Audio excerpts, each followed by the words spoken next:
You put her on the couch? I put her on the couch after taking a shower. Okay, but that's when you hit her. No. Okay. No. I did not hit. No. I did not. Well, thank you for clarifying. No. I did not hit. I did not. I want you to listen to me. Okay, I want you to listen to me. Did you kick her? No. Well, she was dead then? No. I didn't. No. She wasn't. No.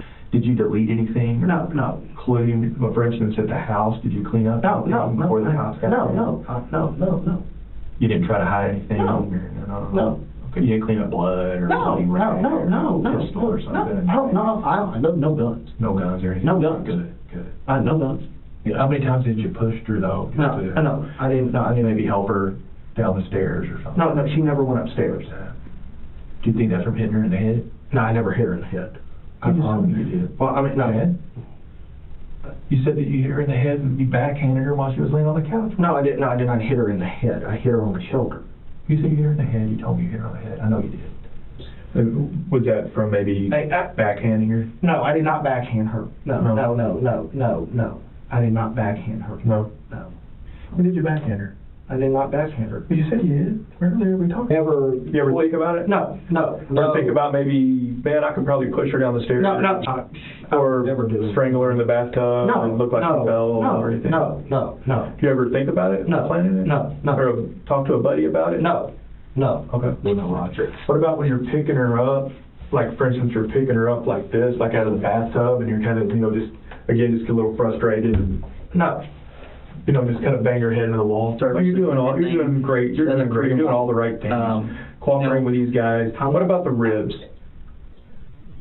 Let's talk about the ribs. Okay?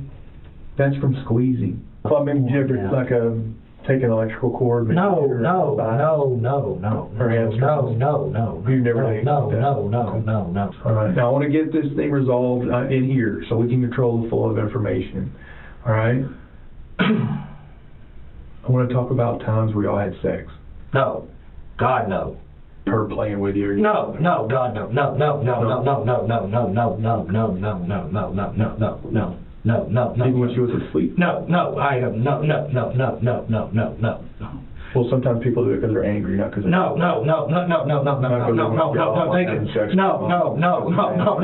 Would you maybe do stuff to the dog? No. Just to kind of... No. See, now we're getting somewhere. Chad Gillen, sitting in this police interrogation room, has just murdered his own mother, all for the promise of life insurance money he planned to use for gender reassignment surgery. The lead detective on this case, though experienced, has been getting nowhere.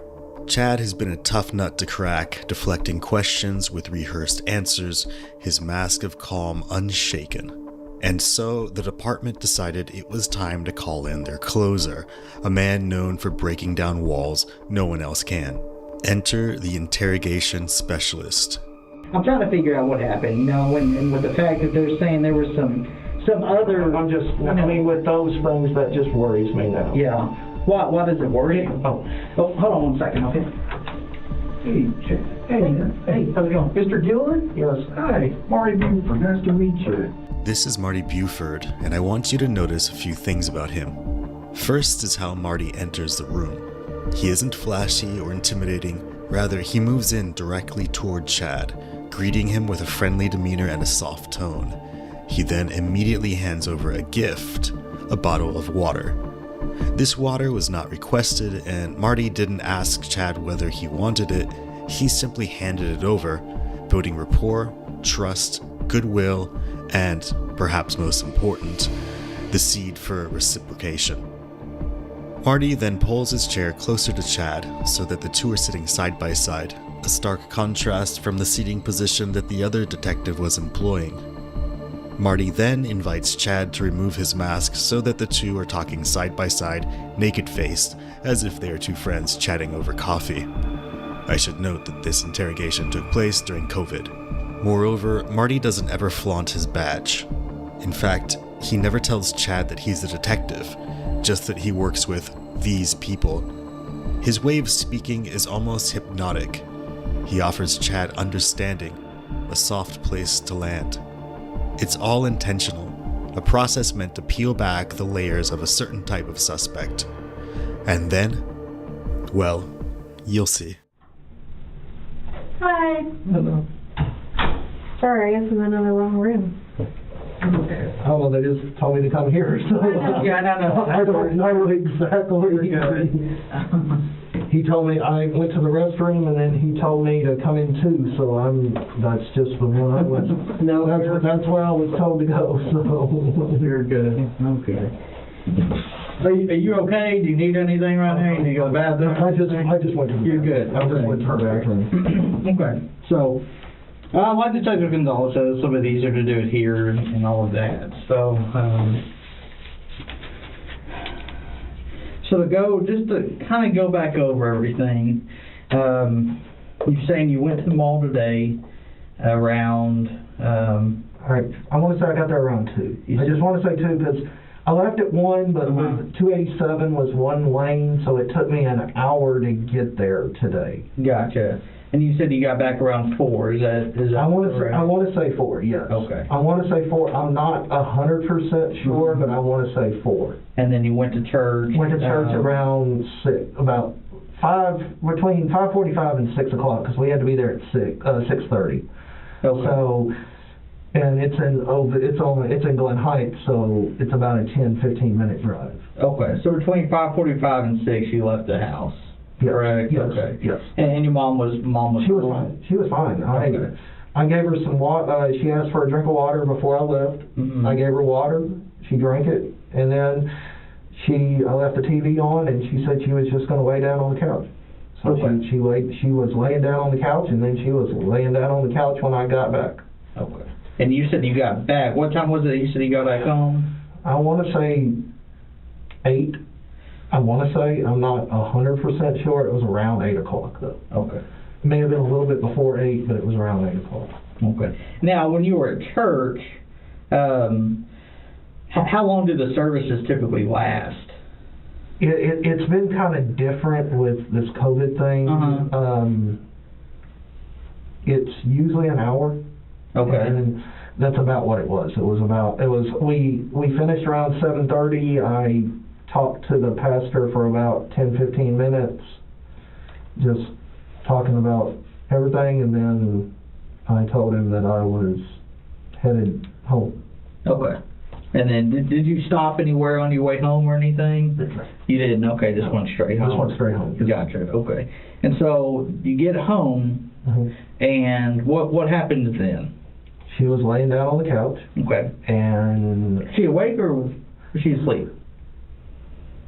I honestly don't know. I just said, "Mom, I'm home," and she said, "Okay." So she was awake. She may have been asleep, but whenever I pull into the driveway, my dog will bark, so it may have woke her up. But whenever you walked When in... I walked in, she was asleep, yes. Yeah, I mean, she was awake, I'm sorry. She was awake. She was Okay. awake whenever I walked in, yes. Okay. Yes. And then what happened after that? I just told her that, I said, I'm home. I Okay. said, beforehand I had asked her, I was going to church, I said, do you want to eat dinner before I leave church? Or after I come back from church? And she said she'd just eat dinner after church. Okay. Okay. So I fixed her dinner, and she ate. She was fine. She ate, no problem. So is that the first thing you did when you got home? As soon as you got home, was fix her something to eat? Yeah, Okay. Yeah, I was going. Because that's what I knew she needed to. I knew she was probably wanting to go to bed. So what time does she normally go to sleep? It depends.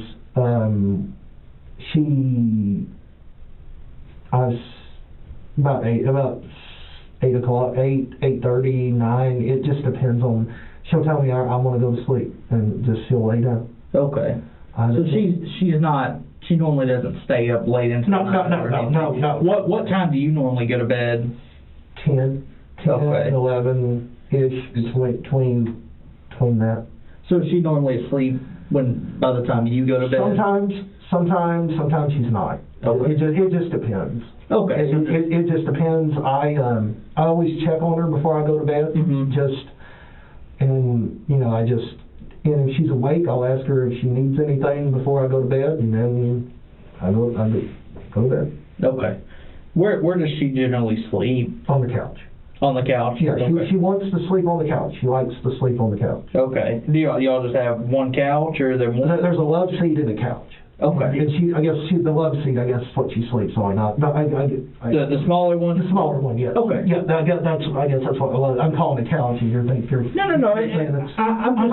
I've never been to your house. No, and I'm not trying to be. I'm just trying to be as thorough as I can. No, and I appreciate that. You know, I'm trying to get as many details as I can. So if I ask you to repeat yourself a lot, you know, that's just I'm just trying to make sure I understand, you know, correctly and all of that. So you get home,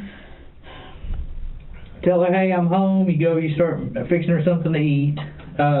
What'd you say she had for dinner? Oatmeal. Oatmeal. Okay. So you gave her some oatmeal.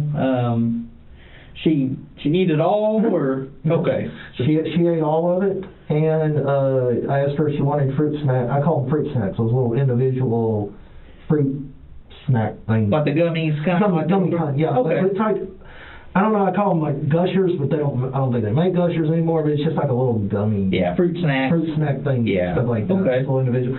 And because it's good for her, it's just a little individual one. It's not a bunch of it for her or anything Right. like that. Okay.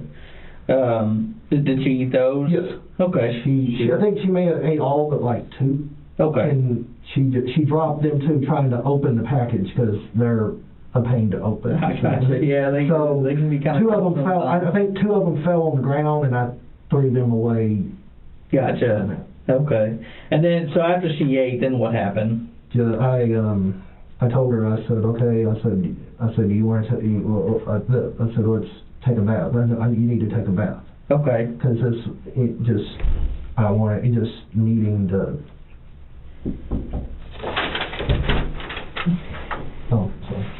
Go ahead. Okay. So, And I generally, like, throughout a general day, after she would take a bath, what happens she after? usually goes to bed. She normally goes to bed. Yeah, after I will put her in, I change her clothes, put her in clean clothes, I will blow dry her hair, and then I'll help her, she'll get back on the couch, and I'll just make sure she gets back on the couch. She can do it, I just don't want her to fall and hurt herself, I just want her to watch her and everything. Right. And I did help her sit down on the couch, and she has a pillow on the couch, so if you see in there is a pillow that she lays on. Okay. And she was laying down on that, and I said, okay, and I said, I'm gonna go take a bath. Okay. And she said, okay. And I went upstairs and I took a shower. How long do you think that took? I don't know. Okay. Honestly, 10 minutes maybe. Okay. 10 minutes. I'm not sure. I'm not one of those 60-minute. Okay, but you took a shower or did you take a bath? I took a shower. I took a shower. Sorry, what I say is take a shower. What I say is take a bath is take a shower. Okay, and that's all I wanted to clarify. Yeah, no. And she took a shower. Okay. So like she sits down, has one of those seats in her bath, and she has and I have a wand. Okay. I guess I don't know, like a shower wand or something like that, and like a detachable shower head. Yeah, shower head. Yeah, where you can I call it a wand, where you can Yeah, you can. Right. Do that. Yeah, you were kind of explaining that earlier. Yeah. So now, would she typically? Did she sleep in pajamas, or would she sleep in regular clothes, or? Well, her pajamas were dirty. Okay. So that's why she was wearing those pants. Okay. I was going to do laundry in the morning, and the only thing clean she had was those pants. Okay. But she didn't have shoes on, or? No, she did not have shoes on. I did put shoes on her before we left. Yes. Okay. Because she was. I don't know why I put the shoes on her. They were right there. Okay. They were right by it, so it wasn't like I went out of my way or anything. I just saw the shoes and I put them on her feet real quick as we were leaving. Gotcha. Okay. So going back, you you got in, you took a shower, maybe 10 minutes or so. As I was getting out of the shower, I heard thud, like a thud. And I was like, and I said, oh shit. And I was naked and I ran downstairs and she had fell. And I had seen her fall, and that's where you saw her fall? No, I mean, I'd seen her that she had fell. Okay. I'd seen that she had fell, and she was face down. Gotcha. The wheelchair had been pushed to the side, like it had rolled to the side, and she was down on the ground, like face down on the ground. Gotcha. And I rolled her over, and I go, Mom, and I was dripping and I was naked, just literally, I ran right out. Gotcha. And I checked on her and I said, Mom, and it seemed like she was breathing. I don't know. It's all just a blur kind of right now. She was, and I said that, and I said, Mom, are you okay? And she couldn't talk to me. Okay. She couldn't say anything. And then I said, Mom. Or did you look at her eyes at all? Yes. Okay. And they were kind of, she looked kind of glazed over, I guess. I don't know exactly though. Did she move her eyes or anything like that? No. Okay. No. Gotcha. No. Okay. And I rolled her over, and I may have pumped her stomach a couple of times, just trying to see if maybe, I don't know. I honestly don't know.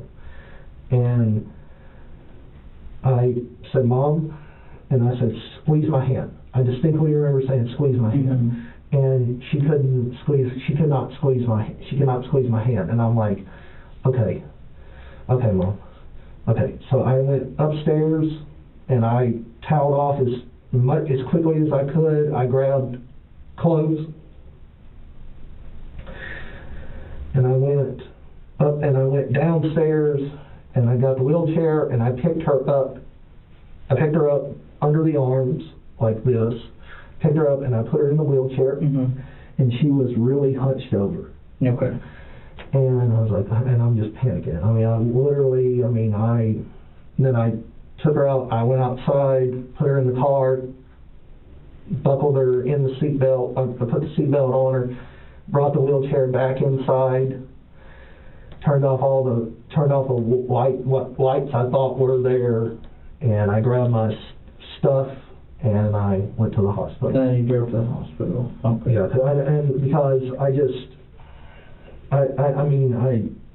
live like 3 miles from the hospital. Yeah, you live relatively close. I live 3 miles from the hospital. Gotcha. And then I pulled into I got to emergency and I pulled in, I guess, right where the check-in thing is, and I told the lady, I said, my mom is is inside and she's not breathing.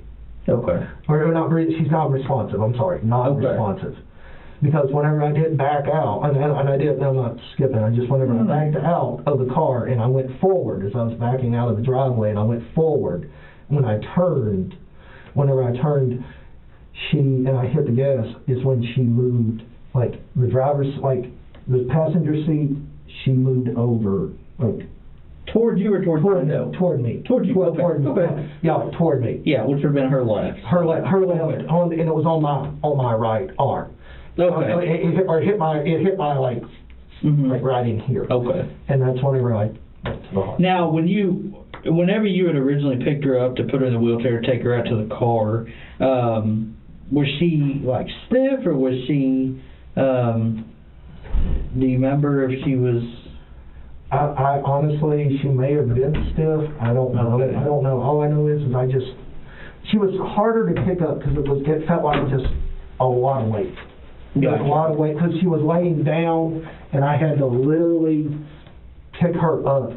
Pick her up and put her onto the wheelchair. Put her onto the wheelchair. So I remember. I don't know about being stiff. I just know that it was just a lot of weight. Okay. So did she move at all or anything like Not that? not that I can recall. Not that you remember? Not that I can recall. It was dark, so not that I can recall. Okay. Well, Chad, I appreciate you coming down here. I've still got a few more questions, but you know, for starters, I just want to make sure that we're on the same page. You understand that you're not like under arrest or anything like that, right? You're voluntarily giving us, you know, having this chat. At any point in time, you can tell me that you don't want to talk to him anymore and you're done, okay? I just want to make sure you understand that. I know that we're, you know, in this room and that we're at the PD, but I know you said you were kind of, you know, worried. I guess just going to the PD kind of freaked me out a little bit. I guess that when you said go to the PD, it kind of freaked me out just a little bit. It's just a different setting. Okay. You know, if there's a hospital, I know there's a lot going on. And I wasn't trying to say I was guilty about the guilty part. It just whenever you said come to the police station, I was like, okay, why am I? Well, and that's why I wanted to clarify. I wanted to make sure that you knew that you're, you know, like we're not like arresting you or anything like that. You know, that you're voluntarily talking to us and all of that. I just wanted to make sure that you're okay with that. Now I noticed while we were talking to you at the hospital and all of that stuff, you got your phone on you.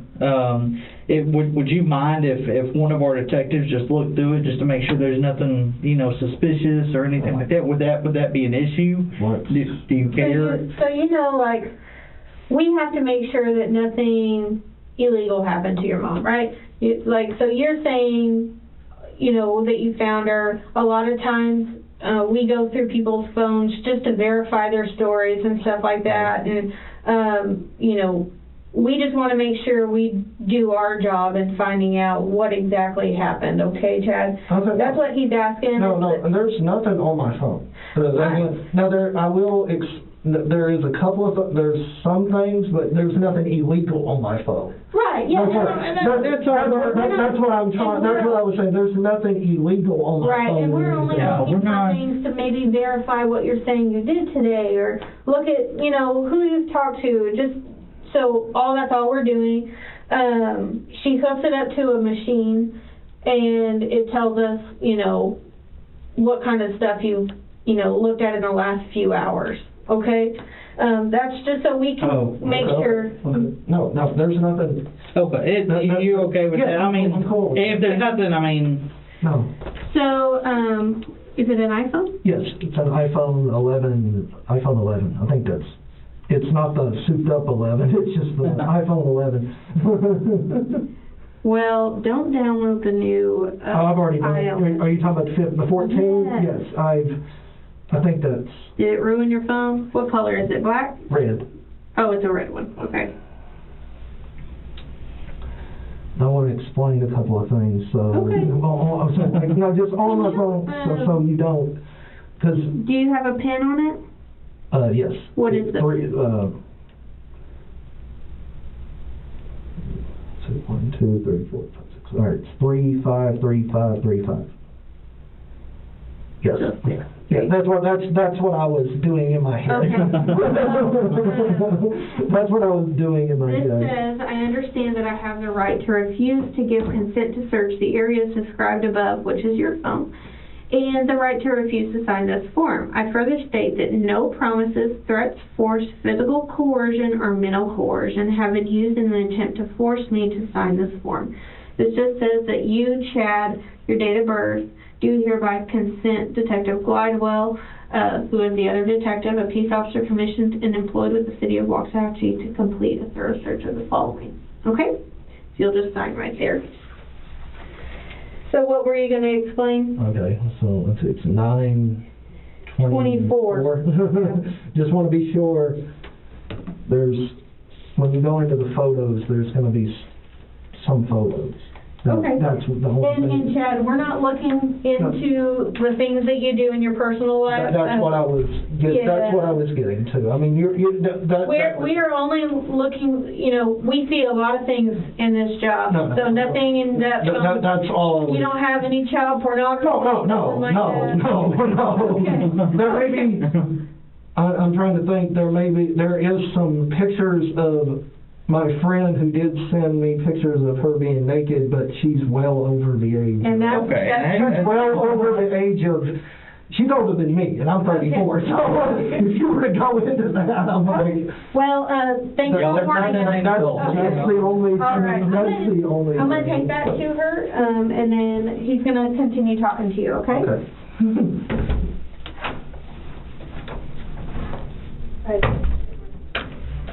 And I know you've got some concerns and stuff, and I just want to reiterate, you know, our job is to figure out what happened. You know, on most of the times on, you know, incidents, whether it's, you know, something like this, or even, you know, a typical, you know, this is a standard... an accident or something like that, we have to show, I mean, we show up after the fact. You know, very rarely do we actually see something happening whenever, you know, at the time of. So we have to try to piece everything together, talk to who was there. I mean, you were the one that, I mean, you were there with her, you know. No, and I understand that. Yeah. And I completely understand that, and I know with the bruises on her nose, I knew that.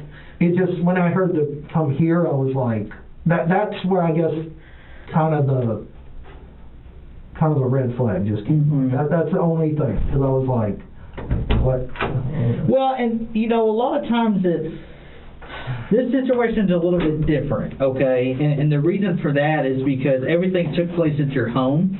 But by the time we're contacting everything, I mean, everyone's at the hospital. So it's a whole different site, it's a whole different location. So, you know, typically if it was something, if y'all were still at home, we'd be doing this probably, you know, sitting in the room at your house. It's just here it's a little bit easier to conduct everything, so you're not hearing all the hospital beeps, Gotcha. and, you know, it's just easier for both of us. So,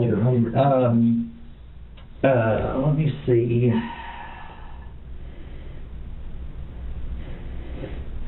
Do you have any questions for me or anything? I know there's a whole lot going on, and you know, it's probably not how you imagine your evening going or anything. I know. I'm just like I said. I'm glad both of you have been nice to me, and we appreciate not trying to. Not treating me guilty until proven innocent. That's the. No, that's the main thing. I mean, not trying to say. I mean, just with the way the world is right now, yeah. With what everybody kind of has an opinion on everything. I'm just glad there are good police officers out there. Well, we appreciate that. We appreciate being cooperative with us.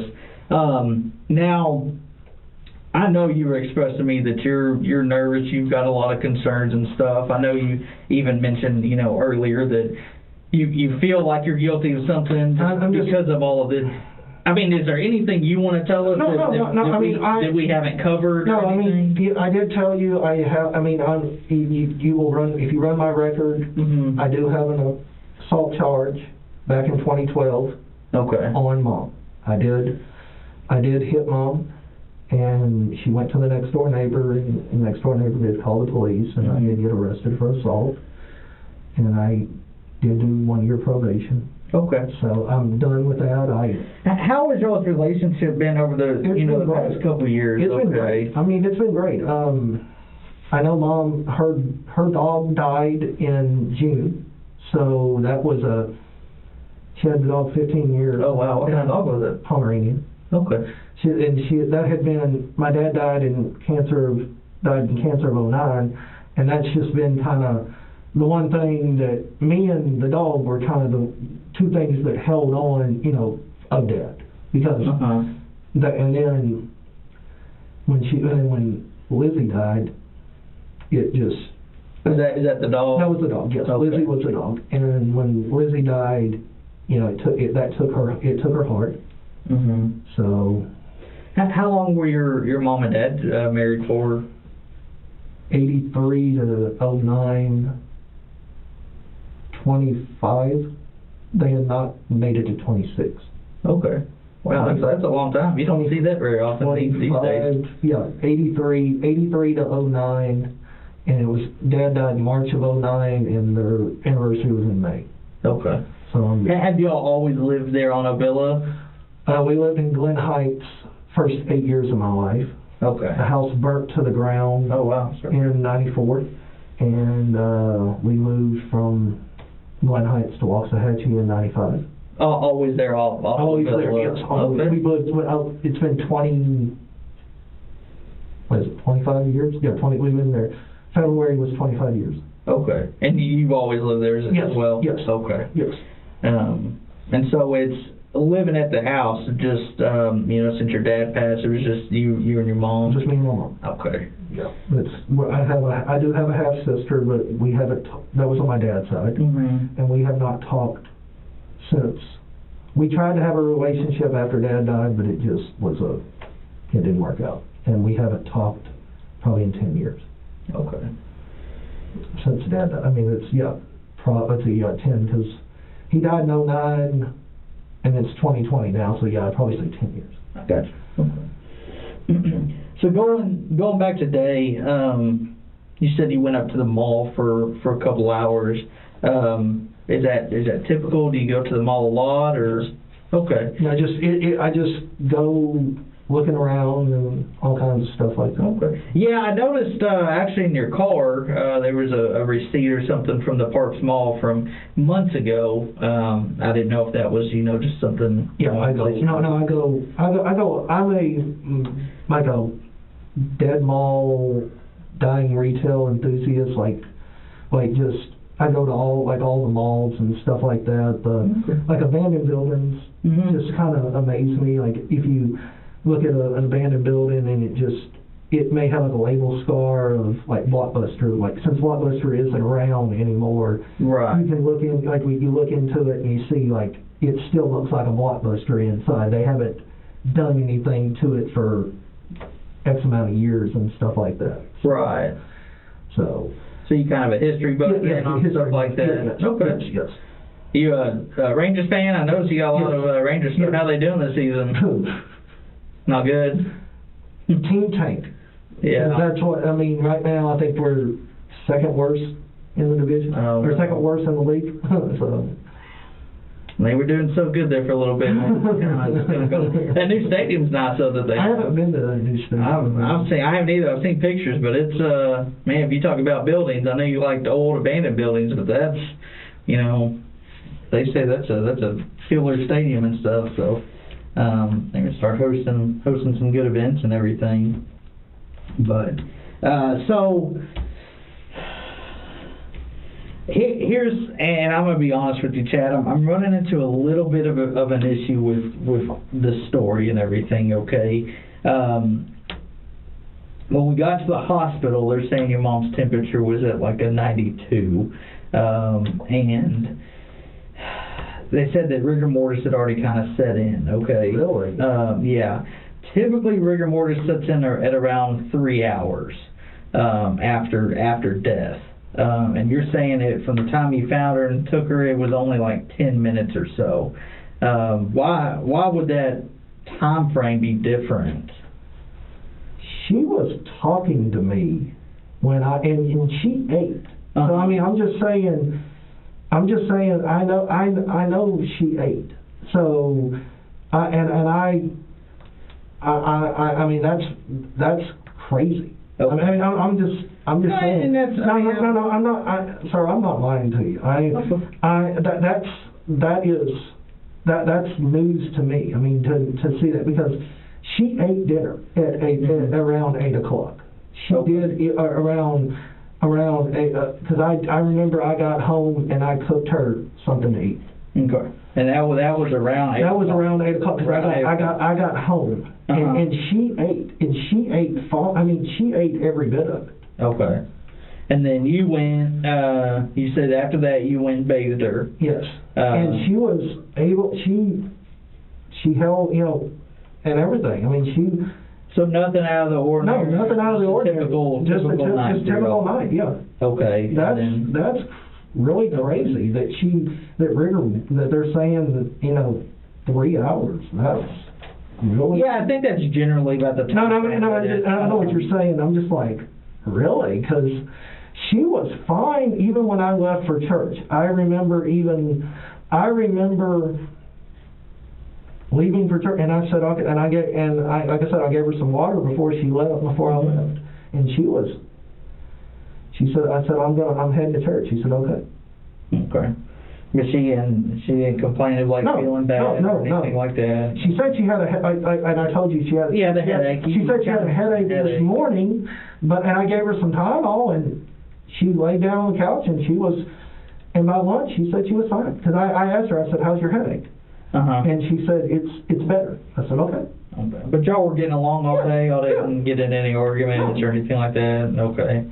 And then, and so after dinner and after you bathed her and all of that, I mean, the only time away from her was when you went up to shower and that was it? Yes. Okay. And she was and when I left, she was laying down on the couch. Okay. What do you typically dress her in? What does she go to sleep in? After you get her out of the bathtub, do you put her in pajamas? Yes. Normally I put her in pajamas. It's laundry day, so what she was wearing, the only thing I had was just those pants. Mm-hmm. And I put her in those pants for tonight. Mm-hmm. And then I was going to do laundry in the morning and then change, and then tell her to change out her pants. Oh, okay. So that I know if you're asking like, why was she in those pants? Yeah, I'm just trying to get an idea of how normal. Yeah, I know you and I already. But she wasn't in here, so yeah, and that's what I was saying. So she was just in those pants, and I just put her in those pants for her to go to bed. I mean, that was just something. I was like, you know what? And I told her, I said, she didn't even ask. If she was going to ask, I was just going to say, Mom, just wear the pants. It's going to be okay. I'll wash clothes in the morning, and I'll go to bed. Okay. We'll wash clothes in the morning, just go to bed. If it gets too hot or something, let me know. Mm-hmm. And I guess I could have washed them tonight, but she never, because I wasn't going to go to bed until about, this was around 8. I wasn't going to go to bed until like 10 or 11. So if she had said, hey, I'm hot, I would have, I guess, started laundry. Now, at nighttime, what would y'all's general evenings consist of? Like, let's say after she gets bathed and you shower and everything. What? She lays down on the couch, and I have the TV. The TV's on in the living room, and she'll watch TV. And sometimes I'll watch TV with her, or I will just go and watch on my computer. Okay. Like watch Netflix or play on my PlayStation. So just hang out in a different room. Yeah, hang out in a different room. Okay. And then before I go to bed, I always check on her to see if she's asleep. And if she's asleep, then I just don't bother her. Mm-hmm.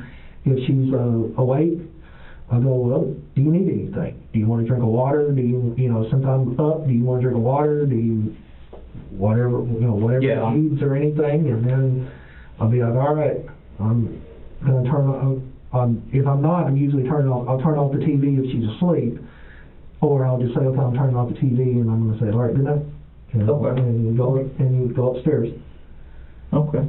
She does lay on the couch or the love seat. She doesn't lay in the back bedroom. So she says that she just said she didn't feel comfortable because that's where her and Dad slept, and with Dad not there anymore, she said it felt weird. She just didn't like sleeping. She didn't like sleeping in the back room, and she just said, can I start sleeping on the love seat? I said, okay. I'm like, so she slept on the couch since 09? No, probably. She was sleeping in the back. I want to say she's probably slept on the couch 16 or 17. Oh, okay. I want to say, she was sleeping in the back bedroom, and then she just finally came to me and she said, every time that I'm laying in the back in the room, I just think of him, and I don't want to lay in the back. I don't want to sleep in the back. Yeah. It's just she said just bad memories, and she said, can I start laying on the couch or on the How old is your mom? 68. 68. Okay. I had to do math. How long have you had to kind of help her, bathe and just kind of take care of herself and stuff? Probably since 15, I want to say, probably 15. Just, I mean, I just help, I didn't really need to help her. Now, in the last, like, year, I've had to help her a little bit more than normal, but I was just there, I just wanted to be sure that she didn't fall and hurt herself. How often would she fall and hurt herself? She slipped one time in the shower, and it freaked me out. So then, every time she took a shower, I was just there just to be safe. Just to kind of help her? So was that like, what, 5 years ago? Is that what you said? Yeah, about 5 years ago. Okay. Yes. And I know you had kind of touched base on the kind of the skin tears and stuff on her arms. You said that's from when she's she'll be in a wheelchair. Well, the way the house is, it has like certain corners, like kind of like that's a 90-degree angle, but it's the 90-degree angle is like that. Yeah, it's protruding out. Thank you. Okay, that was the word I was thinking of. And she'll be on the wheelchair, and she'll just bang into it, and with that thin skin she has on her arm, it just would tear. Just kind of tear. It just would tear, and it just, I mean, it'd be like, Mom, I mean, I'd come back, and you'd kind of just sometimes see a trail of blood, and you'd be like, what'd you do? And she'd look down, and she'd be like, oh, I hit my arm. How would y'all treat that? Like, I just cleaned it with peroxide and put a Band-Aid on it. Okay. And then once it's scabbed up, I just kept kind of leave it like it was. I would put peroxide. Now I didn't put peroxide on it every day to just clean it, just to be on the safe side, so there wasn't no infection or anything like that. Okay. Do you work anywhere? Do you currently work right now? No. You don't? Okay. Do you just stay at the house and kind of take care of her then? Yes. Okay. How long has it been since you worked?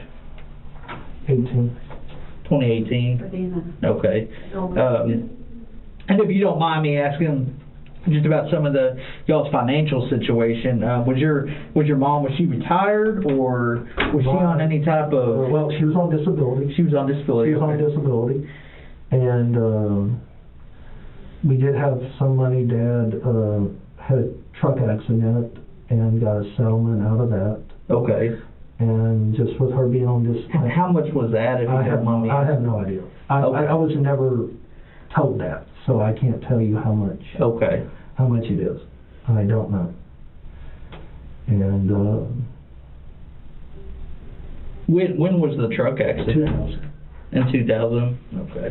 Hi, how are you doing? I'm Detective Glidewell. Yes. So I'm the one downloading your phone. Thank you so much for letting us do that. I know that obviously your phone is a very private thing. So I did see that you have a camera set up in your living room? Yes. Does that record? No. No? Okay. It just checks it to see. It just checks to see if she's sitting there or not, but there's no recording. No. Oh, okay. It's just one of those kind of like nanny cam things. Gotcha. So is it just a live feed? Yeah, just a live feed. That's all it is. So if you hit it, there is the live. That's the live feed. Does it let you look? Yeah, yes. Okay. And actually, because it was whenever I opened it, I was in my room that doesn't get any service. I actually could see your mom sitting there. And I had checked. I think I had checked on her whenever I was in traffic that day. I just wanted to. When I went to Arlington today, 287 was a nightmare. It was one lane, so it took me almost an hour to get to Arlington through 287. So I checked it. Okay. I just wanted. That's the only thing I really want to check is because when I go on the album, it says unable to access your photo. Yeah. There is because you haven't done the upgrade. There isn't an upgrade or anything like that. No. Okay. No. That makes sense. Then I'm almost done with it. I just want to ask you about that real quick. Okay.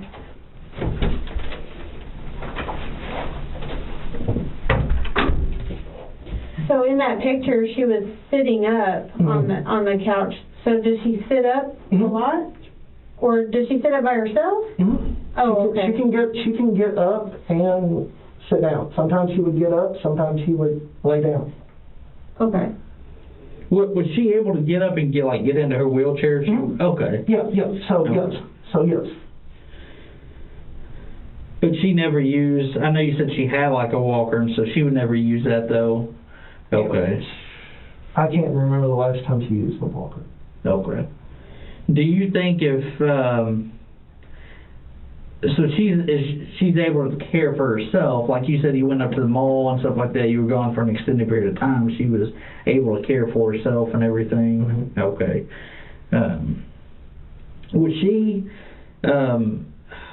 Was she diagnosed with any like health conditions or anything like? She had a stroke in 2010, I think. Was she on any type of like daily like prescriptions or medication? Okay. No. She was fine. And she was, like I said, she was fine. She woke up today with a headache, and that was the. And I gave her some Tylenol, and she laid down. And there was nothing that would have caused that headache? Not that I can think of. I mean, unless there was some underlying, medical condition that never was diagnosed or anything. So, I mean, if she had an aneurysm or something that day or what, I don't know. There's nothing that I know of. There's nothing I know of. Gotcha. Okay. So I think for me and, Detective Kaylin, we just need to establish a pretty good timeline because, like he explained to you, the things that you've explained to us and what the doctors have explained to us really aren't, coinciding with each other. No, I know. And so, and after looking at your mom, she has some pretty significant injuries to her face and head. And so we're just trying to wrap our head around how this 60-year-old woman ends up dead on the ground and in rigor mortis when she gets to the hospital. So if there's something that can be explained, whether you were gone longer than you thought or... No. I mean, like I said, everything that I am telling you, I went to the mall. I know I told her I was going to be back by 5, and I got back at 5, and I talked to her, and she was fine. Did you call her on the phone? No. Does she talk on the phone? Sometimes, but she does have a cell phone, but I did not call her on the phone because I made it back. I told her I was going to be back before 5, and I told her I was going to be back before 5, and she, and I was back before 5, so I wasn't going to call her to tell her, hey, traffic's a nightmare, I'll be 30 minutes late or whatnot on that.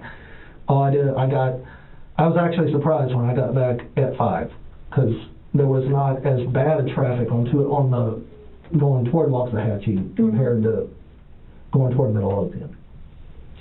And 5 o'clock came around, I got there, and I gave her water, and she asked for a drink of water. I gave her some water, and that's whenever I told her, I said, okay, I'm going to church at 6. Do you want to eat now, or do you want to eat when I get back? And she said she wanted to eat when I got back.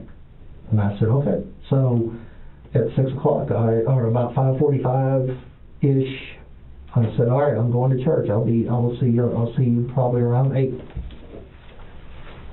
So did you, you just gave her the water and then left, and she was sitting on the couch or laying on the couch? I gave her the water, she drank it, and then she laid down on the couch. Okay. And so you leave, you go to your church, you get back around 8.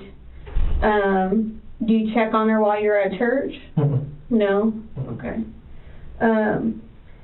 So how do you think she sustained those injuries to her head and her face? I don't know. I know. I honestly don't know. I mean, all I know is Because she had a black eye. and I believe that's from hitting the. I don't know. I mean, just. You think that that's from hitting the chair when she went down. This time? Well, I know. So about a couple of days ago, and I did tell him a couple of days ago, she did slip and fall, and she hit her forehead on the chair, and that's been the only 2 times she's done. Well, the couple of days ago and tonight. Okay. But she was fine. I mean, she did have it and everything. I asked her, "Are you okay?" What did it look like? Just like she just had it hit her on her forehead, and then it kind of, there was a bump on her forehead, and then I think there was kind of a mark on her eye. Okay. But what about the actual black eye? She has a black eye. That I don't know. I didn't even know about that. And I didn't know. So, I mean, because you bathed her, right? Yeah, So you're pretty, intimate and close to her. You're bathing her, washing her, so you should be able to kind of tell me what her injuries look like, right? That she had I know that she had on her nose was pretty bad, and her nose was pretty bad. In the shower? No, yes, like whenever not in there. You're talking about in the shower. I'm sorry. Yeah, so what I'm saying is you bathe her on a daily basis, so you should know what her, what injury she has on a daily basis because you bathe her. So what I'm saying is, like, when I see her, I see significant injuries to her head and face and arms. You've explained the arms. You think that you maybe ripped her arm a little more. I know that probably whenever the new one that was on her arm, that was probably me picking her up after she fell. This time, yes. When she fell, the new one that was on her arm, that's probably me. Okay. The ones that were scabbed over, that's from her hitting her arm on the walls. What other injuries did you see on her when you were bathing her today? She had the forehead, on the forehead, on that, and she had that on the forehead, and then she had kind of a mark on like right here. Those were the ones and those had been there from when she fell a couple of days ago. Okay, what about the cut on her nose? A pretty deep cut on her nose. That wasn't there. Okay. Did you remember seeing that this afternoon or tonight? That was when I remember seeing that whenever I picked her, whenever she had fell, and Did you see her fall? No, I was in the shower. I was in the shower. You're just assuming she fell. Yes. From what it looks like to me, and again, I don't know, is that she was trying to get up and get into the wheelchair, and when she did, something happened and she fell and hit her face on the wheelchair. That's what it looked like to me. I was not there. I did not see anything. She's got one underneath her chin also, a laceration or a bruise underneath her chin, a couple inside. Now that one right there is from a pierced ear. No, inside her ear. I don't know about that. No, okay. She may have scratched her ear or something. Okay. I don't know anything about that. I thought no, but I do know where her pierced ear is. Her shoulder has a pretty significant bruise and and I did see that when I was bathing her, but she was not complaining of. Well, where would you think she would have gotten, injured her arm like that? I don't know. Because what did it look like to you? It looked like it looked swollen. Is what it did look like to me. Okay. It just looked swollen. I don't know what she did. Okay. I didn't see her do it, so I didn't see that, so I wasn't there. So when you put her on the couch, I'm just going to go back a little bit. So when you put her on the couch after you bathed her and you got her dressed, you lay her down on her back, is what you said, right? Yes. Then you, I set her down here, and then I helped her lay down so she could lay down. Was she flat on her back? Was she kind of sitting up at an angle? Kind of like, I guess like the pillow was on her head, and she was like up a little bit from the pillow. Okay. Like, I guess like this. Okay. I don't know exactly how to describe it. Sure. And then you go upstairs and... I shower.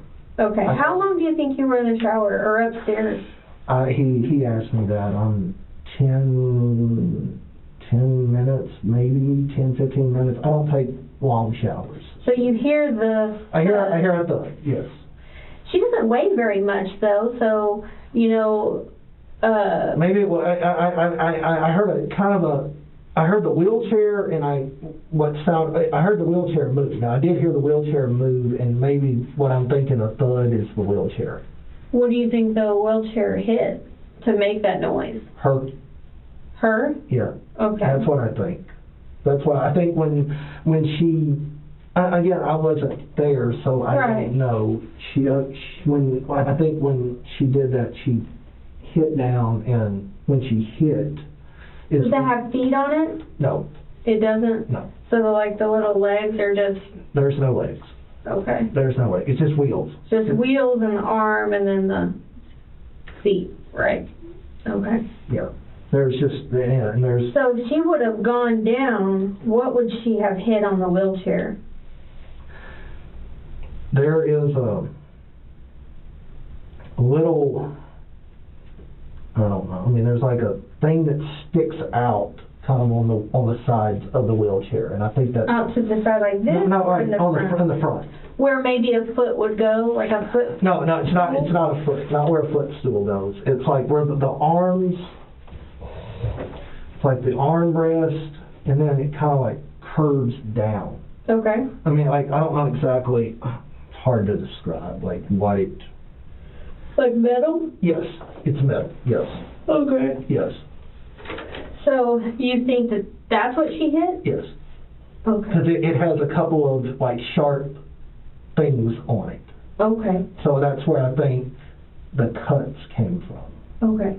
Because I've actually cut my fingers on it before. Mhm. Okay.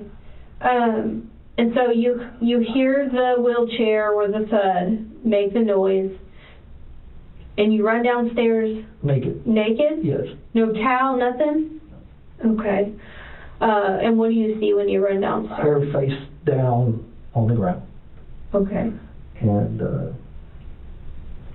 I'm like, and then I turn her over.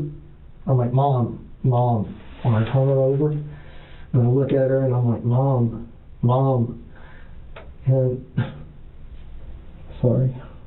And I go and I look at her, and I look at her eyes, and she was kind of looked glazed over. Her eyes looked a little bit glazed over. And then I said, Mom, squeeze my hand. Squeeze my hand. And she couldn't squeeze my hand.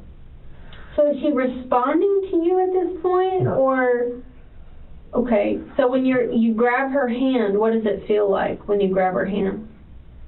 Does it fold with yours, or is it stiff? She doesn't even do anything. She doesn't do anything.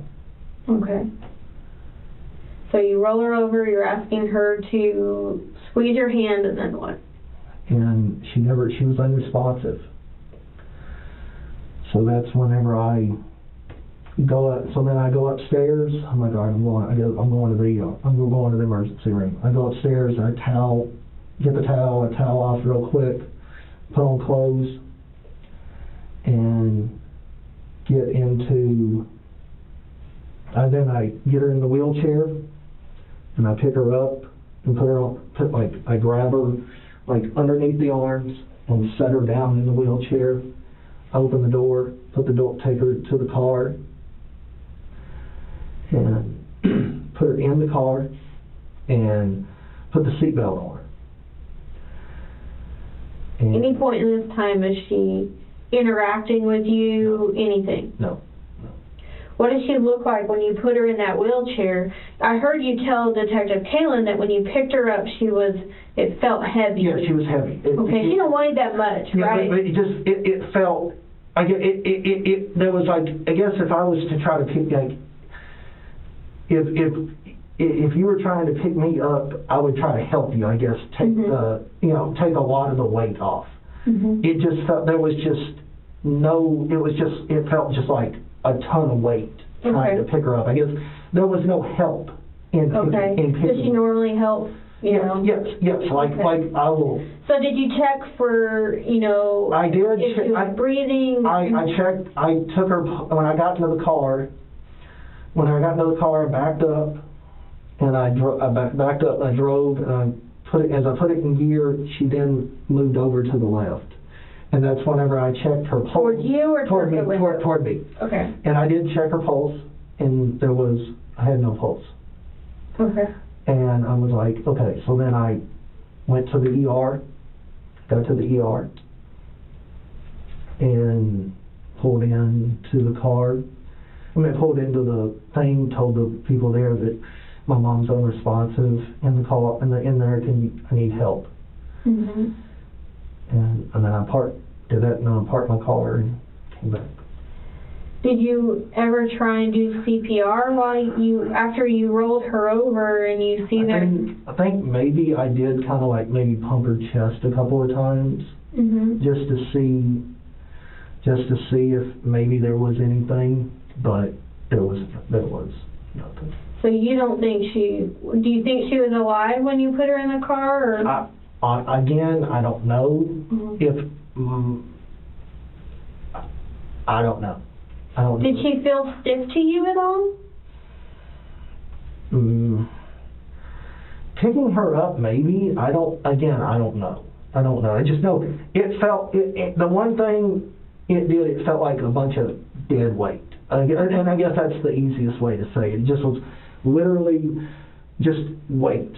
As I was picking her up, there was just no help whatsoever she tried to help. Did you ever notice if she had like soiled her pants or anything like that when she was on the ground? Anything like that? I never did check. Because I noticed she was wearing a diaper. Yeah, that's what she does wear. She wears those all the time? Yes. Okay. Yes. Yeah, and I had just... Would she tell you if it was soiled, or would you have to check? Both. Okay. She was embarrassed sometimes and wouldn't tell me, but... Would she normally go to the restroom on her own? Yes, she would go normally. So if she had an accident? It was more of an embarrassment where she wouldn't tell me if she had an accident. And she did sometimes have accidents. Right. Okay. But she would... But, she always wore those. Depends. She always wore those depends. Okay. So, I'm going to step out for just a minute. Do you need anything? Water? Yes. You need some water? Okay. Let me get that for you, okay? And then, of course, you can use the restroom, or if you need something, you can say, hey, I need some water. Okay? Gotcha. Thank you.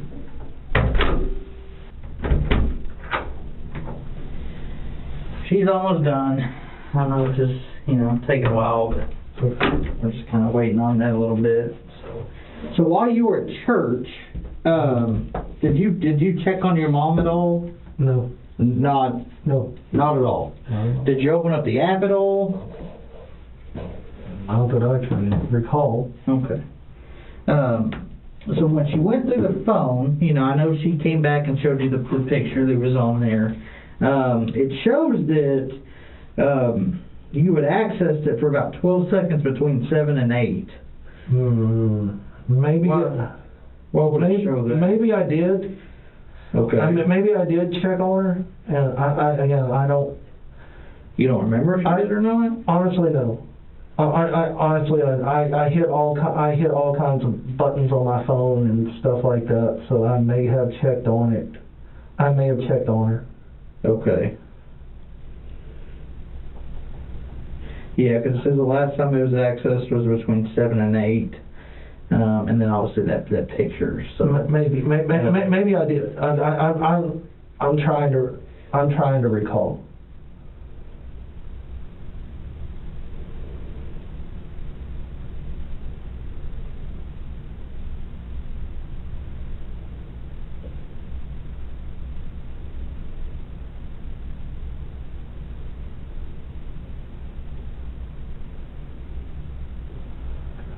Now, when you got home and checked on her and,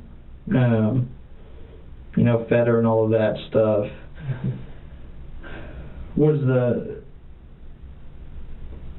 did you move the wheelchair at all, or did it stay where it was, or? I don't know. I may have moved it. I don't know.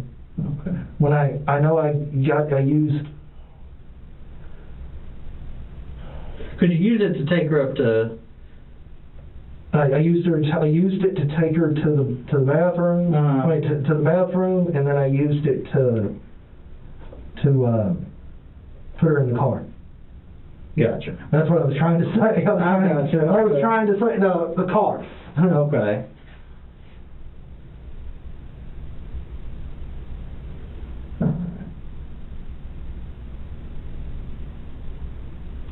Okay. Well, like I said, she's trying to finish up, and then, you know, we'll run up to the house, and then, you know, try to get everything wrapped up. I know it's, you know, early morning. I know this, you've been through a lot this evening, so, and again, I just want to, you know, express my gratitude for you being so cooperative with us and everything like that. I'm just amazed that they're saying. I mean, what you're telling me is she's been dead 3 hours, and that or the rigor mortis set in 3 hours. That's because I know she ate. I know she ate at 8 o'clock.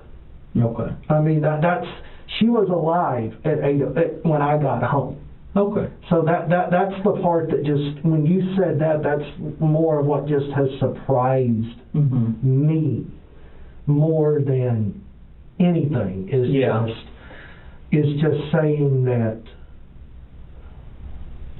Now, here's the thing with that, okay? I'm by no means a medical doctor or nothing like that. I mean, you know, autopsy and all of that will really, you know, reveal more stuff than that. So, and I don't know, you know, it could be that maybe the doctors or whatever, maybe their, you know, actual definition of rigor mortis and what we define it as, maybe that's how long it takes for it to fully set in, you know. I mean, I'm not sure. I would, you know, we'll have to get clarification on that. So it could just be some miscommunication as well. If whatever you're saying, if everything you're saying and you're sticking to that story like you've told us, I mean, you've told us the same thing, you know, all night. You know, if it all, as long as everything's. I have no reason. Okay. That was my mom. Okay, and that's. I have no reason. I mean, I'm just. Let me ask you this, okay? If it came down to it, and we wanted you to take a polygraph to just verify your story, would you be willing to do that? Okay. And again, like I said, we still got to wait on the autopsy and all of that, you know.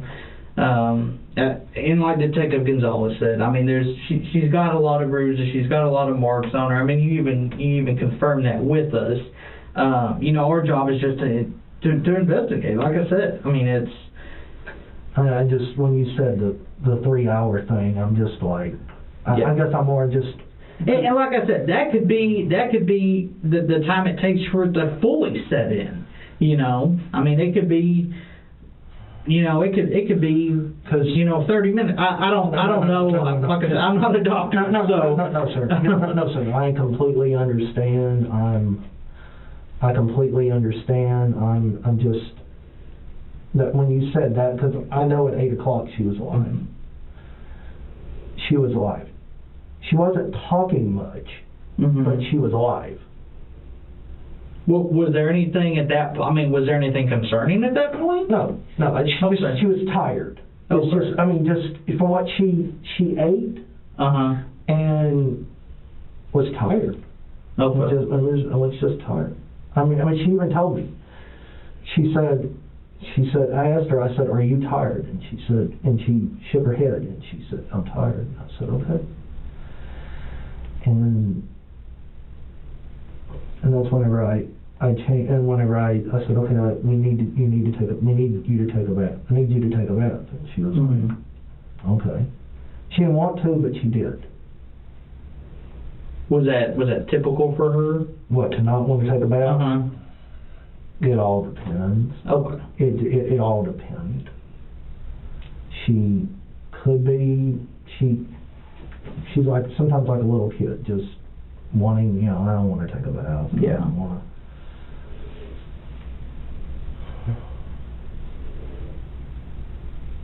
And I think that's common, when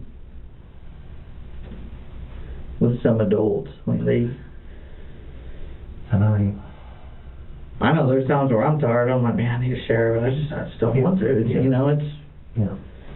But and I've been like that too. Yeah. Then that's. And I know we've covered a lot. You've repeated yourself multiple times. Tonight like I said, you were the one there with her. You lived with her. You know her better than anybody. And so we're just trying to get in, like I said, we're just trying to get an idea of the who's, what's, when's, where, trying to paint a picture of what happened. It's... She was, it just, she was alive. When I went upstairs, she was alive. She was laying down on the couch when I went upstairs.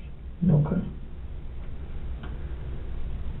So she wasn't leaned up, kind of, was that picture, was that a typical way for her to... Yeah. Okay. She did that a lot. Okay. Just kind of, I was more, when you saw that picture, I was like, I used to tell her, Mom, don't lay like that. Mm-hmm. You're going to fall and hurt yourself. Don't lay like that. Lay like a normal person. That's what I called it. Was a normal person. Why did you think that she would fall whenever she would? I'm just a concerned kid. I'm just a concerned kid, just wanting to. I guess knowing anything can happen. She's my mom. I know she is disabled. I know there was a lot of anything could happen. And yeah. You get your foot caught underneath something, or you get tangled up or something, and you're laying all kind of crooked ways, and you fall over and hurt yourself. Mm-hmm. And I'm like, Mom, I don't need you. We don't need to go to the ER because you're sitting in an awkward way. Yeah. Okay.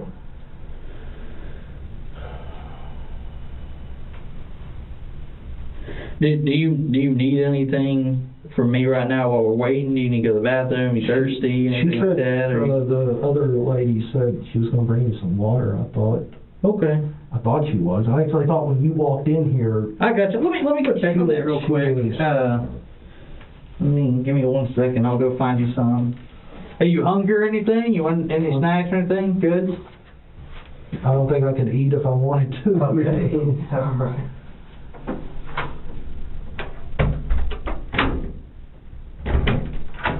Didn't forget about you. I had to track down the cup. It's hard to find a cup in this place. Got energy drinks all over the place. But so do you want one of those? I'm gonna get you in there. I don't. Do you want one at 2 a.m.? Not. No. Okay. Yeah, they're wrapping it up. So. Oh, thank you. No problem. After a while, this thing just. Oh no! I put mine on. I apologize. No, you're fine. Just after a while, I'm like, I'm just saying, like after a while, I'm just like, started like in the hospital. I was starting to like hyperventilate. Yeah. Just like after you have it on for so long, I was just like I couldn't breathe. And Well, I've got mine on. I'll scoot my chair back. If you want to pull it down and kind of breathe a little bit, I know. Get you a little bit of a breather. So I was coughing and just couldn't breathe, couldn't do anything. In the hospital, I was like, yeah.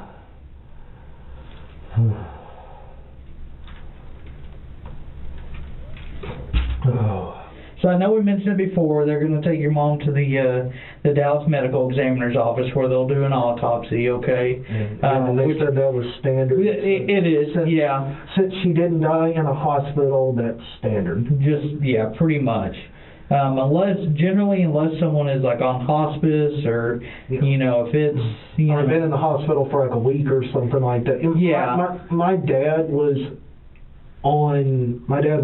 in the hospital he had cancer, so he was in it for a week, and then he died in the hospital. yeah, My grandmother died in her house, and I know there was probably an investigation. So I was Mhm.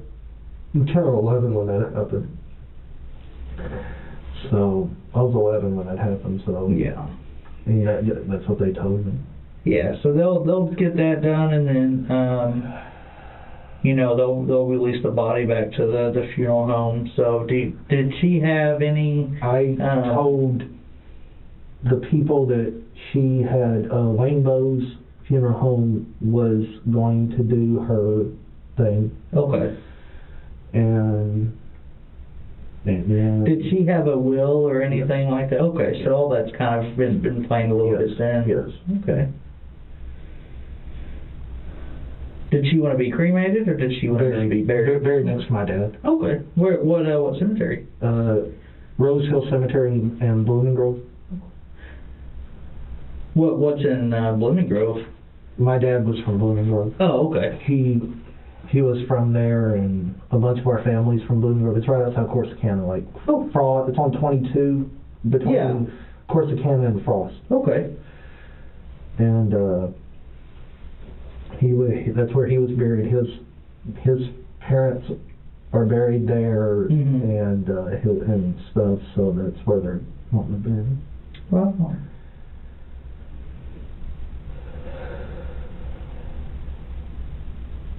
Yeah, so once I get the report from the medical examiner's office, we'll contact you and let you know. I don't know as far as like a time frame goes, how long it'll take. It just kind of depends. I know they're kind of backed up with all this COVID stuff. I was probably thinking, that's what I was fixing to say. It's with COVID, you're probably, with everything going on and stuff.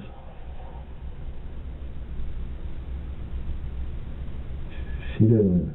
I don't know. I guess that just keeps going back in my mind. Just the 3 hours. I guess what you were saying. Not trying to beat a dead horse.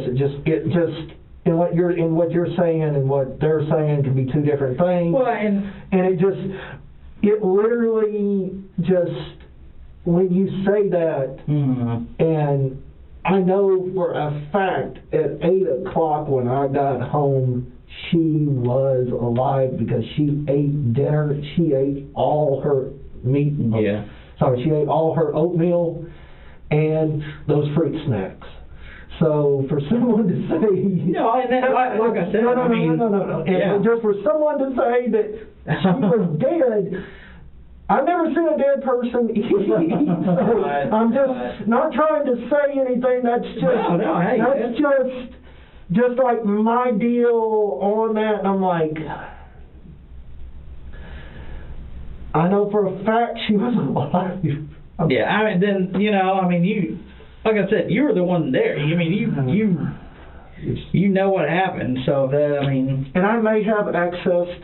I may have hit that button by an accident. I don't know. I mean, I'm trying to recall. Yeah, go ahead. Hey, you're in the middle of anything? No. Okay. I just have a couple questions. Here, go back. Okay. So thank you for letting me download it. Dang, it's 3:22 now. Dang, I didn't even realize it was 3:30. Sorry. No worries. Sorry. Just like, I didn't realize it was that late. I gotcha.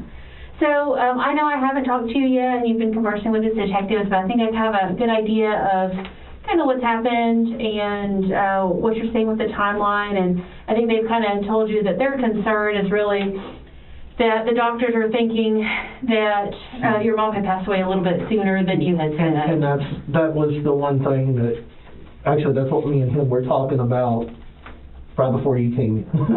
Okay, did anything change with that? No, he's concerned. He knows for a fact she was alive at 8, and with us saying, you know, it's possible. With the saying beforehand and stuff, I know she ate at 8 o'clock, so that's the, but the doctors are saying she was deceased earlier. Mm-hmm. But I know for a fact she ate dinner or she ate oatmeal at 8 o'clock. Okay. Did you wash those dishes, or where would that oatmeal bowl be? In the trash. Okay. It was in a paper bowl. A styrofoam bowl. Gotcha. That's what I was trying to say. I threw it in the trash. Okay. And we should get a little bit more answers, you know, when the autopsy does come back and that kind of thing. But I just had a question because I was looking kind of at the timeline of when the doctor started notes, and it was about 9:45. Do you remember what time you left to go to the hospital? That's okay if you don't. But the reason that what I'm getting at is in your phone you had messaged one of your friends, and it was about 8:45, and you said Mom died. And I got so at 8:45. Yeah, so that was Kelsey, I think. Okay. And I was at the hospital and they had just told me, the doctor had just told me she was deceased. Okay. So I did not I did not text anything until you went to the hospital. Until I went to the hospital. I did not, when that doctor, And you can come back and just kind of look to make sure that I wasn't wrong on my time. So, okay, so Kelsey, let's see here.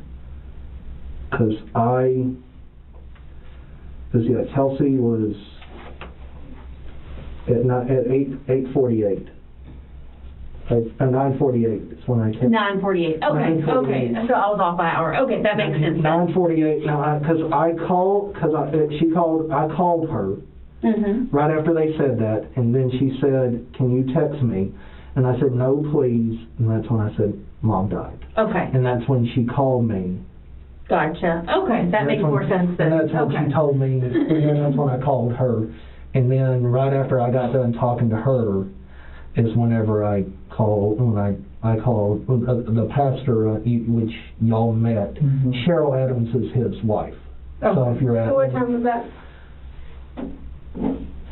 9:53 for 33 minutes. So I had talked to, I think they had talked to me the doctors had talked to me for a couple of minutes, and then that's whenever I called, after they had done talking, when the doctors got done talking to me, is whenever I called Cheryl. Okay. Because the story is, if you want to get a hold of Pastor Ron, he will not answer his phone. You need to call his wife, because he just will not answer his phone. And he'll even admit that he will not answer his phone. So I knew that I needed to get he is the power of attorney on her. So I knew I needed to get a hold of him, and that's the easiest way is to get his with her. Why didn't Mom have you as the power of attorney? She did, and I have been arrested for assault on her. And then whenever all that happened, we just, to make things easier and everything, he became. There was another guy that was a power of attorney, and then he relinquished it to Pastor Ron. Okay. So just to not try to have any conflict or anything, he was the power of attorney. Okay. Well, yeah, and obviously, that was 8 years ago, but has there been issues since then? No. Okay. No. I mean, that was a one time, if I could go back in time and change that night, I wish I could. That's the one thing that's my one regret in my life, is that if I could just go back in time and change that night of what I did that night. All right. But we have gotten along great. There have been Well, and so that's what I guess kind of is confusing to me whenever you say that the reason that you're not the power of attorney is from the 2012 incident whenever there's been no incident since then, you know? I think it was just, you don't want to, he never, once he became it, I was, just to not set up any red flags or anything, any kind of, well, he was the power of attorney and then he wasn't the power of attorney and now he is the power of attorney and he was, we just didn't want to, I don't know, just like, Pastor Ron has been the power of attorney for 7 years? 6 or 7 years. Since that incident? No. Oh, after that. There was another one, that incident, there was another guy that was a power of attorney, and then he didn't want to do it anymore, and that's whenever Pastor Ron decided to be power of attorney. Okay. And so even though there'd been a couple of years since that incident, she wanted power of attorney to go to him and not you? She just, we didn't want, from the way I understood it, they just, to not cause any kind of red flags or drama or anything, just to make a third party the power of attorney instead of, since I already had that on my record, it wouldn't be some kind of red flag, some kind of, some kind of like thing that would just stick out saying, well, what's going on, because he's now the power of attorney again, and he's had this before. Okay.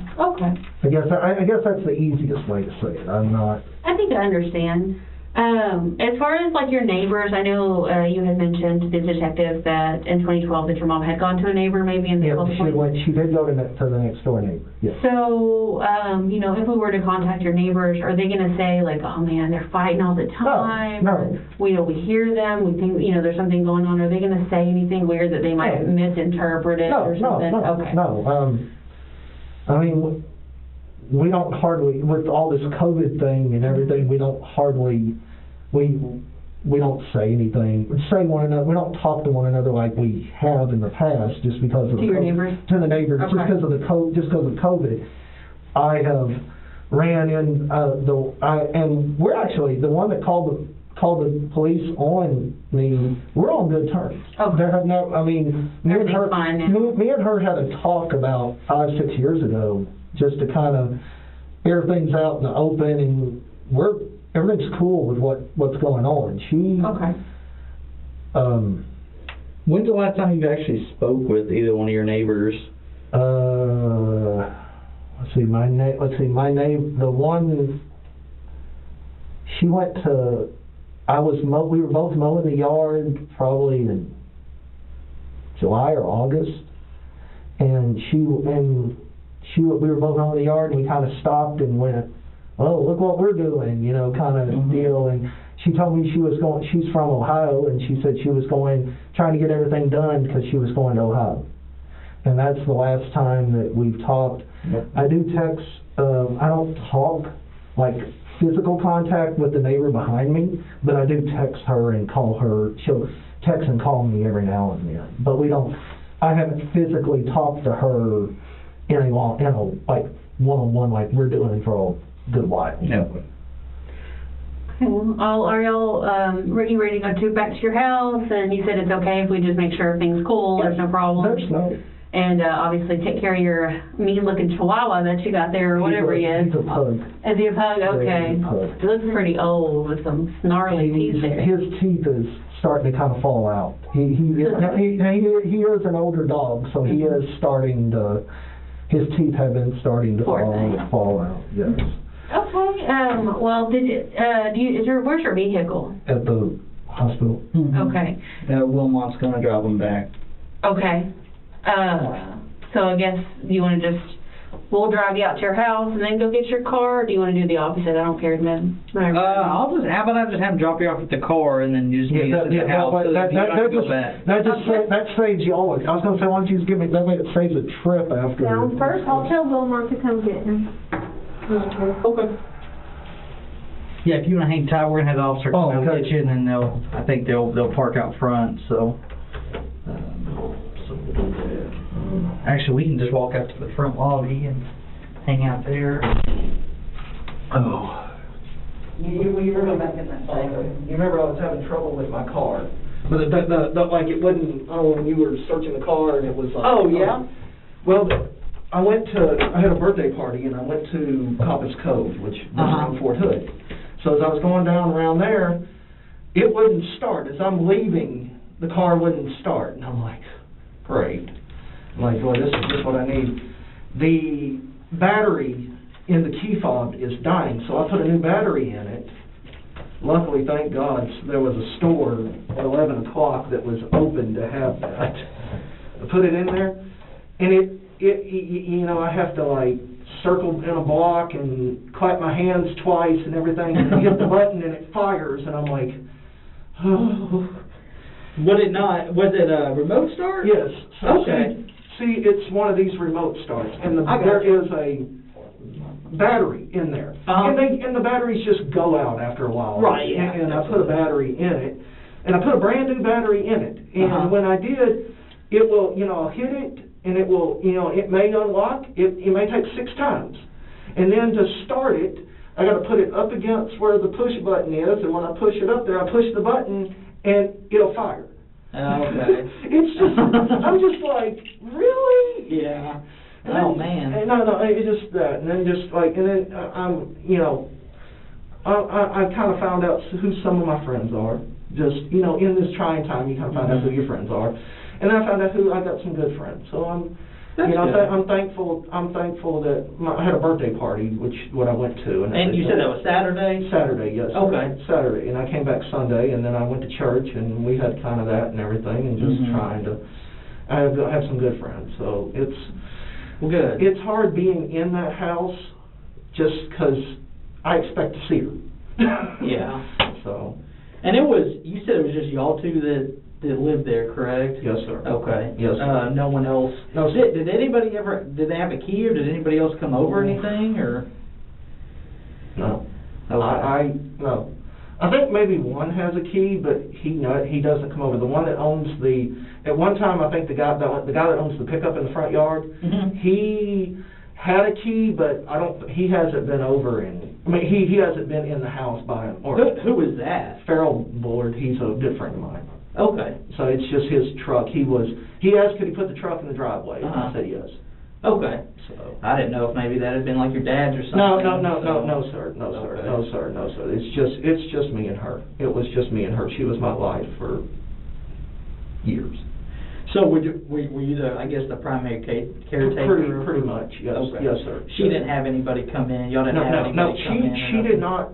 She did not want to go to a doctor. She said, she did not, she was fine. She kept saying, I'm not dying in a hospital. My dad, she goes, Johnny, my dad, died in a hospital. And he did not want, and she said, I am not dying in a hospital, and I'm not catching COVID, and I'm not dying in a hospital. Okay. I do not want to be hooked up to machines. So why would she say that? I mean, was there anything that made her... I think she saw what Dad was, when Dad had his cancer and saw kind of the final, my dad was bedridden, he was on hospice, he was on everything, and she, I think, just saw that, and she's like, I don't want to go through that. And when was that? 2009. Okay. He died March 7th, 2009. Okay, and you said it was from cancer? Yeah, he had throat cancer. He smoked for years, and then he got throat cancer, and we thought he beat it. He went through chemo, radiation. We thought he beat it. And then he said he couldn't see out of his left eye one day. And doctors went, and they went and did everything and said that it had spread to the brain, the vision part of the brain, like what the part of the brain that, I guess, relays signals from the eyes, or I'm not a doctor, so I don't know exactly. Right. But they just said that he was diagnosed stage 4. Okay, so pretty. So, I mean, it was, I think there is only 4 stages, so he was diagnosed 4, but nobody had any pain or anything. They didn't, my parents, like, you stub your toe, they'd be like, we ain't going to the doctor, they ain't going to tell nobody anything, so... And you said that's kind of how your mom was? That's how my mom was too, yes. Okay.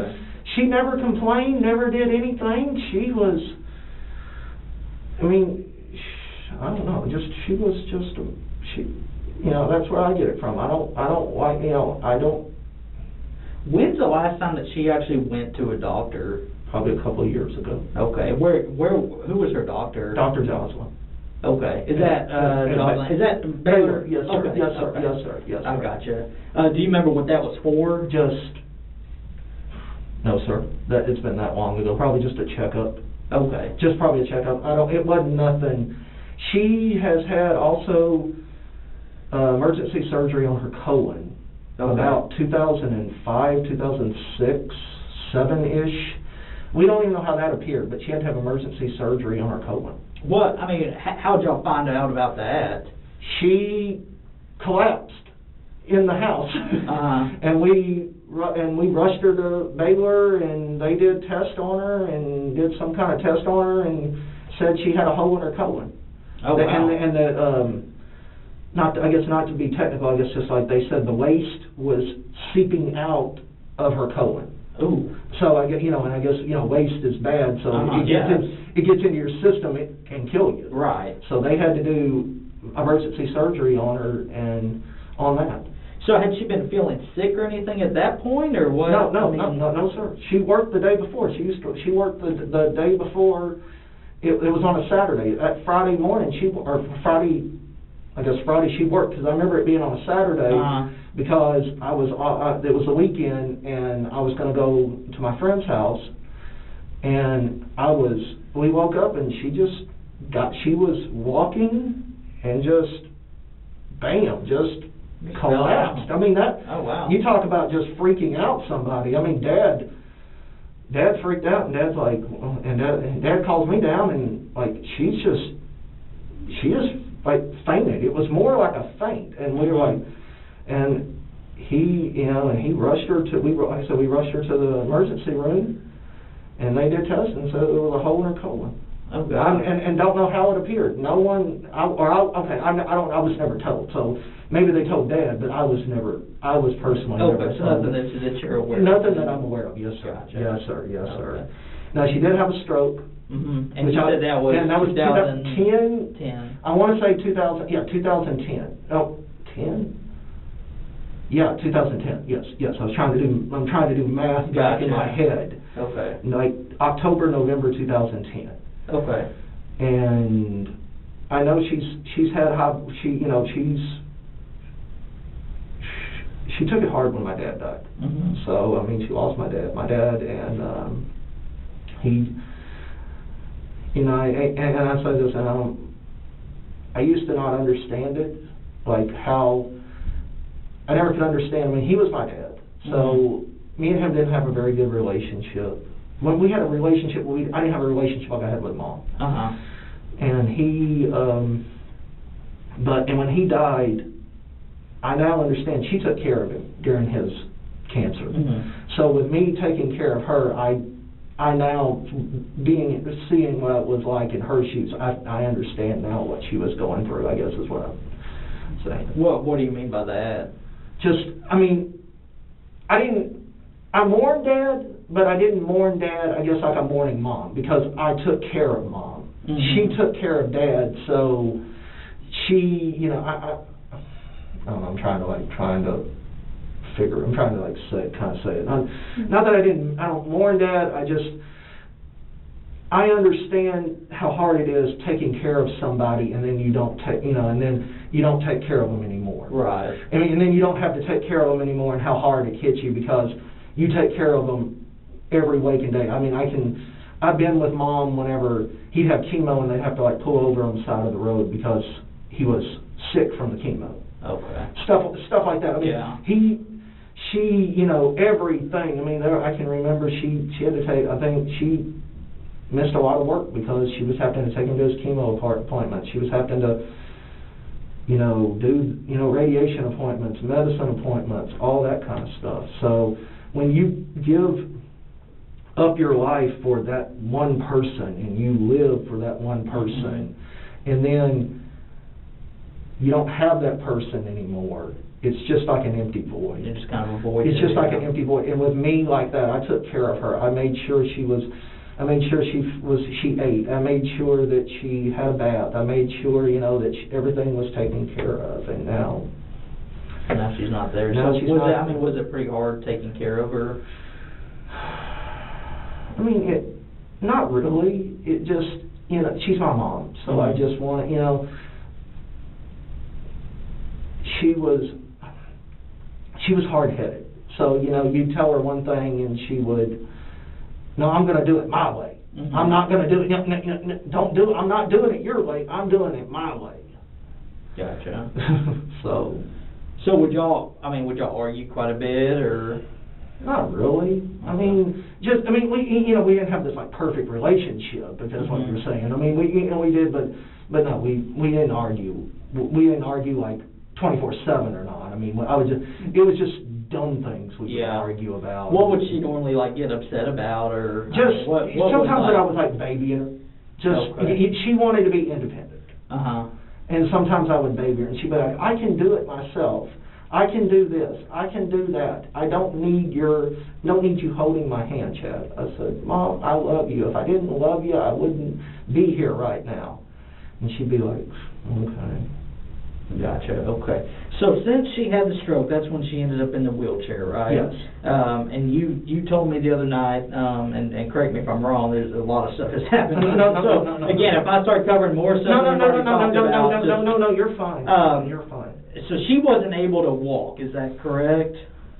Sometimes she would walk every now and then, but it was like from here to there would be, but she would use the walker sometimes, and then just after a while she just got tired of using the walker. So let's say, I'm sorry, No. my glasses keep fogging up. No, you're fine, whatever you need to do. And again, if you need to go to the bathroom, or if you get thirsty or anything like that, let me know. No, I'm fine. So how long has it been since, so she was in a wheelchair, let's say she needed to get up and go to the bathroom, okay, for example, which is, you know, more than just a walk from here to here. Yeah. Would she be able to do that on her own? Yes. She would? Yes. On her own? Or would you have to help her? Or sometimes she would, I mean, I would help her, but most of the time, yes, she could get up and get it. Okay. And would she, I mean, would it have to be assisted? Like, how would she get from here to the bathroom? Since you're saying she could kind of walk from here to here. She could get up in the wheelchair, and she would get in the wheelchair, and then she would just. So what I'm saying is. And then she would move with the wheelchair, and then she would get into the bathroom, and then she had a handrail by the commode that she would pick herself up and do with it. Okay. Was she ever able to go upstairs? No. Okay. No. I never. I told her no. Do not go upstairs, because you're home. If I'm not home and you go upstairs, fall, hurt yourself. No. Okay. No. But other than her being able to like get him, I guess what I'm asking is, would she be able to just stand up and walk all the way to the bathroom? No, Okay. No, sir. I'm just making sure I understand. No, sir. But she was able to kind of get up and get out of the wheelchair. Yes. Okay. Now, how often would she be at the home? Like, how often would you be gone from the home? I mean, what's life like for you, I guess?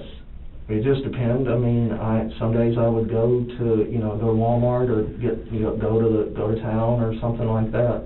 Okay. I mean, it just depends. I never took no far trips or anything like that. I mean, I may go to my friend's house or something that lives here, and then she had her cell phone. Okay. So if she needed me, she could call me and be like, "Hey, I need you," or "I need this," or whatnot. So it's not like where you had to make sure you were at home 24/7. No. Okay. So she was able to take care of herself and everything like that. I would always. Okay. I would make sure I would make sure she had water, make sure she had food and stuff like that. Okay. And where would you normally keep the food and all of that? The food would be sometimes it'd be in the kitchen, and then there was the water. She had a little water bottle that I kept, and she always kept it beside her. Okay. And if she wanted something to drink, she could do that. Would she normally move around the house during the day, or would she? I know you said she slept on the couch. A lot of times she just slept. She was always on the couch. Okay. Just a lot of times she was always on the couch. She didn't really move around a lot or anything like that. She just laid on the couch with the dog. Okay. So other than her falling off the couch the other night, when's the last time she got injured or Probably anything? about a week ago.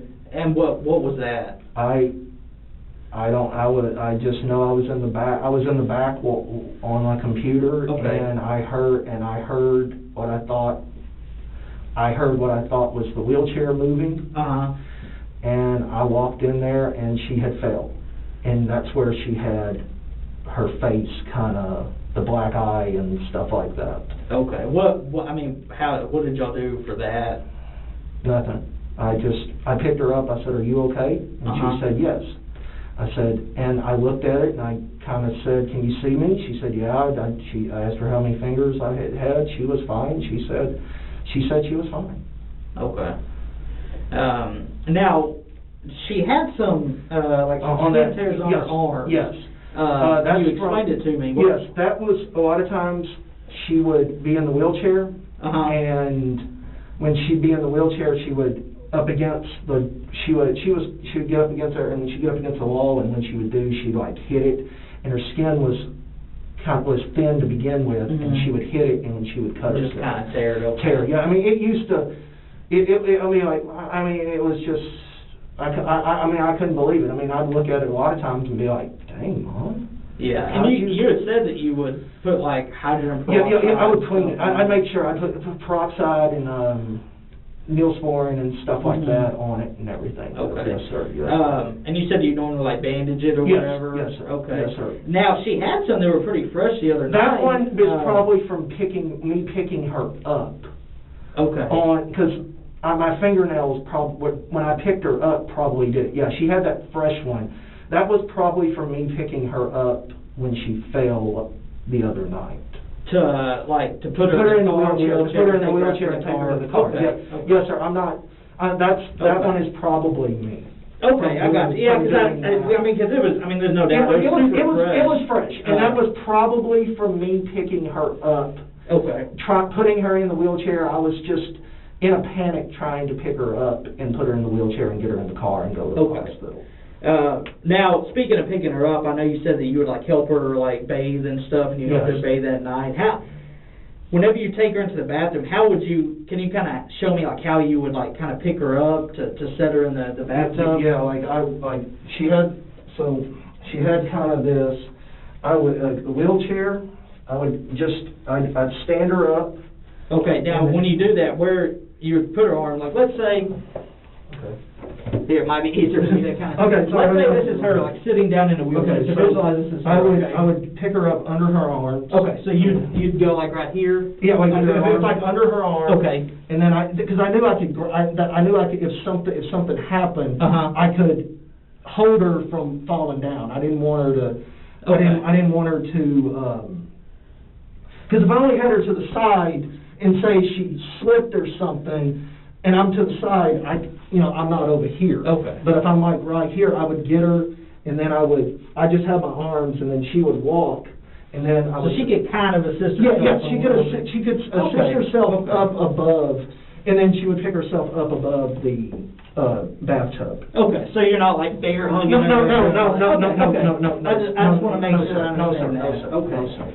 So other than her, the other day you said falling, you were in the back room. How about before that? Any other like injuries or anything? Not that I know of. Not that you know of. Not that I know of. I'm trying to remember. Well, are there any times where you would, let's say, leave and go do something and come back and notice like a new like injury on her or something that wasn't there before?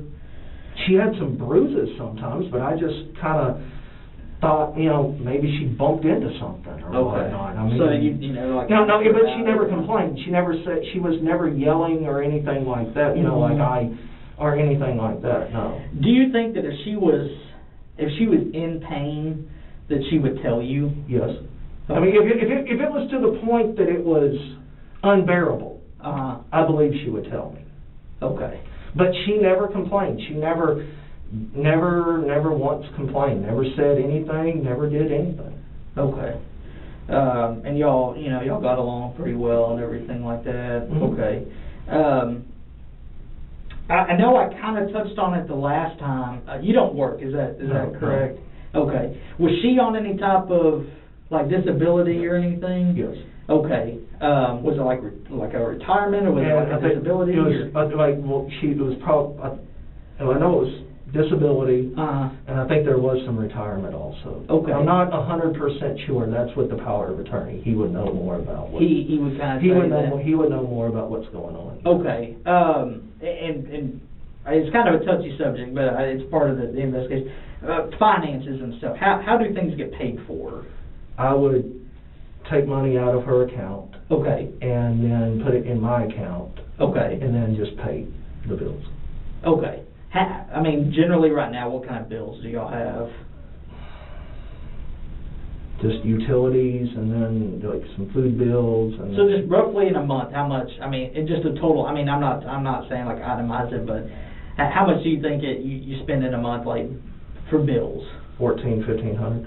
Okay. Is the house paid for? Yes. Yes. Okay. Yes. Okay. The house is paid for. But you got access to the account and everything like that? Yes. Okay. Yes. And the power of attorney knows everything that I do. Okay. So I mean, he knows everything I do. So there's like no crazy money taken out or anything, unless there's some kind of like upkeep or something like that. Yeah. Is there a lot of money or something in there? I'm not sure. Again, I think I'm not 100% sure how much money is in the account. But you have access to it, and you Yes. would transfer money? Yes. So you would be able to see it, right? He had control of the bank account, of her bank account. I have a debit card that I would pull money out of and put it in my account and then pay the bills. Okay. So you just go and just transfer X. How do you know how much to transfer? Do you transfer a set amount, Yes. or how much? I just transfer $800 every 2 weeks. Every 2 weeks. Yes. Okay. Yes, sir. So if that's, I mean, that'd be what, 1,600 Yes, roughly. yes, yes. How do you care for yourself? Is it through that money, Yes, or? yes. Okay. Yes. You don't have any other source of income? or anything? No, sir. Okay. And the reason I'm asking all these things is just get a grasp on everything. Like I said, we're still investigating I and everything like that. And I appreciate you coming in and talking and everything. I know it's been it's been a rough week, to say the least, and all of that. So I've been talking with the medical examiner and stuff. They still got a lot of work to do on the autopsy and everything. So they haven't released the body yet? Not yet, no. Whoa. No. Is that normal? It just kind of depends. I mean, I know with COVID going on right now, they're not sitting there twiddling their thumbs. So I think they're pretty backed up too. Okay. The reason is I have relatives wanting to know when the body so that we can plan the funeral, and I don't know. Without the body, the funeral home will not. I can't talk to the funeral home, and I can't plan nothing. Yeah, I got you. And I think they're trying to go as quick as they can. And that's what I've told people is I'm pretty sure they're not just sitting there twiddling their thumbs. They've got not just her, they've got a ton of with the COVID going on. And so like the medical examiner we use is Dallas County. Yes. So I don't know if you know how big Dallas County is. And the Justice of the Peace told me he used Dallas, or they were going to send it to Dallas County, and that's as much as I know. Gotcha. Okay. So when I talked to them the other day, they have some concerns. Okay, with her body. Number one, she only weighed like 75 pounds. Why was she so? Did she have problems eating or anything? No, she ate. Okay. She ate. She ate. Okay. So she never complained of... No. I mean, there was a time, all the time, I fed her what she wanted. I would say, are you finished? Yes. You want more? No. No, I wasn't like... Okay. How often would she eat throughout the day? Twice a day? Twice a day. Okay. So if she was, let's say if she was hungry, and you weren't home during the day, would she be able to get food? Mm-hmm. Okay. If you wanted it. Did y'all have food at the house and yes, stuff? Yes. Okay. No, I didn't have I was actually going to go to the store Thursday morning So there may not been as much food in the house because, this was Wednesday night, Thursday morning, she was gonna go, I was gonna go to the store and buy stuff because we were just running out. We were running out of stuff. How often would you go to the store? Every 2 weeks. Every 2 weeks, okay. How often would y'all cook at the house, or would you make meals for her? Or did y'all typically cook at the? Would you typically cook at the house, or would y'all eat out? Mostly I cooked at the house. On the weekends she wanted McDonald's, so I would give her McDonald's. Okay. But most of the time she ate. She ate at the house. We ate at the house. Okay. And now we're just going to kind of go through these. Like I said, that's what the medical examiner was telling me they found. And my job is just to try to verify where they came from. And Gotcha. No. okay? I got you. And with you being there with her more than, basically with you being the only one there, I've got to try to get from you how these happen and everything, just to piece it together. I got you. So they said she had just multiple bruises. Yes, all over her body. and she was clumsy. So Okay. she would bump into stuff. She would just do. She bruised so easy. It wasn't like she bruised so easy, and it was just that was used to upset me all the time, just because she could. You could look at her and she just hit this by accident and it leave a bruise. Okay, but you would never, anytime you saw new ones, you would never ask her hey, what happened? If I saw them, I'd be like, what'd you do? Oh, I bumped it on the door, I bumped it on this, or I bumped it on that. Okay. Gotcha. Okay. They said she had some hemorrhaging underneath her scalp, which is like head injuries that are internal. And the reason we're going through this, when they get the body, they call us and say, hey, what's the story on it? And so we told them exactly what you said. Yes. And I'll go through it just to make sure I understood it right. You said you got home from church. Y'all had already decided that she was going to eat afterwards. You fed her. You said oatmeal, and I believe it was fruit snacks. Yes. Is that oatmeal.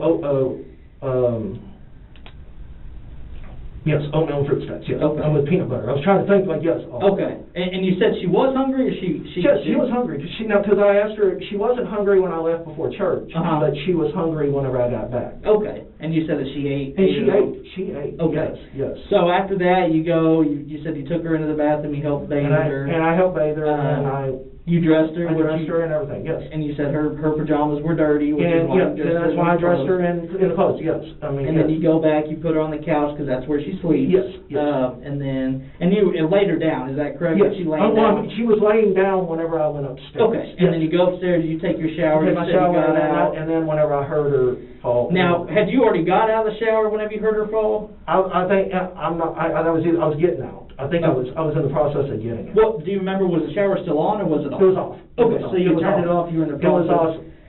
Okay. Getting out. Yes. Was there any? Did you have any music playing or anything like that? No. Okay. Nothing with dog barking. No. Okay. So you go to get out. You heard the thud.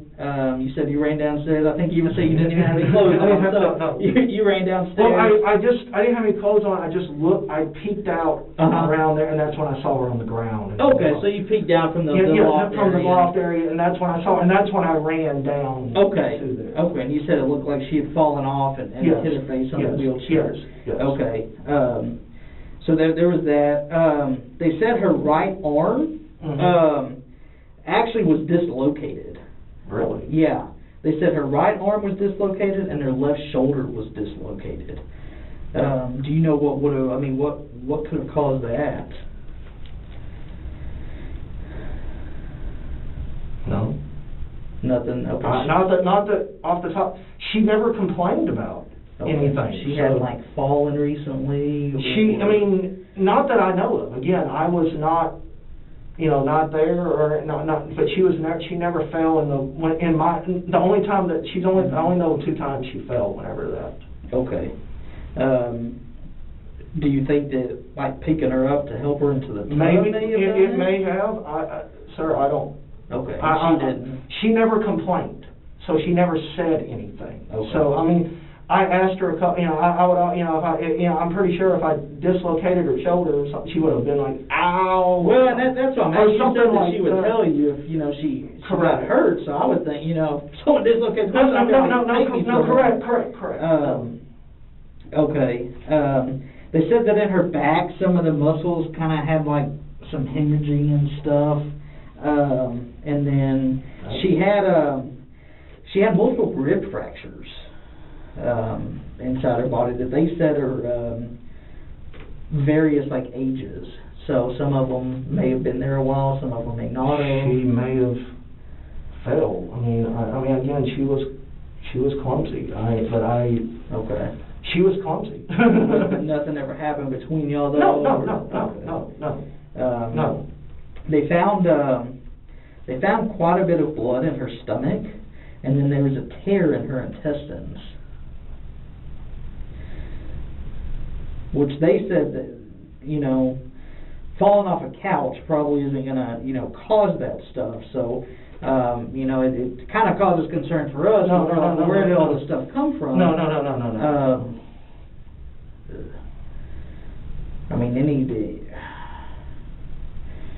Are you able to explain any of this? No. I mean, I know she had that problem with her colon. Okay. So I'm just saying that she had that problem with her colon. Okay. And that was, when did you say like that? 2006. I want to say 2006, 2007.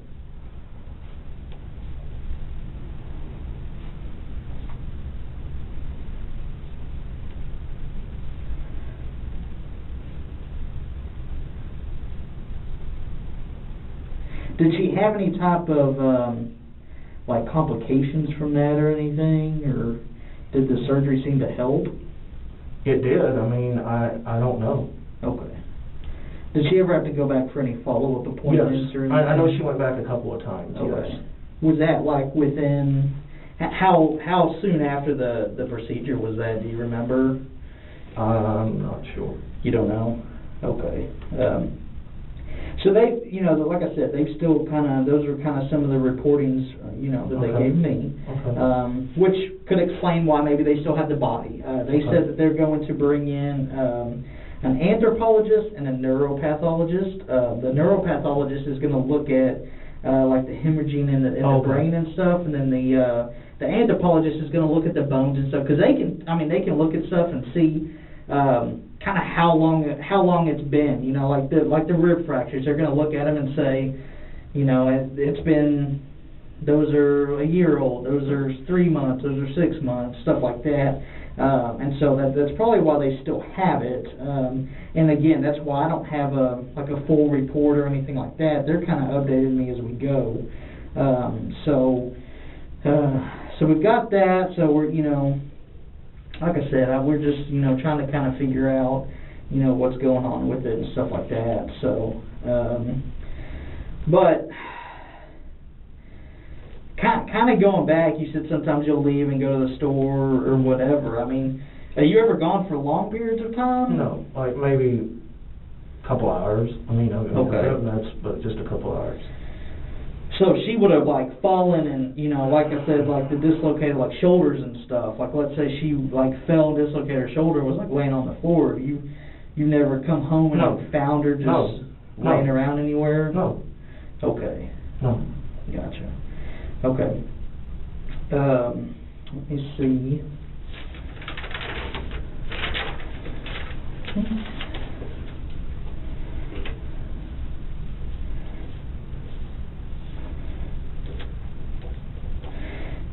So, can I take off my... Yeah. So I'm it's hot out, or it's cold outside, and then... Well, this room has no ventilation. I was fine. That's the reason I'm and I'm hot-natured as it is. I'm not... Oh, me too. I sweat all the time. So I'm sitting here, I'm God, I'm burning up. I gotcha.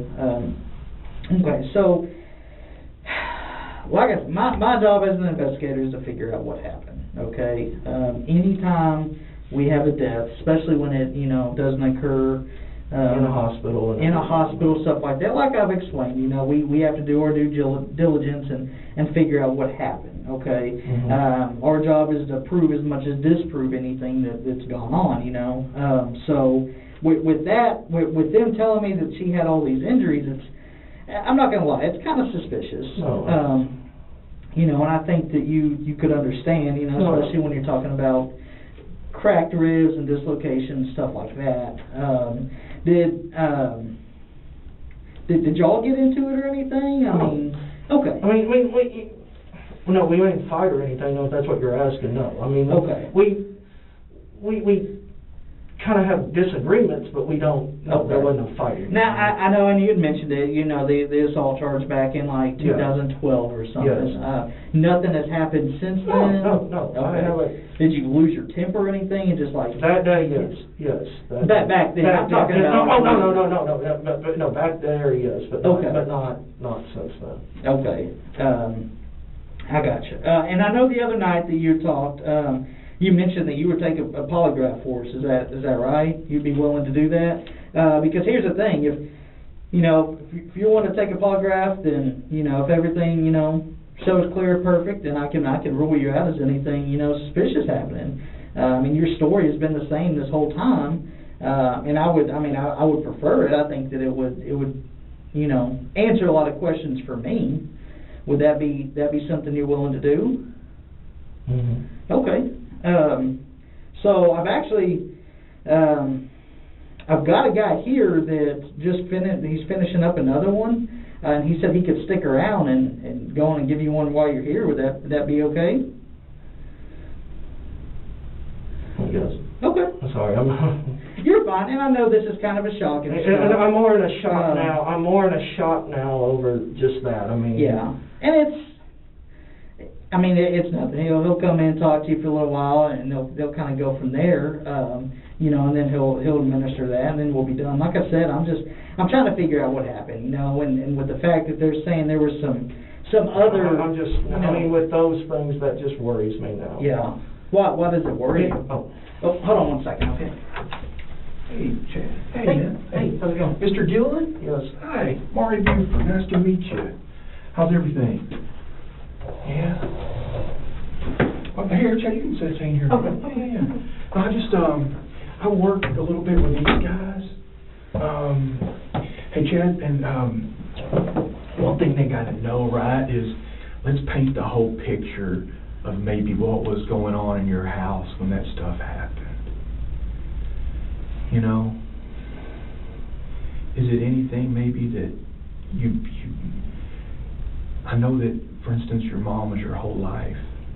I can just see it in your face, and if you want to take your mask off, that's fine. You can breathe a lot better. Yeah, it's okay. I'm sorry. I'm just breaking. I'm not breaking protocol. No, you're fine. You're fine. What we want to do is just kind of help you through this. Okay. I'm okay. That's what we want. When you said that, it just kind of hit me. Well, I can tell that she was your whole life. I can tell that you never in a million years would have done anything to make her hurt. But I think it's also important that we really paint a whole picture here of what really was going on. Because I wouldn't want to be labeled just a split second that something maybe happened, you know what I mean? And kind of going back, she was probably hard-headed, stubborn, and man, we just get a little frustrated. We're maybe a little frustrated about helping her get in and out. With that, maybe you didn't intend for her intestines to get lacerated, right? But she could just have slipped and fall as you were getting her out and just being a little bit. Does that sound maybe right? Maybe what happened? Maybe. Sir, I don't know. Okay. I really don't know. Hey, Chad, what I want to do is I want to get this thing resolved for you today. Okay? So, Bud, when you leave here today, I don't want thinking things about you that ain't true. I want you to listen to me for just a second, okay? Chad, we can control the flow of information in here, right? If you leave here today and we don't get this thing resolved, man, then we can't control the flow of information. Do you have a trash can again? No, I'm okay. Are you sure? I'll go grab one. Yeah. Can we talk about maybe the first time that something happened, or we can explain those? Because that's what we need is an explanation. Right now, it just doesn't make any sense. And I don't want them jumping to conclusions and thinking that you're some type of monster. I'm not a monster. I know you're not. I'm not a monster. I'm not a monster. Will you let us help you? Man, I've talked to hundreds of guys, exact same position as you are. And once we're able to just kind of let everything out, we feel so much better. And we can get back to sleep at night. And I know that you never in a million years would have done anything to hurt your mom. I didn't. You know, but what it is, it's just kind of a gradual. We don't think that it's even that big of a deal, and she never says anything like, "Shit, fuck, my fucking arm hurts. Like, take me to the hospital." Did she ever do that? Did she ever say, "Take me to the hospital right now, I think I'm gonna die"? No. What would you have done if that had happened? Like, took her to the hospital. What did you do that day? Took her to the hospital. What was the last words you said to her? Mom? Mom? While she was alive. Mom? What's the last word she said to you? What was the last words, Chad? Chad? Just... What else? Where were you? At the house. We're at the house. In the living room. Okay. What's the last thing she said to you? When's the last time you touched her when she was still alive? In the living room, whenever I laid her down. Okay. Do you think maybe that's when some of that stuff could have happened? Probably so. Sure. Man, every district attorney, every United States attorney, they ask me 3 questions. Okay? Number 1, hey, is the guy being honest with you? Is he admitting he made some mistakes? Is he screaming for help? Number 1. Number 2, is he sorry? Then number 3, man, this shit ain't gonna happen again. You know, and if you can check the box on all 3 of those things, yes, man, people can forgive you for, man, all kinds of mistakes we make. Okay? But one of the first things that I think you need to do, Chad, I want you to look at me, it's kind of hard. Okay? I'm going to help you, and we're going to walk across the bridge. Listen, I want you to listen to me. We need to talk for your mom. Your mom doesn't have anybody to talk for her. Okay? And I don't want them to see you as some kind of horrible person that doesn't give a shit about what happened to her mom. Do you see what I'm saying? I don't want them to make decisions for you. Okay? It's kind of like, for instance, say you go to sleep at night, right? You go to sleep at night and everything's bone dry, dude. There ain't no problems at all. Everything's bone dry, the moon is out, there's stars everywhere. You wake, it ain't rained in months. You wake up in the morning, okay, buddy?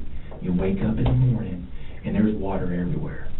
There's water dripping off the roof.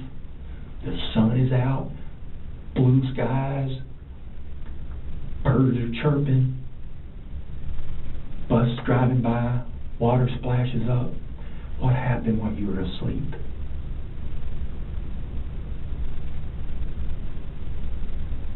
What happened while you were sleeping? You wake up and there's water everywhere. I freak out. It rained. Okay. Sorry. Exactly. No, you're right, buddy. I know there's a million things going through your mind right now, but as sure as you are that it rained, they know that some of that stuff happened maybe when you were holding your mom. Okay? And that's what I want to talk about, because I don't think you meant for her to die. I really don't. But I do know that maybe you're a little overwhelmed. Maybe you need to get some help. Maybe you need to get some counseling. What happened back in 2012? What was that? I got upset one night and I hit her. Okay. And I wish I'd never done that. I know it. I know it, but then it happened again, right? It happened again.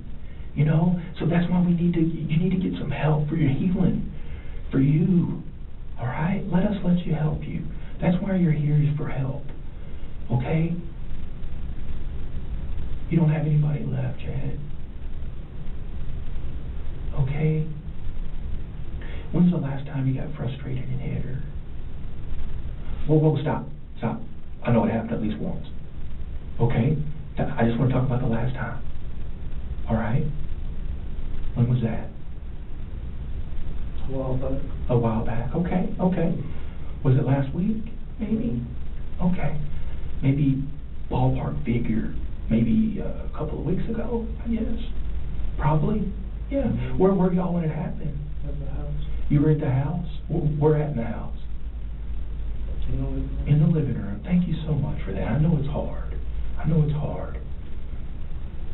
Where did you hit her? On the arm. On the arm? Where at on the arm? Can you show me? Is that how maybe she dislocated her shoulder? Maybe. Okay, okay. Did she hit her head after that? No. She didn't hit her head? No. Okay. Well, what about a time where maybe you didn't mean to, but you hit her in the stomach? Or on her back? I hit her on the back trying. You hit her on the back? I might try it like she was choking, like coughing. Okay. I mean, like coughing. Could that account for the stuff that was on the back? Maybe? Okay. Now let's be real clear about that day. Okay? Because I know that, well, first of all, can I, you're super brave for being in here and saying that. I know it's scary. I know it's hard. And I'm going to walk you through it, okay? But we need to talk about what happened that day with your mom. That way you can get it out. You can get those demons out of your head. Okay?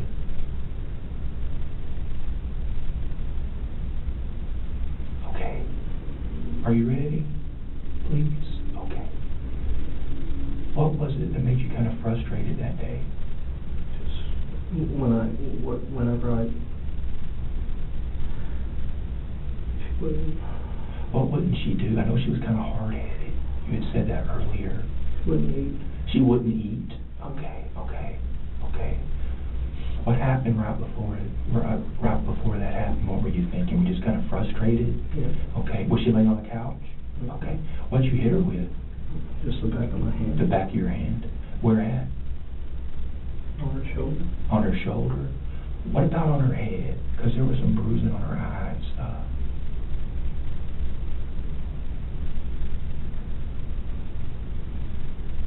I may have done it too on her head. I don't. Okay.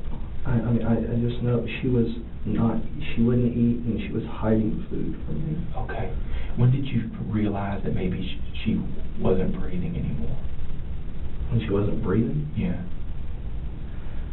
When I came downstairs and she was not breathing. Okay. When did you hit her on the couch and then you went to go take a shower? Yeah. And then you came I didn't hit her on the couch. No, I put her on the couch. You put her on the couch? I put her on the couch after taking a shower. Okay, but that's when you hit her? No. Okay. No. I did not hit. No. I did Okay.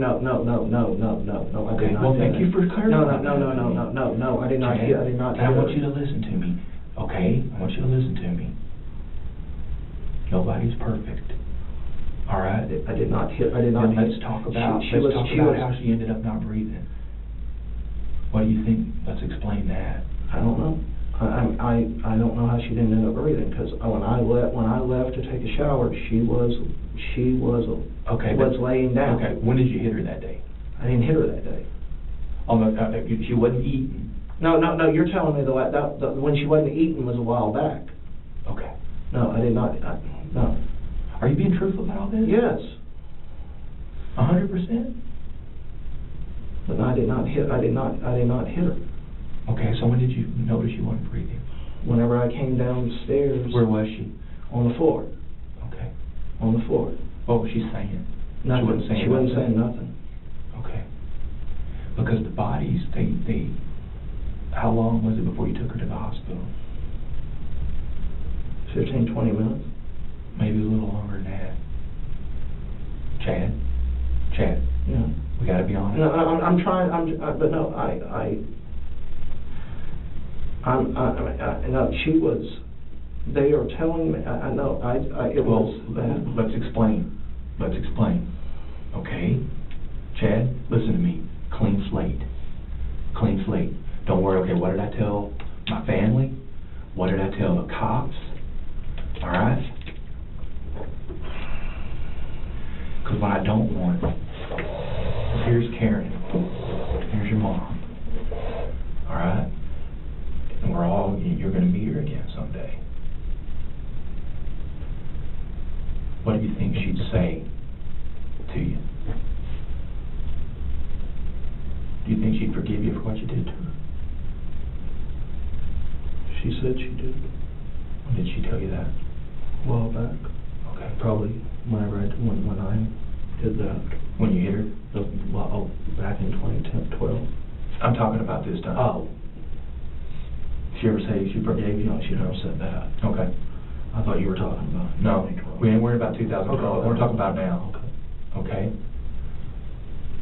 What about the ribs? She had broken ribs. She fell a lot. No. She did fall. How many times would you be maybe, because you had to pick her up and take her everywhere, right? Yes. Yeah, so how many times maybe if you were carrying her to the bath or putting her into the bath or something like that where she could have slipped and hit herself? How many times did I do that? I mean, like I carried her to make sure. Yeah. I may have, but no, I Okay. didn't hit her in the ribs or anything like that. No. Then how do you think they got broke? You squeeze her? Maybe shake her? Kind of stop? No, I did not shake her or anything. Okay, because I got to tell you. No, I did not shake her. A little bit about me, okay? I don't work for Waxahachie PD, all right? I work for the state police. I work for DPS, Okay. okay? And I work with medical examiners all over the country. All right, Chad? These people are fucking badass. The ME, the medical examiner that's helping your mom, I mean, they're good. They do not mess up, okay? Now, they're going to have a forensic anthropologist look at her bones. They're going to have a muscle expert do like the bruises on her back, okay? They're going to have some other experts that are going to examine her organs. I'm not going to give you any advice today. I can tell you what I've seen help other people, okay? And the number one thing is straight up 100% truthfulness, okay? That, hey, I know it's scary. I'm going to help you get through it. That's why I'm here. I wouldn't be here if these people didn't like you, okay? If these people didn't like you, you never would see me, all right? What I want to try to do is just kind of help you explain what happened with your mom, okay? Because I know it was frustrating. I know it was hard, all right? I had to care for my grandfather, okay? I had to care for my grandfather because my mom and dad are pieces of shit, all right? And it sucks. It is hard. It's a full-time job. They just become kind of our whole life. And you know what? They don't listen to shit. And sometimes, what was your mom like growing up? What was your childhood like growing up? Good. With your dad? He was Not too good. He wasn't. I can tell. He wasn't home. Did your mom ever help you with your dad? Like, when my dad passed away, Mhm. or he had cancer. Okay. Well, you're the only one there for her. You're her complete lifeline, all right? So what me and you need to do is just kind of paint a picture of what was really going on in the house, all right? Because they know what happened, all right? They know that whatever happened to your mom, as hard as it is for you to hear, it was something that happened when you did it, you were there. Okay, so what we need to do is paint a picture so people can see the real story about what was going on inside the house. Okay?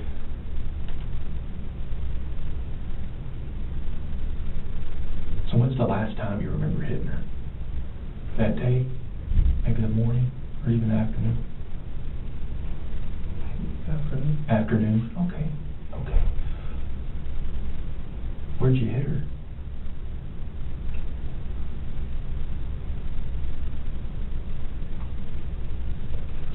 In the stomach? Okay. I knew that. What'd you hit her with? My hand. Your hand, like a fist, your right hand or your... I guess. Your fist? No, yeah, probably. Yeah. Now, what'd she say? Nothing. She didn't say anything at all? No. Okay. Was that right before you went to take a shower? Yes. Okay. And then when you came back, she had fallen off? Yeah. Okay. Yes. Is that true, the falling off the couch? Yes. Okay. She was on the ground when I found her. So I guess it sounds like you're kind of realizing now that maybe you didn't think of it, but when you hit her, that's what caused her, the intestines to split like that? Mm-hmm. Okay. I know, man, thank you for sharing that with me. I know it's hard, Chad. I know it's hard. Did you kick her? No, I did not kick her. Did you why'd you take her to the hospital? I don't mean to be accusatory, I'm not. I was just, what were you thinking right when you put her in the car? Well, she was dead then? No, Like I cold? didn't, no, she wasn't, no. Are you pretty sure she was alive when you put her in the car? I thought so. You thought Yes, so? Yes, she wouldn't even squeeze my hand, Okay. and I was like, oh, and that Scared? That freaked me out, and that's. Yeah. You started to panic? Yes. Yeah. Did you delete anything? Or No. Including, well, for instance, at the house, did you clean up No, anything before the cops got there? No. You didn't try to hide anything? No. No. Okay, you didn't clean up blood or something? No. Pistol or something? No guns. No guns or anything? No guns. Good. No guns.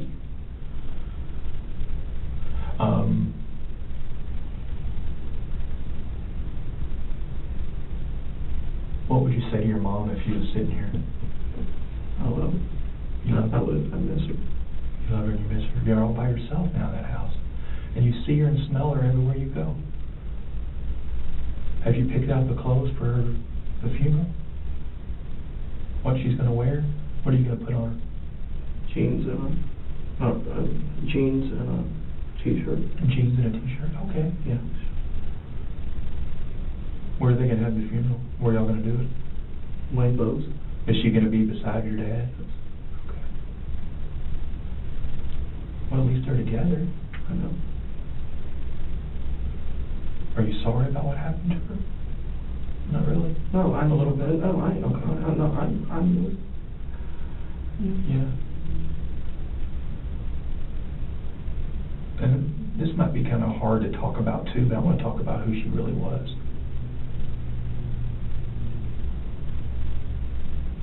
She wasn't a saint. I know that. I'm not either. What's something maybe you think that she could have done differently, where it wouldn't have happened? Like what do you mean? What was it that maybe made her so hard-headed? And like, especially to the one person that even gave a shit about her in her whole life. Hell, you fucking take her and go take her shit, man. You wipe her ass. You did it for years. You know? Did she ever say thank you or anything? Yes. Okay. Yes. What about Christmas? Did she ever get you Christmas presents? and Yes. stuff? Yes. Do you have any brothers and sisters? I don't know much about you. I have a half sister. How come she ain't doing shit? That's my dad's. How come she ain't? So? She just. After your dad died, she wouldn't do with you? Pretty much. We tried to have a relationship, and I tried, and she wouldn't. Yeah.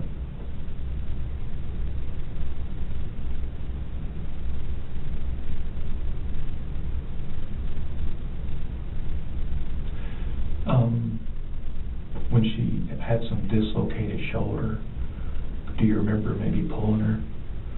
I have no idea how that happened. No. I have no Let me idea. ask you a question. Have you seen her pictures? I know it's ingrained in your mind what she looks like, but I just saw her today, first time I've ever seen her. There was two, what was that? Right in the middle of her forehead, there was two bruises. She fell about a week ago. Okay. She did fall a week Okay. ago. How many times did you push her though? No, I didn't. Maybe help her down the stairs or something? No, she never went upstairs. She never went upstairs. Okay. She never went upstairs. Okay. So looking back on it, you're pretty sure that maybe that punch to the stomach, that's what did it? It had to have. Kind of like the rain in the night, right? I don't know. Was she on the couch when you hit her? Yes. Okay.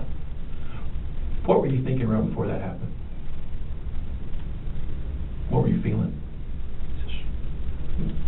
Mad? Mad. What was causing the anger? That she wouldn't eat. She wouldn't eat? Okay.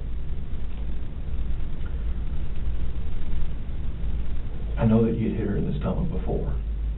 Okay? That's probably why she wouldn't eat.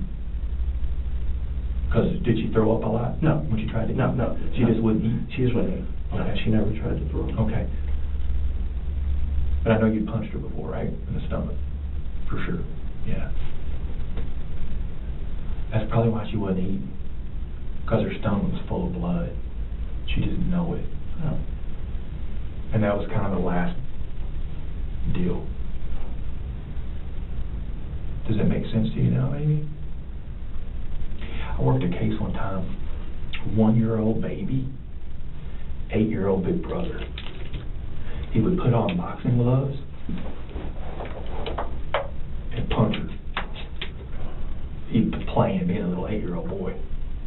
Well, that trauma that built up over time, eventually her brain started swelling and she died. Well, I guess your mom had some brain swelling.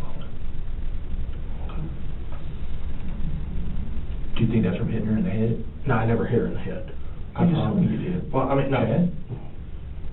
You said that you hit her in the head, you backhanded her while she was laying on the couch. No, I did not hit her in the head. I hit her on the shoulder. You said you hit her in the head, you told me you hit her on the head. I know you did. Stop. Chad?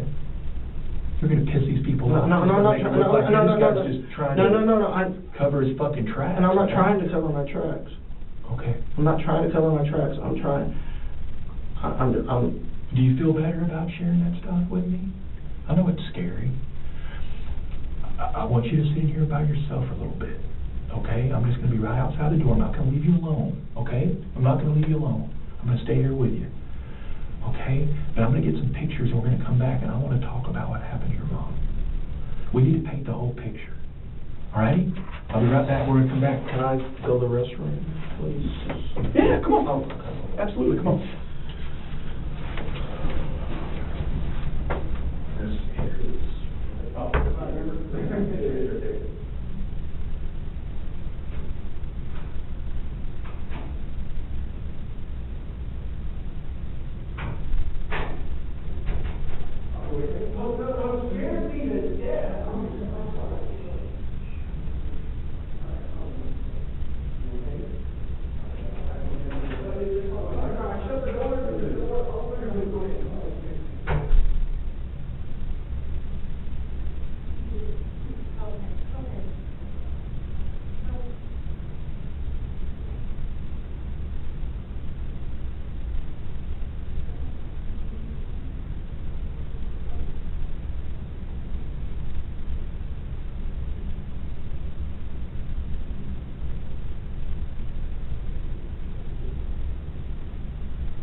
I'm really sorry. I've done this for so many years. I wanted to make sure that you were okay mentally. I had to go. You feel a little better? Throw up? No, I didn't throw up.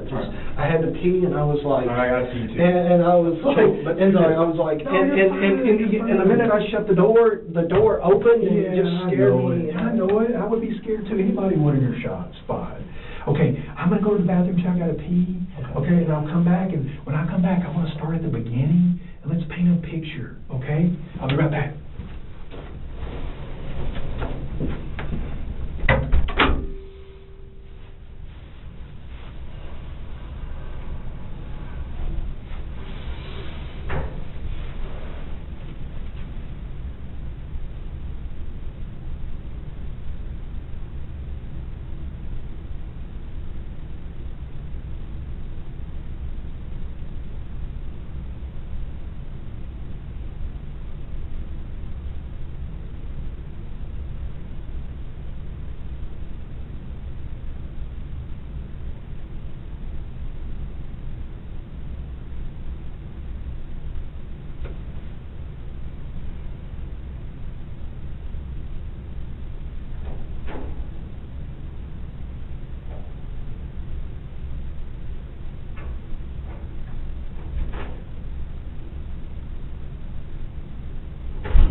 Hey, Chad.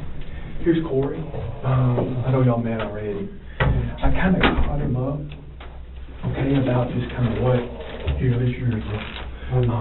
I know you're not hungry. I know you're not hungry. I appreciate it. Sure. Thank you. I know. I appreciate it. So I caught up Corey, okay, about just kind of what me and you talked about. And he's really relieved. He's not pissed at you. He's not upset with you, okay? But I think it's really, really important that we tell the whole story, right?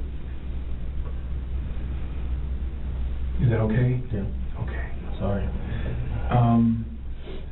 So, Chad, like I've told you from the very beginning, my job is just to find out what happened.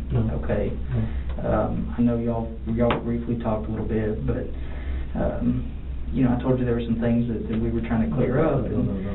So if we can just start from maybe the day of, and just go through a timeline of what happened that day, and just try to get it all out there. Let's get everything cleared up, and then we can move on.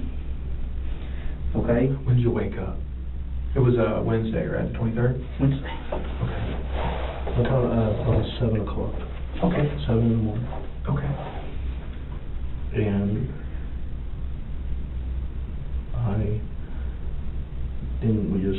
me and her watched TV. She'd watch I turned the TV on for her. She was watching TV. I was in the back room. Was she already awake when you woke up? Yes, I think, yeah, or she was beginning to get up. I think I can't remember fully if she was awake. Whenever I went in there, I asked her, and she said yes. I talked to her, and she was awake. And I asked her if she wanted water. She said yes. She drank water, and then we just watched TV until about 8, 9 o'clock. She asked me. She said that she asked me that she said she had a headache, and I gave her some ibuprofen, and she just lay down on the couch.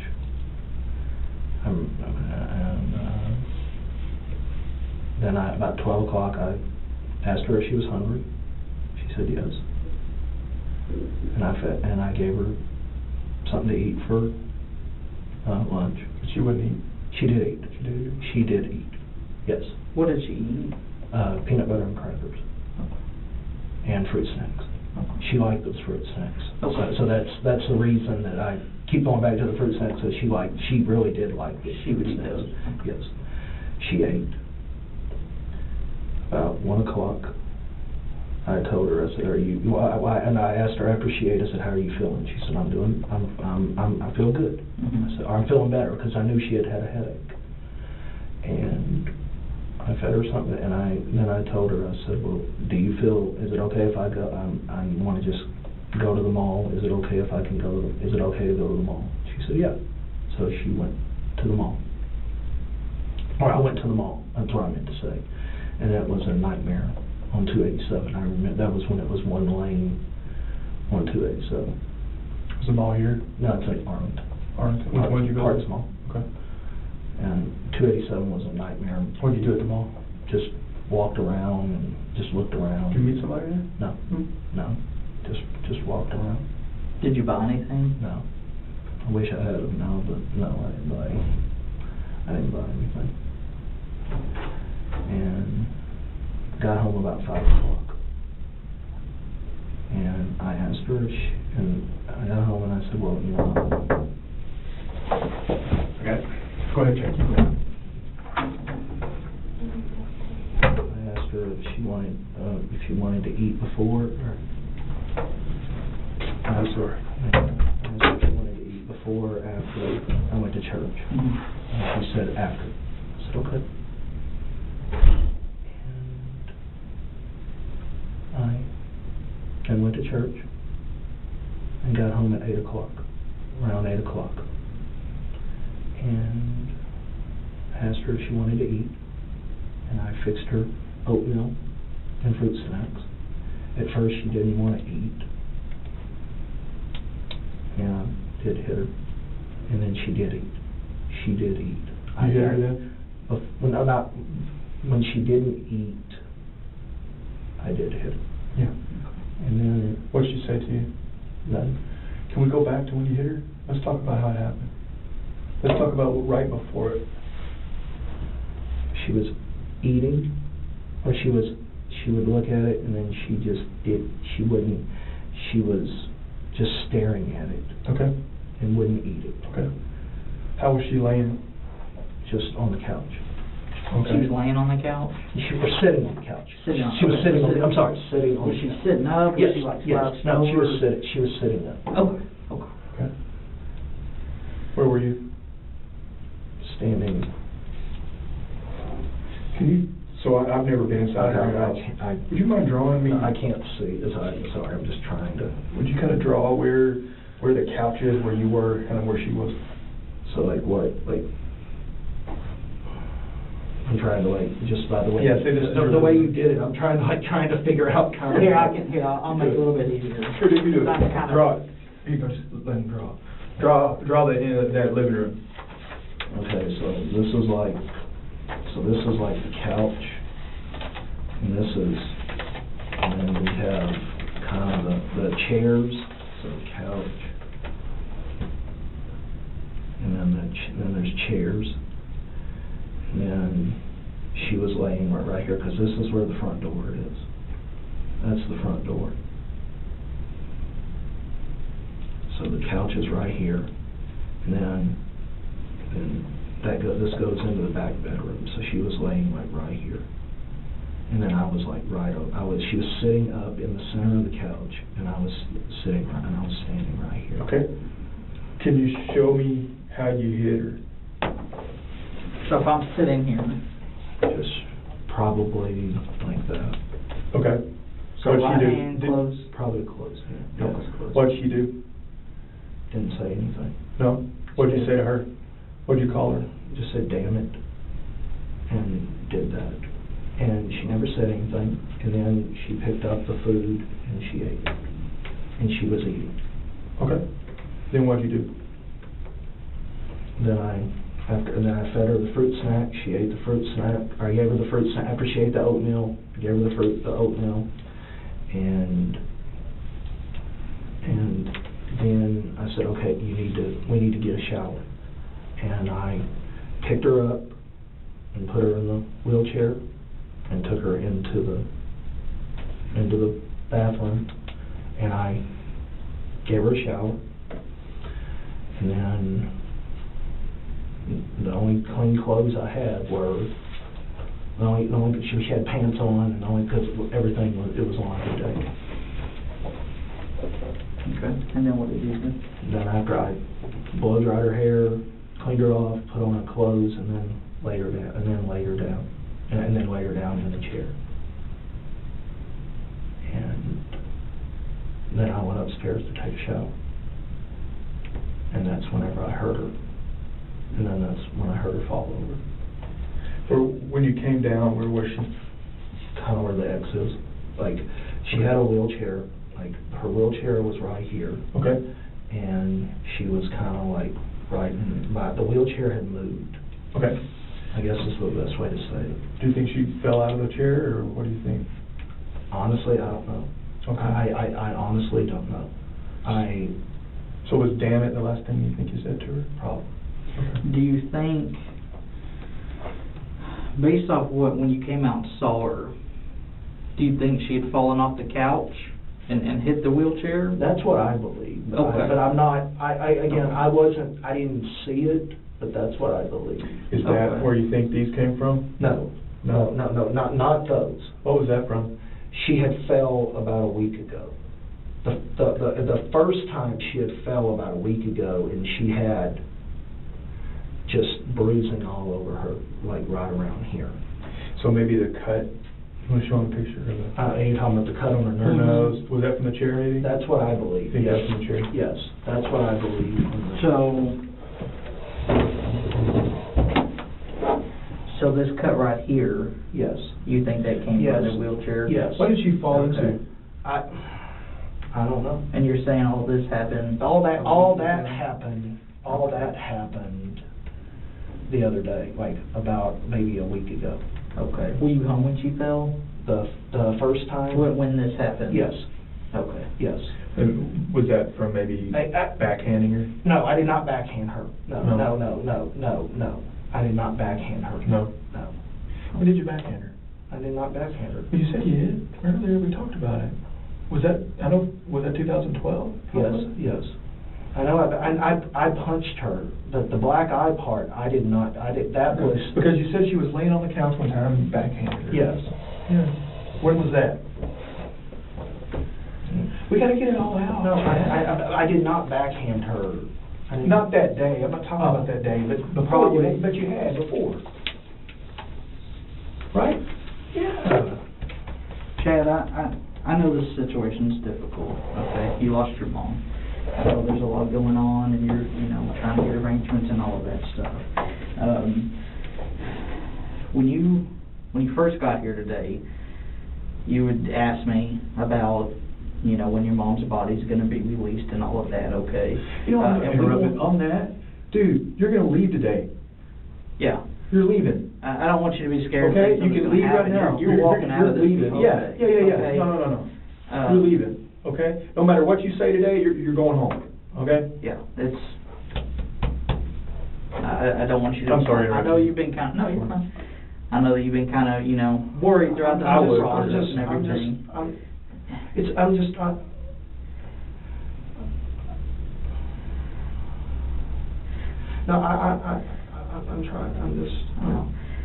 You're scared. Is that accurate? That's probably the most accurate thing. I can tell you're scared. I've had, and this isn't you personally, sir. I've had kind of, and this is, I guess I'm going to say something kind of crazy. I'm glad, and this is not me, I'm glad to see that Waxahachie has got some nicer police officers and some nicer detectives. Because the last time when I went through all this in 2012, I had the most hatefulest people in the world. I was guilty even though I was guilty, and I did say I was guilty when I did hit her. This just kind of left. Treated you like shit. Yeah, yes, sir. Yeah. Yes, sir. And that's not. I'm not trying to say anything. I'm not trying to do anything on that. It's just it left a bitter taste in my mouth. And I hate that. Okay, I hate that happened, Chad. Are you being honest right now? No. Yes.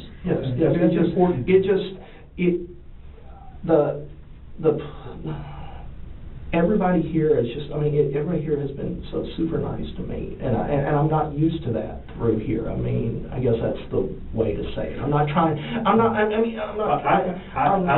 take that as a compliment. I'm not trying to say anything. Well, Chad, this is a real. I'm trying. I guess that's just what I'm trying to say. Yes, I'm scared. Well, this is a real. I just don't want to be. I don't want to be guilty until proven innocent. Yeah. I guess that's the way because that's how I felt through there, and they just in 2012 it was just a complete nightmare. I couldn't talk to nobody. That nobody would talk to me. Literally nobody would talk to me in 2012. So with that, it just. Hey, Chad, why do you think say for instance, this kind of, I think we did a really good job of that day. Like kind of playing the tape back, right, from September 23rd all the way back. When do you think the next time that something took place was? Maybe a week or so before? When she fell. What was probably about a week ago when she fell. The bruising on her face. Okay. The bruising on her face. Okay. When's maybe something though that could have happened with you? Chad? I'm thinking. Okay. Because they have to be 100% somebody to hurt their shoulder like this, no matter how old they are, kind of weak and stuff like that. Somebody had to pull their arm. Okay. I don't know about pulling her arm. I know, but I never yanked on her arm or anything like that. No, sir. Okay. And I'm sorry, I never did. What do you think caused that? I honestly don't know. I mean, I'm 100%. Okay, hey Chad, I want you to listen to me for a second. Okay, wait, you're doing great. Okay, what I don't want to see is, again, they're gonna have all these experts. I know. Okay, and they're gonna bring them up, and they're gonna be like, and you're like, nope, I did this, but no, that, no, or whatever. We need to explain. No. And you're asking me about the shoulder. I don't know. I did not yank the shoulder. Do you think, what about, I did how not- many no. times maybe were you getting her out of the bath or getting her into the bath and maybe she slipped or whatever and you... She did, no, she has slipped a couple of times, because that is really, the bathtub is really slippery. Yeah. So I never hit her in the shoulder. I may have grabbed her. I mean, it just by helping her and everything, she would slip, and I did maybe, and I grabbed her. I know that for a fact. I have done that numerous times. Numerous times. What about, Yes, okay, numerous okay, times. fine. When's, before that day, when's the next time that you hit her? We need to talk about hitting her. Same thing, I know you hit her in the stomach before, you said. Yeah. How many days before, a week before was that? When's the last time maybe you punched her in the stomach? Maybe a week. About a week before? Maybe. I don't know exactly. What led to that? Was it the eating thing again, or what? What else would make you frustrated other than when she wouldn't eat?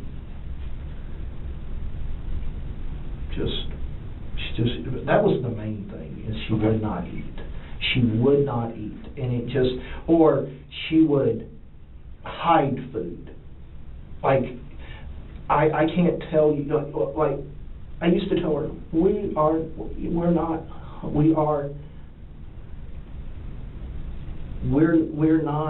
and she found out, when she was watching TV and found out about all this COVID stuff. Mm-hmm. And I would tell her, and she'd say, I want to go outside. I want to go out. I go, Mom, if I take you out into the world and you get this, I could never live with myself knowing that whether this is a hoax or not, and that was my, and whether this is a hoax or not, you dying of COVID because I took you out in the world. Just, and because back then we didn't know all the stuff that we know and everything, and people, you know, Dallas County's getting 1,000 cases a day, 300, 400 people are dying, people over 65 are that, and all kinds of stuff. I'm like, I don't want, and... Yeah, she was definitely susceptible. She was, yes. And How long ago was that? I know you said when COVID first came yes, out, or was yes. it? Yeah, it was when the shutdown. Now it really hit her when the shutdown. When we went, I guess whenever the stay-at-home orders or whatever it was, she was watching the news and she really just like, I had to finally turn the news off. I'm like, you don't need to watch that, because it just, all it's doing is just driving you crazy, driving me crazy. Did you find it after that March, maybe? She started hiding food. Okay. What I mean by that was because she was seeing all the toilet paper rationing, all the food and stuff like that. She wanted to have food to eat, even though, and she would like not eat, but then she would eat periodically, and it would just frustrate me. So then I kind of started finding ants and bugs and all kinds of stuff like that, because she was hiding food and the bugs and the ants and the mice and all that kind of stuff and we're all around, and that's where I had all the whatchamacallit and stuff like that, that white stuff that was on there. Remember, I don't know if I told y'all there was a bunch of white stuff, because the ants and everything. I found on the internet that if you take borax and granite sugar, they eat it and die, because they think the powdered sugar, they think, and the borax are the same consistency, and they'll take the borax with the granite sugar, thinking that it's sugar, and then it kills the queen and gets rid of all the ants and bugs. And I know that's I just found this on the internet, and that's the reason there was all this white powdered stuff all around the house. I don't know, that's what I told one of them. I said, that's not drugs or anything on the ground. That's white, that's like granite sugar and borax from that. So. How many times would you mix maybe the borax in with your mom's food? No, I never, no, I never, Like medicine, like No. just so she'd go to sleep? No, Like no, not to try to kill her? no, just no, so she no, could no. shut the fuck up? No, Never. I never did that, no, sir, Okay. no, sir, no, sir, I never did any of No. that, no, sir, no, sir. So when they do her autopsy, they're not gonna No, there find is no. high levels of borax? No, the or only rat thing, poison no, or anything like that in there? the only thing they're gonna find is Tylenol, Pepto-Bismol, and allergy medicine. Sounds like she's pretty healthy other than this stroke. That, I mean, that's. Was she on any meds? No, No? no. So she didn't take any, No. not even like multivitamins or Wow. nothing? That's great. No. Cheap. I mean, like when they do, if they do the toxicology report, I swear to God, you will only find Pepto-Bismol. Could she have accidentally taken something? Like got confused, you think? I wasn't with her 24/7, but no, there was nothing in the area where she could get to. Where'd you keep the borax and powdered sugar? The powdered sugar was in the kitchen, and Okay. the borax is in the utility room where the laundry detergent and all that stuff. Where, whenever you would mix it for the ants, where would you keep it? I would make it right then and just put it in, and like I only made just a little bit. What would you mix it in? A cup, a styrofoam cup. Okay. And a styrofoam cup, and then there was also, sometimes I would use I had a little glass. Okay. What would you do with that after you mixed it? Like put it on the ground. With the dishes, like the cup and the bowl, or? Usually I just wash it. You'd wash it right Yeah, then? yeah. Or if it was a styrofoam cup, I just throw it away. Okay. And the reason I'm asking, like, is there a way that, maybe she would have, like, you would have mixed it, dumped it out, and then set the bowl on the counter? Oh, no. She would've came behind you to- I would never do anything like that because and I know what you guys are trying to say. I know. I would. No, we're not No. I just want to, but somebody's gonna ask that. So I want to make sure you know that I didn't poison my mom. She would have got a lot more sick than what happened to her. I never, no, sir, I never. They already have a clue I there. never. You ever think about it? No. Or think about maybe, man, I could probably push her down the stairs. No, and she nobody never was know upstairs. No, anything? she was never upstairs. I would never, I Or would never do it. strangle her in the bathtub and look like she fell or anything? No. Do you ever think about it? No. Planning it? No. Or talk to a buddy about it? No. Okay. No. Like for the life insurance money or something? Are you the beneficiary? I'm probably the beneficiary, but I don't know about I don't even know if she got life insurance. Really? No, I have no idea if she has any life insurance. Again, that's with me not being with the power of attorney, I know nothing. So it sounds like you were frustrated. Was it for like, you didn't kill her for money? No. No. And I know what you're, no. I did not. That's what I was going No, at. there's. So I figured I'd just ask you. You No. didn't do that. What about the settlement that your dad had got? I have no idea how much money that is. I was never. You don't have any idea, so no one ever told you? I know that maybe there was, I heard something, maybe 200,000. That at one time, that's all I know. Who told you that? I think when I was power of attorney at one time, I think that's what I was told, it was around 200,000, or what was in the bank, but no. So is all of this money in the same location? Yes. Okay. It's in the, I'm pretty sure the power of attorney, like I said, he has the bank account, and I just pull money out of it. So is it whose name is the account in?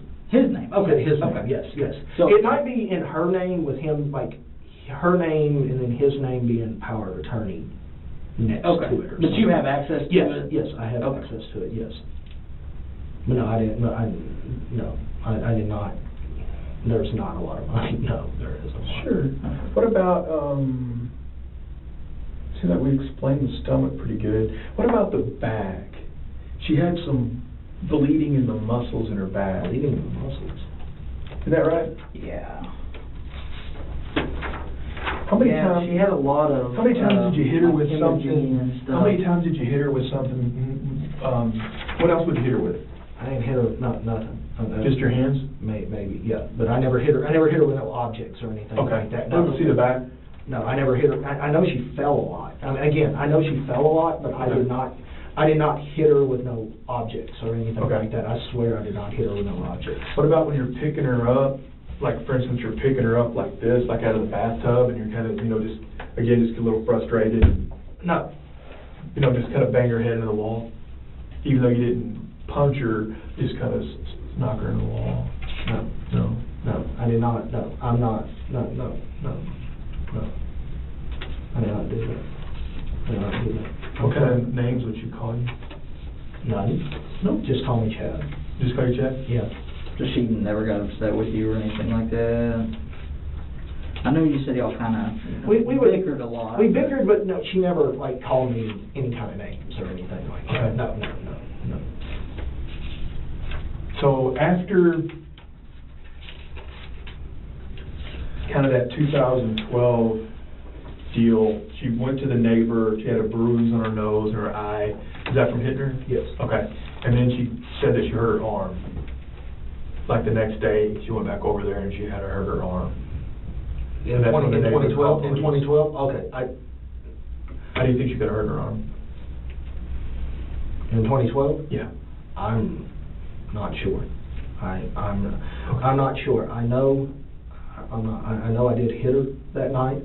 Yeah. And I had no idea about the arm. The arm is new, honestly new to me. Okay. I knew I hit her in the face. I know that I did hit her in the face, but the arm, what you're saying about the arm Yeah. is new to me. I Okay. did not. What about, I did not know about that.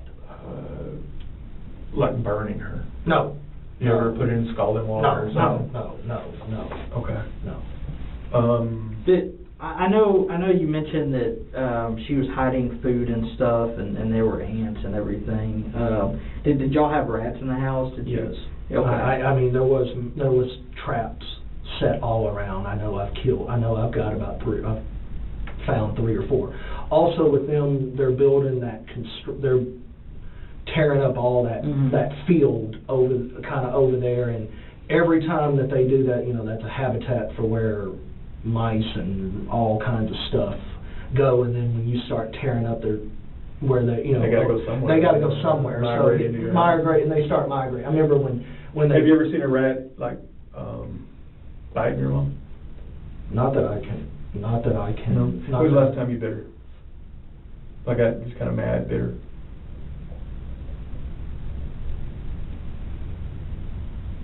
Chad? I'm thinking maybe a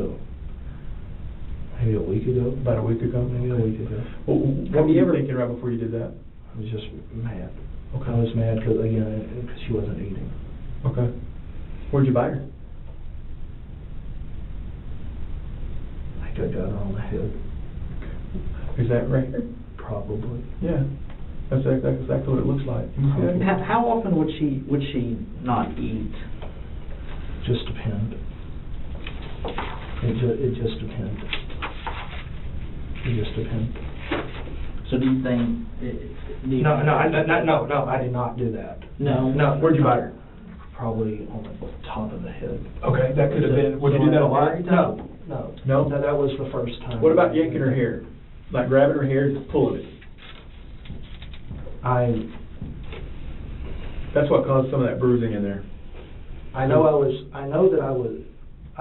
combed her a lot, and she would always Okay. she'd always have rat, I guess they call them rats, or I know what you're like talking about. tangles, Yeah. tangles in the hair, Okay. and that would be just so, Yeah. it was so hard to get it, so yes, I would yank, Yank it hard. I was yanking trying to get the, Now, look, get let's the be honest, rats. No. wait, when you're a little bit angry, a little bit frustrated maybe from her not eating or other things, and maybe just comb that hair a little hard. I may have done that. Yeah. No, I may have done that, not trying to intentionally do it on purpose, but yeah, I may. Well, I've talked to a lot of dads that happen What to their anger daughters. did, No, I mean, I wasn't trying to physically hurt her or anything. They get angry, but I was you know, just, it was, do it. I was, it's a pain trying to get it to untangle and. So some of that bruising in her head, scalp could have been from that.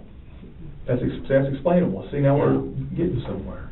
Well, now, And that's what we're trying to do, Chad, is be able to explain all of this stuff. Again, like I said, you're trying to get the services. you're doing and everything. you're doing great. You're doing great. You're doing all the right things. Cooperating with these guys. What about the ribs? Let's talk about the ribs. Okay? That's from squeezing. I mean, I have helped her, you know, pick her up and Yeah. stuff like that, yes, but no, I've never like hit her I've hit her in the stomach, but I've never hit her in the ribs. Yeah, that wouldn't have been from that. No, I That would have never- been from squeezing. And I have picked her from her falling, I have picked her up. And you've been mad before. Maybe because she did get up. Told her to stay in her fucking chair. I So never she said, wandered around. I never said that, Yeah. but picking her up, I may have. All right, now I want to get this thing resolved in here, so we can control the flow of information, all right? I want to talk about times we all had sex.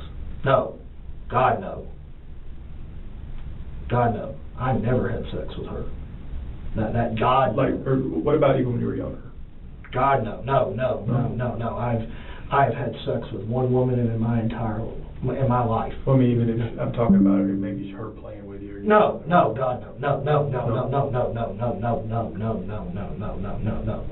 no, no. Even when she was asleep? No, I have, no. So when they check her out, There is no, there's no. your DNA's not going to be inside No, her. God, no, that, I'm gonna throw up now over that. Sorry, that just painted the most ugliest picture in my head right now. God, no. Well, sometimes people do it because they're angry, not because they're... No.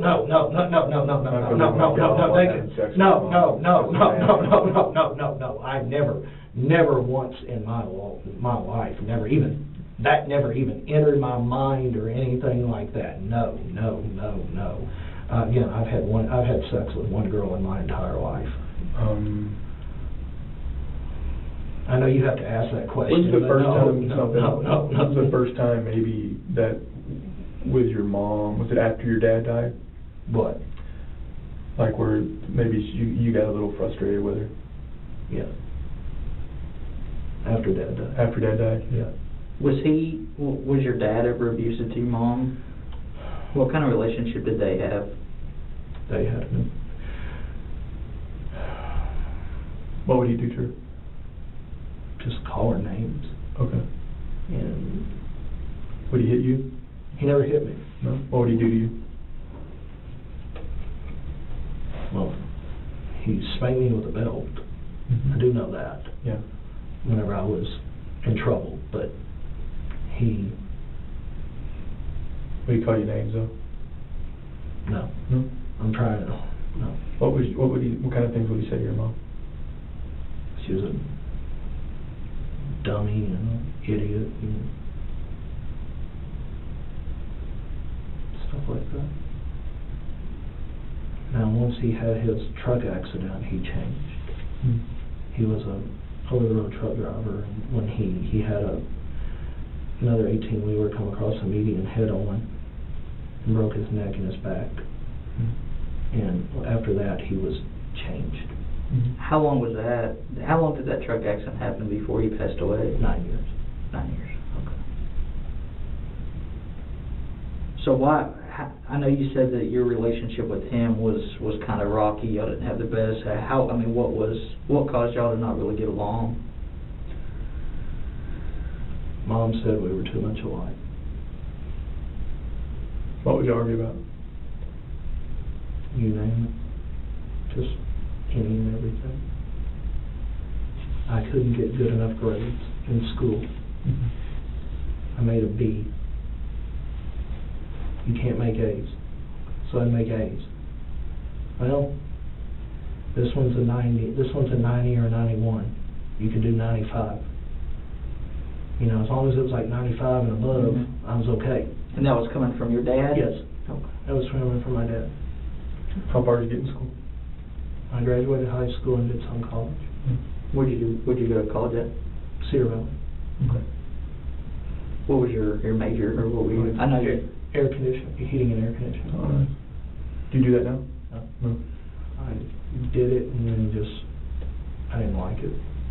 Was that something your dad had done, or what made you Just- decide on that? I took vocational classes in school, and we did building trades, we built a house. And I, step by step of building a house, and we got to the air conditioning part, and I kind of saw the guys installing the ductwork and doing getting all that ready for the house, and it was just really interesting to me. So that's what I decided to do. Did you ever work anywhere outside of college for like heating and air conditioning? I know you said you didn't like it, but I worked at a couple of places. Okay. But it was right before the housing. It was right in the beginning of it was in the housing boom, and then when the bottom fell out of all the housing boom, it was right at the end of the housing boom when they were just building houses left and right in the early 2000s or the late 2000s, and then when the housing market collapsed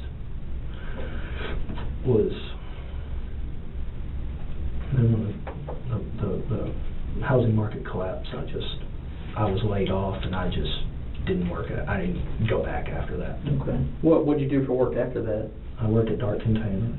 Okay. Here. For how many years? 4.5. Mm-hmm. And then I worked at a couple other places. I worked at Metadyne, which was kind of like an electrical, swapping out the electrical places from the smart meters. Whenever the smart meters was all being put in, we were swapping out the old meters to the new meters. So I would go around doing that on the houses, and I went to San Angelo for a while doing it out there. Okay. And then I worked at Jackson's Home and Garden in Dallas for about 4 years. Okay. And then I worked at an apartment complex and was lied to on that. What I mean is I was told I was going to be trained. It was going to be more money, and I was going to be trained.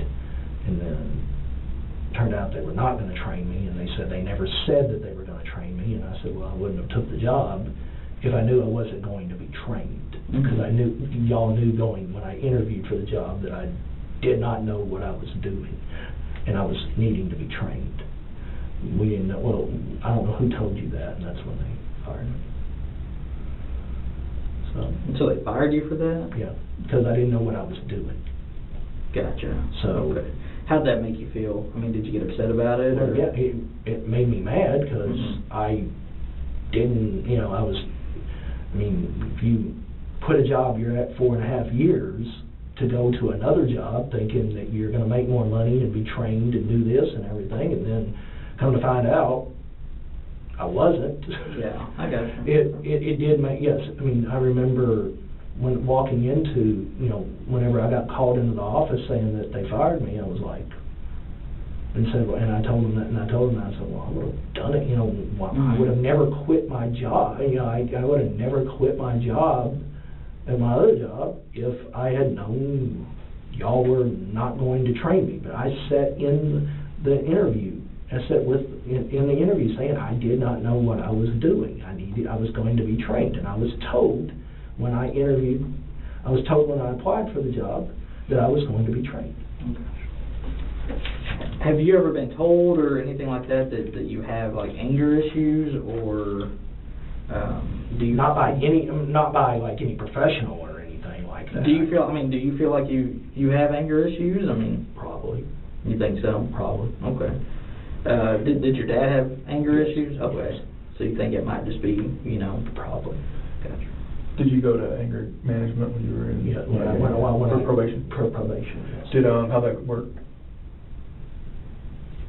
Good and bad. Yeah. I mean, how so? Half the time, you got a different person. Seemed like every time, we would show up, and you didn't know really what was. I had one guy. He would for I think we did for 6 or 8 weeks. We met one time, one day a week for 6 or 8 weeks. I'm trying to recall back what exactly. Was it group there? It was kind of it was a group. Yes, it was a group. And then for the first 2 or 3 weeks, I had this one guy, and then one day they just put all not just the anger management people. It was drug and everything. Mostly it was guys that had been in hit their, like, their like, the mother of their kid or something. I don't know exactly what it was, but like, that was a lot of what we had. And it was like, instead of just 10 or 15 of us, there was like 30 or 40 of us. And you're like, and you know, we're not in anger management. We're not just our anger management people. It was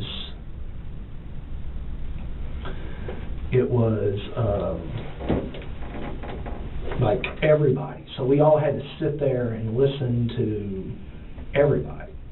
So I mean, I guess that's the way to say it. I don't know. It was like, Do you feel like it helped? At first, yes, but then not really. Because again, I didn't really get nothing out of it. Earlier you said, you talked about your mom thought she was going to die. What do you think that was? Well, no. Did she ever attempt suicide or anything? Did she ever attempt suicide? Yeah. I never saw her attempt suicide, but I believe between the time Dad died and to the time she had her stroke, she didn't care about life.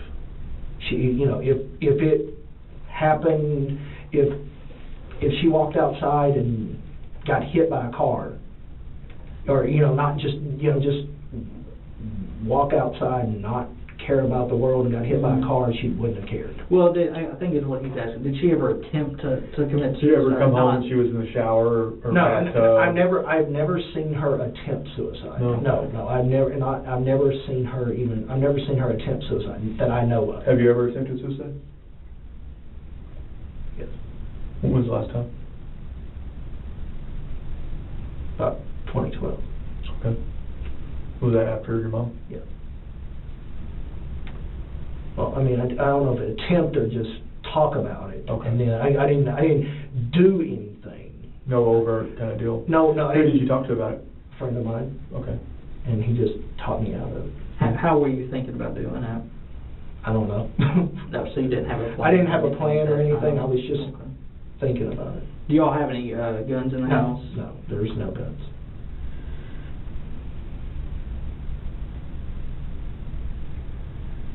So going back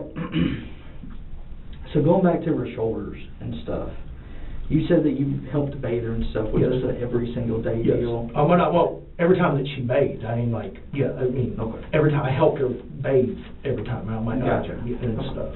And she didn't get bathed with clothes on? No, right? no. Let me show this picture of her shoulder, okay?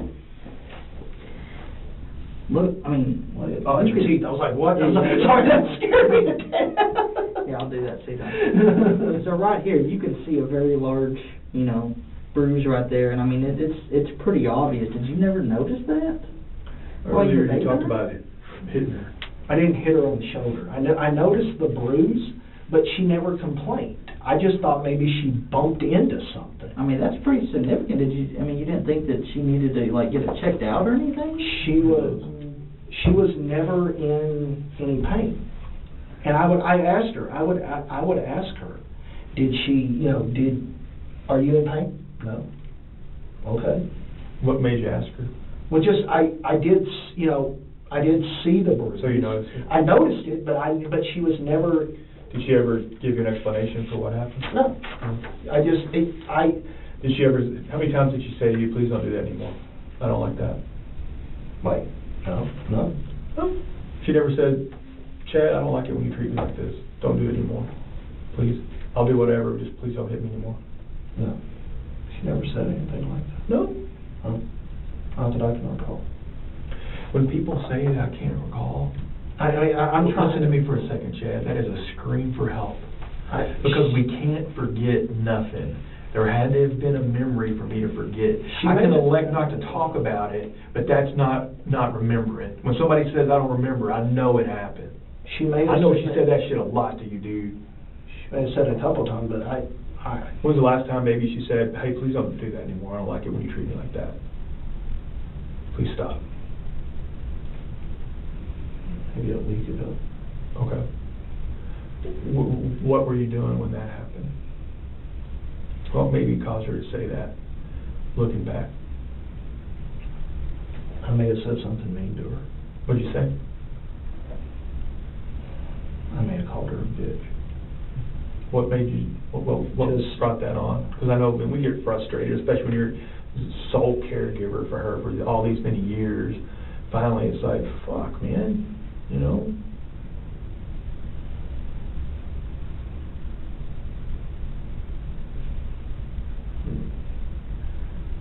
You know, just know, I know the not eating part. I mean, the not eating part and the hiding of the food. Mhm. I know that, and I called, and when she said that, and she said, I'm not doing it, and I said, stop being a bitch. And she said, don't call me that. What about, like when you would punch her in the stomach? She didn't say anything. She didn't say anything? No, Or like she when you didn't. was, you know, Was she scared of you? Not that I know of. She never said, I'm scared of you or anything like that. She never said anything like that. kind of going back in time, when you hit her, what were you feeling right afterwards? That Did you feel good? No. Getting it out, you know what I mean? Like kind of getting that anger out a little bit. What were your thoughts when you did it? I don't. Like wish I hadn't have done it. Remorse. You don't remember like what your thoughts were like at that moment? Like what?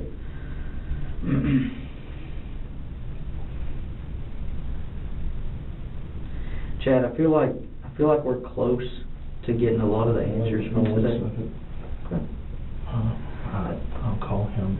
Later. Have you talked to them about what happened? To who? The pastor. He is the power of attorney. Have you talked to Pastor Ron about what happened to your mom? No. No? How do you think Pastor Ron's going to react? Probably not hate me. Do you think your mom talked to some other people maybe about what was going on from 2009, 10 until last week? She may have. Yeah. She may have. I'm not aware of. No, but how many times has somebody maybe come to you and said, hey, you need to lay off your mom? No one ever said that. When did she become like strictly homebound, where she didn't really go anywhere? Were you, I guess what I'm saying is, were you maybe, I would be kind of scared to take her to the mall if she looked like that, and people are going to start asking questions. Well, Wait. did that play into part, some of it? Well, I didn't take her anywhere because of COVID. I mean before COVID. No, I took her to church and everything. She went to church every Sunday. Anybody ever say anything at church like, hey, where'd you get that black eye? Or anything? No. What happened to your mom? Could she talk? Yes. Or no? Yes. She talked to the pastor and the pastor's wife and talked to everybody. Who were her friends? She had a couple of friends. There was a bunch of women at the church that she was friends with. When's the last time she had talked to anybody? Like, did she ever like call anybody on her phone? Did anybody ever call her? So her friends would never call and check up on her? I mean, They would call me, and I would give her my phone. I'd give her my phone, and she would talk to them. but she had a phone? Yes. Okay. They didn't have her number? They never asked for it. They just called me. They've always had your They've number? always had my number and everything. She kind of had a hard time talking, so like talking to her and everything was kind of hard. So and it was hard to understand her on the phone because of her stroke. So you'd be like, they'd be like, huh? I'm like, yeah. When's the last time anyone has called you to want to talk to her? July. Okay. July. Did you let her Yes. talk to him? Who was that? A friend of hers at the church. How many friends of hers phone numbers do you have in your phone, saved in your phone? A bunch. Do you mind if they get them so they can call and make sure that, hey, she didn't call them, screaming for help? Yeah. I mean, like I have, like there's Cheryl Adams, who's the pastor's wife, Ron Adams, who's the pastor. Tell you what, give him a piece of paper and he can write down the names and we can go have a conversation. I tell you what, just take your time, write down all of her friends, okay? There's April, there's, And then we're gonna come back and here you go. Do you need anything? I'm good right Good? Okay. We'll be right back then.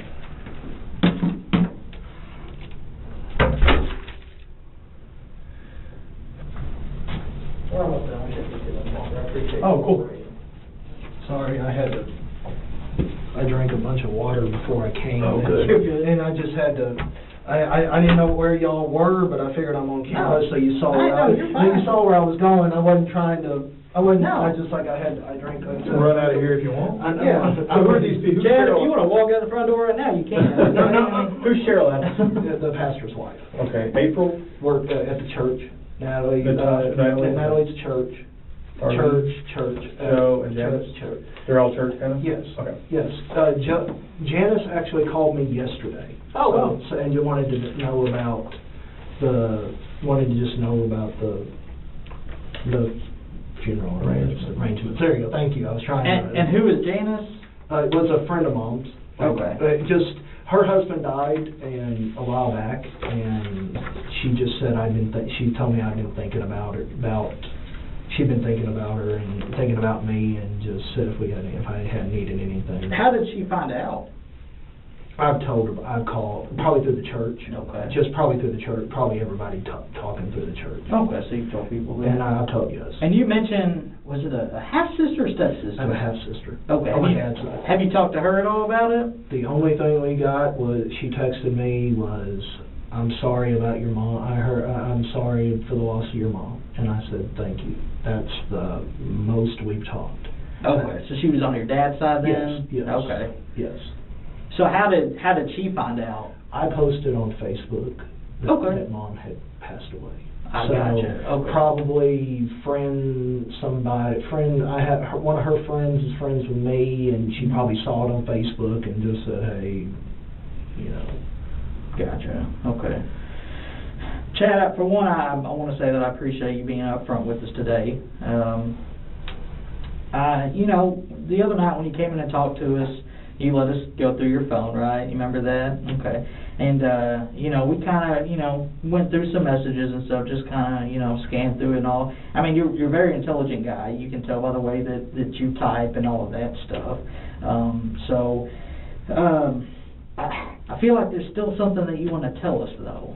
I feel like you're still kind of holding back a little bit. Is there anything that we haven't covered today that... What is it maybe we need to talk about so you can get on the rest of your life, Chad?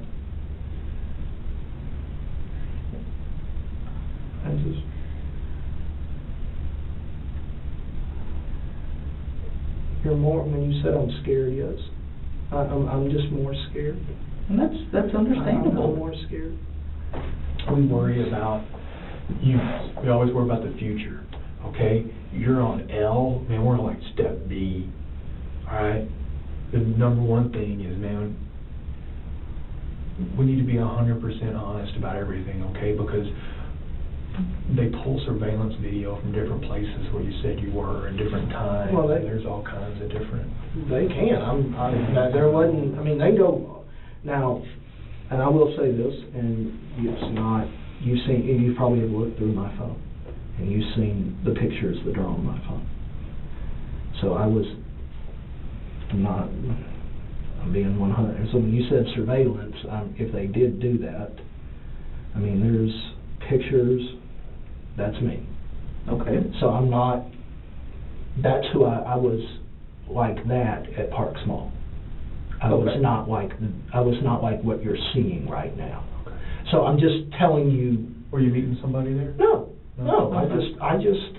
Who do you meet, like, for instance, dating wise?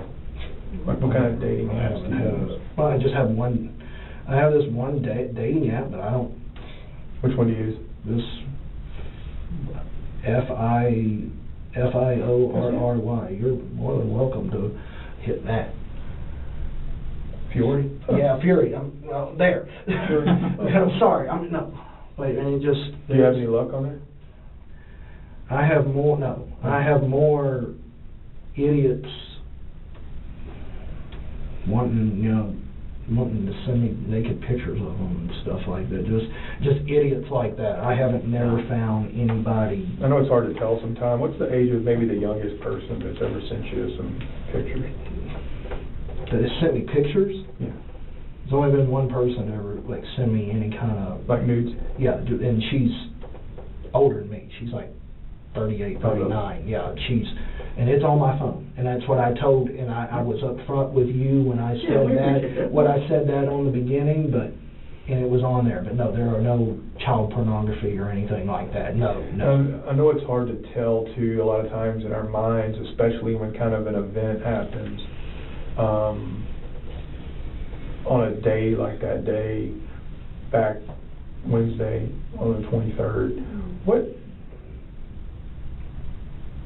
I guess, when do you think maybe, I guess, the time of day it was? Like, what do you mean? When you punched your mom? Like, around the time frame? Mm-hmm. I don't know. Morning? That was night.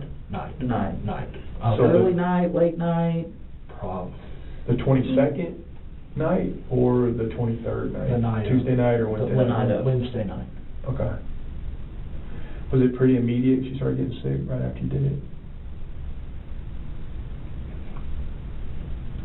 No, because when I did punch her, she then did eat. So it wasn't like immediately or anything like that. Was that before church? No, after church. This was after church. Because after she wouldn't eat, and that's when I did do that, and then she ate. And then that's whenever I did give her a bath.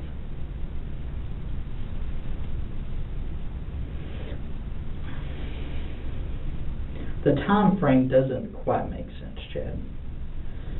Okay. How much time passed between the time that she ate and everything happened to the time that you actually drove her to the hospital? The reason you ask is, again, they have these medical experts that are giving them information about this, and they're like, man, that just doesn't really make sense. And I guess it would be very understandable if something like that would happen, and then you just kind of freak out, and like, oh shit, what do I do? Did you ever put her in the car and drive around with her? No. And when you told me the 3-hour thing, that was really news to me. Yeah, I knew you said that. Because that did not. I know for a fact when I got home at 8 o'clock, she was alive because I talked to her and everything, and she was. What kind of conversation did you have? Just, I'm home, and I said, I'm home. You want to eat now? And she said yes. So I know for a fact that's where when you said the 3-hour thing, that really that was I was like. And like I said, that's kind of an estimate. No. And I'm not gonna lie, that's been on my mind since the minute you told me that. That's been literally on my mind. I have not stopped thinking about that. And like I said, don't get hung up on that. Okay? And I know you said that. It's just that has been something that has been on my mind since when you told me that. And I think either you told me that in the hospital or you told me that at some point. At some point that evening you told me that, and I was like, what? Because I mean that was because I know for a fact. When I came home at 8 o'clock, she was alive. Okay. They also took her body temperature at the hospital. And I know, and I was there when they did that. 92 degrees. Is that what you remember? I don't.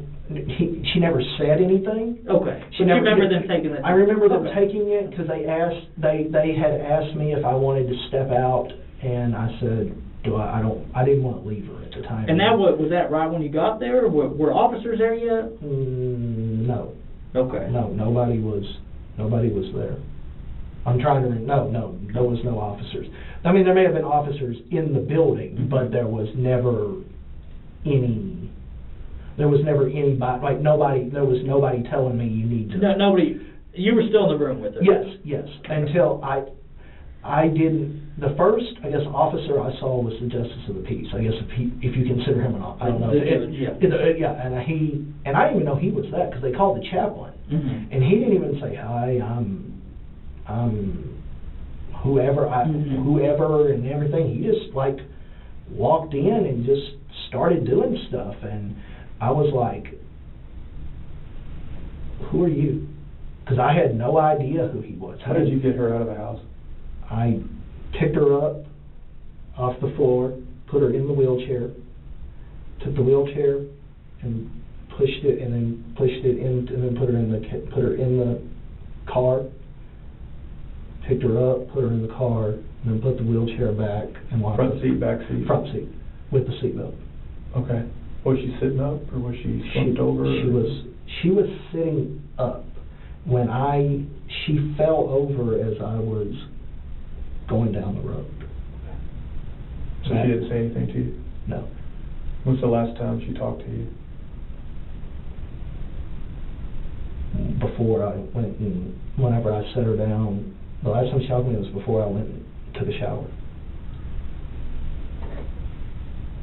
What did you say to her when she slumped over like that? Oh, shit.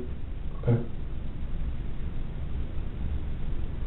Because whenever I came down there, I was like, Mom, Mom, Mom, and she wasn't saying anything.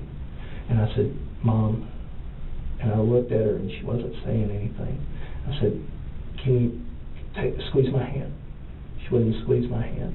And that's whenever I was like, oh shit. And that's when I went upstairs and put clothes on, and that's whenever I did that, whenever I put her in the car. What were you wearing when you came downstairs? Nothing. Nothing. What was she wearing? She had pants. She had a t-shirt and pants, because it was laundry. Her pajamas were dirty. So, and When you say dirty, what do you mean dirty? like needed to be washed. Okay. I didn't have any clean. Did she crap on them or pee on them? Probably the ones that before I gave her a bath. Before I get the one, probably the ones I gave her before the bath, like before whenever I'm probably when I don't the one that, if I can talk, the one she was wearing before I gave her shower probably were peed on. Yes. So was that normal for her to go to the bathroom on herself? Sometimes sometimes. Would she have blood? No, there was no blood. No blood. No blood. Would that make you upset when she'd go to the bathroom on herself? No. How would you clean her? Like, what do you mean? Like, when you would change her diapers? Where would you normally go? A lot of times I just did it on the couch, because it was just comfortable. It was easy, or it was easier for her on the couch. Would you change her throughout the day, or would you just wait till her bath at night? Pretty much to her. If she said, "Hey, I need to be changed," I would change her, but pretty much I would just change her at the end of the night. When's the last time you came home and she was walking around the house? Like a long time. Long time. Long time. If you're talking like walking around. Yeah, like you came home and she was upstairs. You came home and she never had wandered outside. She ever wander out? No, no. Upstairs, God, you're talking like 10 years. She never went upstairs. You're talking, because she was in a wheelchair, so she never went up.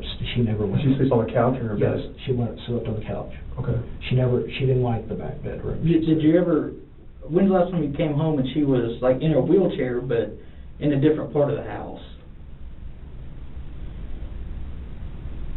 A couple of days ago, she was like in the bathroom, and that's what you're at. Like whenever I came home, she was in the bathroom. Okay. Or she was. Well, it looked like she had. Whenever I said, "Mom, where are you?" and she said, "I'm coming from the bathroom," and when she was in the hallway, whenever I. How long would it take her to get from like the couch to the bathroom? I mean, for her to go to the bathroom, would that be a 30-minute? No, an hour deal? I mean. No, like 10, 15 minutes. 10 or 15 minutes for her to get around. Yeah. No, but it wasn't like 30 minutes to an hour. No. Did anybody else take care of her? Did you have a nurse come over or anything? It's just me. Have you ever thought about putting her in a nursing home? Did you feel, I mean, it sounds like you were definitely even maybe aware that you were kind of overwhelmed? I didn't at first, but getting a little bit like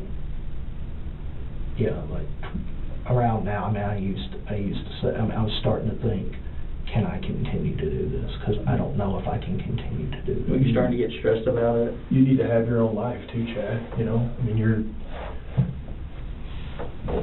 when's the last time you brought somebody home to meet her? Like a date or something? Or, I haven't dated anybody in, you know? I haven't dated anybody in 5-6 years.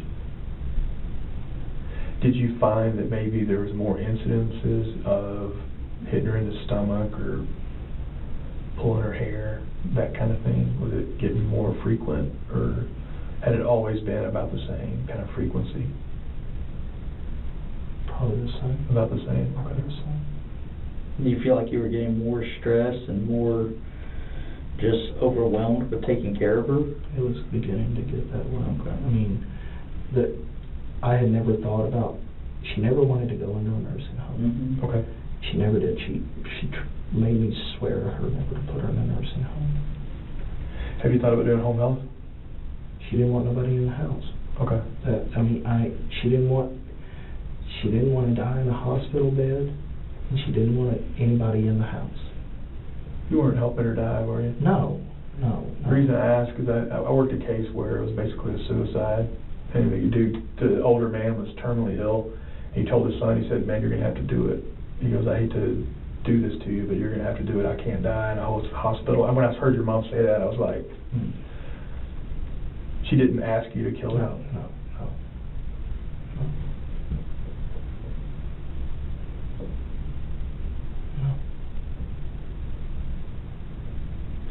Did y'all ever, you said y'all lived out on a villa for a while, right? I mean, I don't know, do you consider it country or do you consider it city? I mean, I know it's city limits, but how do you view it? Do you view it as city? It was country when we moved out there, okay. But I think you've lived here as long as I have. This place is so it's going. Oh yeah, it's exploding. Exploding. That's the word I was trying to say. Did y'all ever have to call the police for anything out there, like just for anything? I have probably called the police twice. I had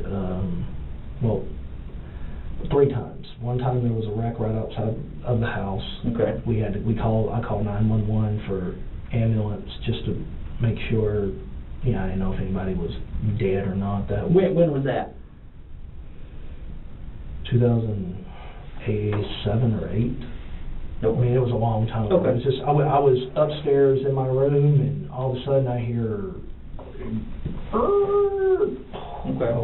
Gotcha. So what about the next time? The next time was like a little bit after that. I was backing out of my driveway. Mm-hmm. Another car came across the median, was coming up over that hill flying, and he swerved. And when he did, he clipped my truck. Okay. And went down into the ditch and jumped that culvert. Oh, wow. How he never flipped his vehicle, I don't know. To this day, I remember even telling the officer, I said, how he did not flip his truck when he went airborne, because he took it at an angle going up. I, to this day, don't know how. He was on 2 wheels at one time, but then he ran off. I never got a number or anything. Do you have any animals? I have one dog. A dog? What kind of dog you have? It's a pug mix. Have you always had animals growing up? Yes.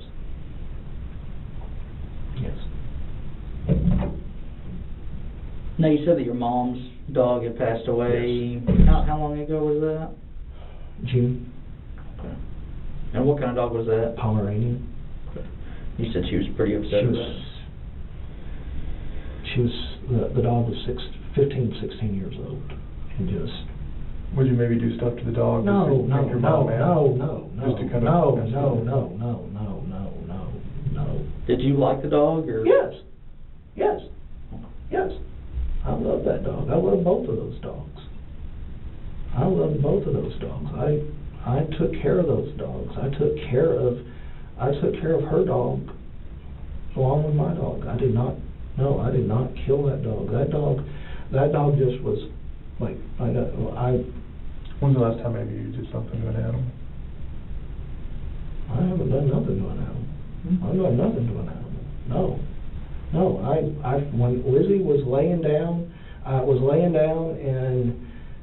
I was in the back room, and she didn't say anything, and I thought that was kind of weird, because she always kind of would, I could hear her move around in the kitchen, and I went in there, and it was just crazy, and she never said anything, and I was like, well, I wonder why she hasn't. I haven't heard her all day, which is very weird. Normally you hear her get a drink of water or get something to eat or whatnot.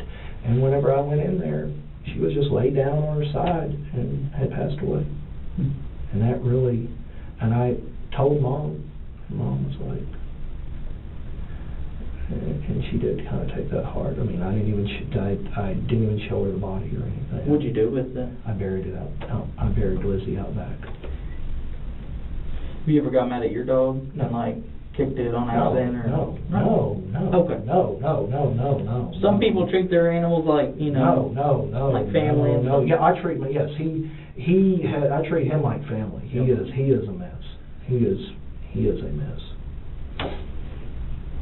He's losing his teeth in the front just because he likes to run into stuff. He likes to go wide open. I mean, he'll all of a sudden he'll see me and then just like, woo. I'm like, calm down. Yeah. Okay. So Chad, I'm going to bring up something only because you did. Okay. The picture you showed me a minute ago. Yes. Did your mom know that you participated in that? Yes. Okay. It's not sex or anything like that. That's one question you're asking about. No. No. It's not sex or anything. I'm not. Like that. I just you seem very concerned about it. The very first time you took your phone, and I'm just. I guess going back, it's not a very. It's a with the way the world is right now, with the whole community and stuff like that, and that when I first took my phone, yes, that was one of the things, because I just didn't want you to, well, he's this, and that was more of my thing, just because I've seen on TV with all what's happened in the world, and then I've read on the internet a bunch of stuff about the community and just the way they're treated in general. So that was, when you're asking me about why that was one of my main. Just how would you describe yourself sexually? Like, what do you?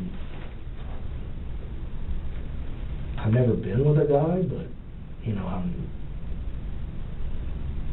I guess open to it, I guess is the way to say it. I mean, I don't really know. I've never been with a guy, so I don't know. Yeah. Do you enjoy like maybe watching? Yeah. When you told me you like to go to the mall and stuff, that's the first thing I thought of, is you enjoy watching it. What kind of things do you like to watch? Like urban explore, like. Well, I watch like Urban Explorer and stuff like that. Okay. Do you know others in the community? Yes. Okay. Yes. I know a lot of people in the community. A lot of people in the community are actually better. Some of them are better friends than I've ever had in real life. Before I was in it, when you kind of find out who your friends are, I've seen. What about when you're a teenager? I didn't have very many friends. No? I was very like quiet. I didn't make very many friends. I only had 2 friends. I only had 2 friends in high school. What was your first sexual experience? How old was I? What was it? With a woman. Who was it? My ex-girlfriend. How old were you? 2015, so 29. Where did you meet her? Ranger game. Okay. Where's she from? She's from Tennessee but lives in Dallas. Do you meet her on the internet or? No, just, there's this thing called Events and Adventures, which is like a, I at first didn't think it was, everyone says it's kind of a dating app. It was just something for single people just to get together and do stuff. It's like social events. Social events, there you go, Okay. thank you. That was what I was trying to think of. I think I've heard like commercials and Yes, stuff about it yes, that go out to yes. different things. Yeah, What was her name? Mary. What'd you and Mary do? Well, she just, we'd go out to eat, we'd go do stuff, we'd hang out at her place, we went to a lot of the events together. How long did you go out? 6 months. Okay. How long before y'all started having sex? 2 months, month and a half, 2 months. Trying to, I don't know the exact date, but Yeah. How kind of ballpark? Like what kind of work did Mary do? she didn't work. Mm-hmm. Where did she live in Dallas? She lived with her parents in Highland Park. Okay. Was she in high school? No, she was older than me actually. I was 29, I think she was 35, 36. Okay. She have kids? No. No. No. Did you work at the time? Yes. Okay. Yes. What'd you do? I was with Jackson's Home and Garden Okay. in Dallas. So Jackson's is in Highland Park. She lived in Highland Park. You meet at work or No. met on the app? We met. Is it geographical, like Grindr or Tinder or whatever?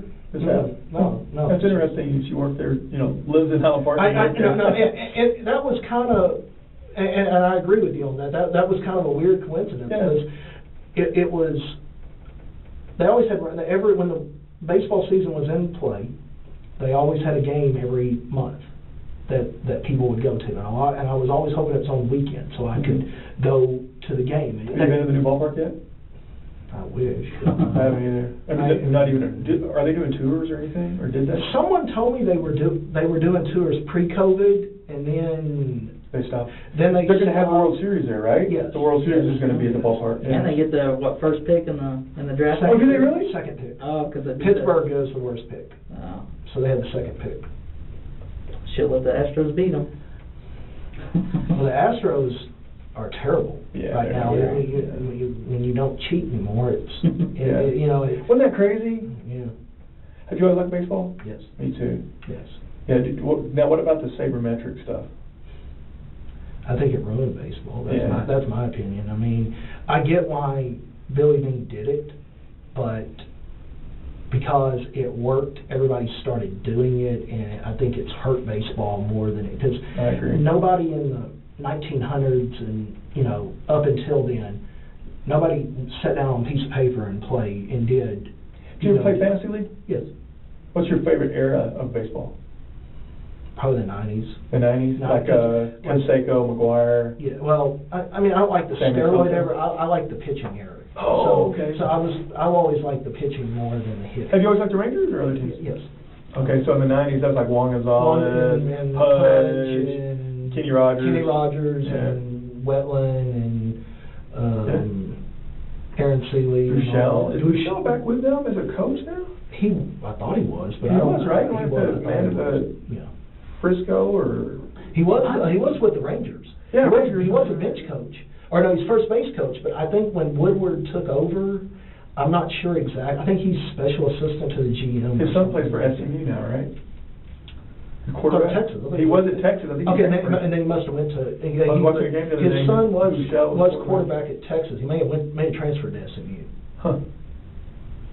I knew he was with Texas because I remember he started a game and looked bad. He was bad. Really? They ended up benching him. I heard Woodward the other day. He was talking about anytime the roof's open, they just get thrashed. They've given up like 10 and 12 every time the roof's open. Yeah, it was. And then he whined when Fernando Tatis hit that grand slam. And there was it was 3-0 pitch maybe. They were up 7. They were up. San Diego was up 7, and on a 3-0 pitch, Tatis hit a grand slam, and that's kind of an unwritten rule in baseball. So. Yeah. I used to play baseball.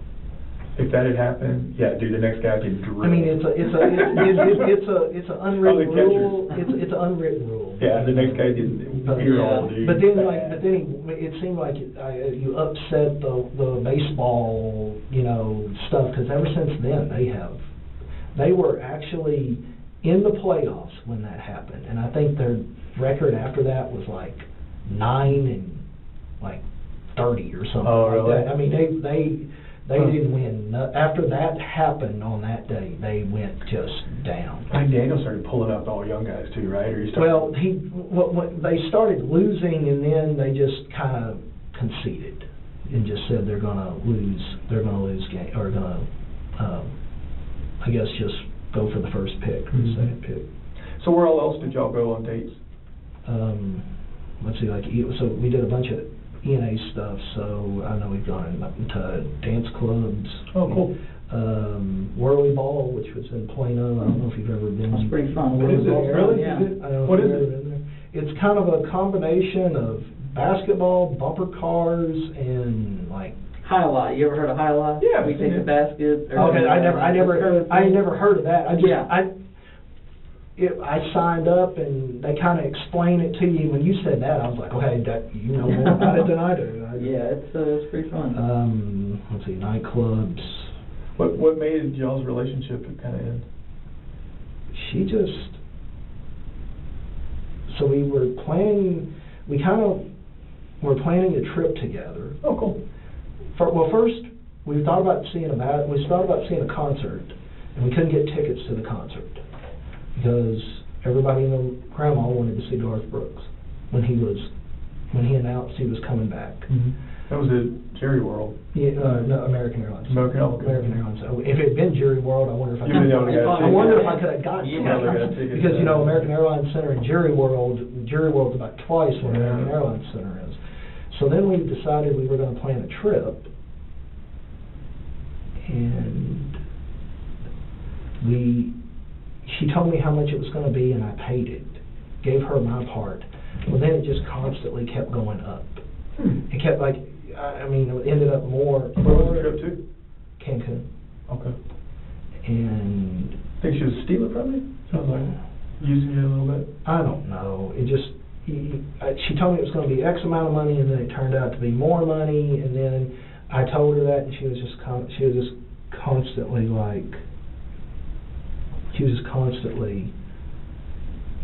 texting, just treat me like crap. Well, you're this and you're that.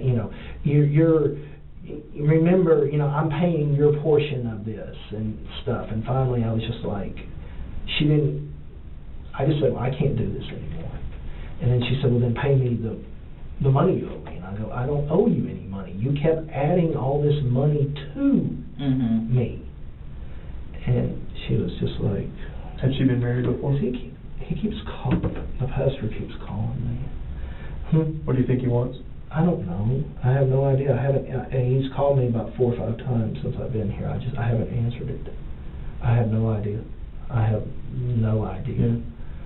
And, well, no, I'm sorry. What did you say? Just how it ended with y'all. I just said, I can't do this anymore. And she was just like, well, I want my money. And I said, I don't have it. This is your deal. How much money do you think you spent total? I know I gave her $500. And then she wanted another $500. And I said I couldn't. And I said, no. I said, we sat down and you told me that my half was going to be $500. You kept adding all this stuff that I did not want. And she was just like, okay. And then she said, well, what am I supposed to do? I don't have, you're going with me. I go, no, I'm not. No, I'm not. So I think she ended up taking her mom. Okay. That was, I think I remember someone. Was it a cruise or just? Yeah, it was a cruise. You haven't dated anybody outside of that? Okay. Do you drink or smoke or? Every now and then. I mean, like cigarettes, and there is beer in the house, but I don't. Okay. But I don't drink heavily or anything like that. No. You don't get drunk or anything? No. I got drunk one time, had the worst hangover in the world, no. I do drink maybe one beer, every now and then, but I don't drink just. What's a typical day like for you? I mean, what do you enjoy doing? I mean, what are your hobbies? Like if you had a couple days to just go do whatever, where do you visit? What do you normally? I go just all over. I mean, I go all over. I go just all over here. Like sometimes I go to the mall. If I have some good friends that, like I said, we like urban exploration. So like I've told you about, like I like history and yeah, you told me about that. And kind of like just some of the areas are like they have like abandoned buildings, and I like just looking at abandoned buildings that have been abandoned for a long time. Like me and my friends, there's an abandoned Super Kmart in Corsicana that has been abandoned since Kmart left the DFW area since 2003, 2004. We just went there and kind of looked and just took pictures, and just kind of it amazes me to see the decay and stuff, how people just don't take care of stuff since after somebody leaves. And then we went to, and then there's a Gander Mountain that's abandoned in Corsicana. We went over there and we looked outside, and they took the letters off the building and then just put them in the cage. And it's just, to me, kind of amazing how big you don't realize how big the letters are that are hanging up in the sky, that are hanging up on the building, until you're literally standing there, because at a distance they look small, but when you look down, they're big. Just stuff like that. I watch a lot of stuff like that. Have you seen the stuff on Detroit with the abandoned buildings? Yes. I feel like that's pretty cool. I've been to Detroit before. It's pretty much like that. Yes. With Kmart's and Sears all going out of business, because they're really, a lot of people film like in their hometowns if they had a Kmart or something, they'll film like closing sales, and then starting from the announcement of the closing sale, and then when it's like 10 to 15% off, and then it's 30 to 40% off, and then it's 75, and then they close it. Sometimes I got one friend, and the final, when they closed it, saying, it is now 5 o'clock. We are now closed. Thank you for the last 50 years at this Kmart. And what do you think about that? Sad. Sad to see people. There was a person in Sears in Hewin Mall that had been working there 30 years, and then they don't have a job now. I mean, she had been there 30 years. Have you filmed stuff before? A couple of things. What did you film? I just took pictures. I mean, I guess filming. A friend of mine, whenever we did the Corsicana one, that he put it on his channel. So the filming of the Kmart and the filming of the Gander Mountain, I was in his video. Okay. But I didn't personally film it or anything. I do have some pictures of just abandoned buildings with nothing on them and stuff like that. That's all I have. I haven't filmed any kind of. Would you dress in your other persona? Yeah. Down too? No.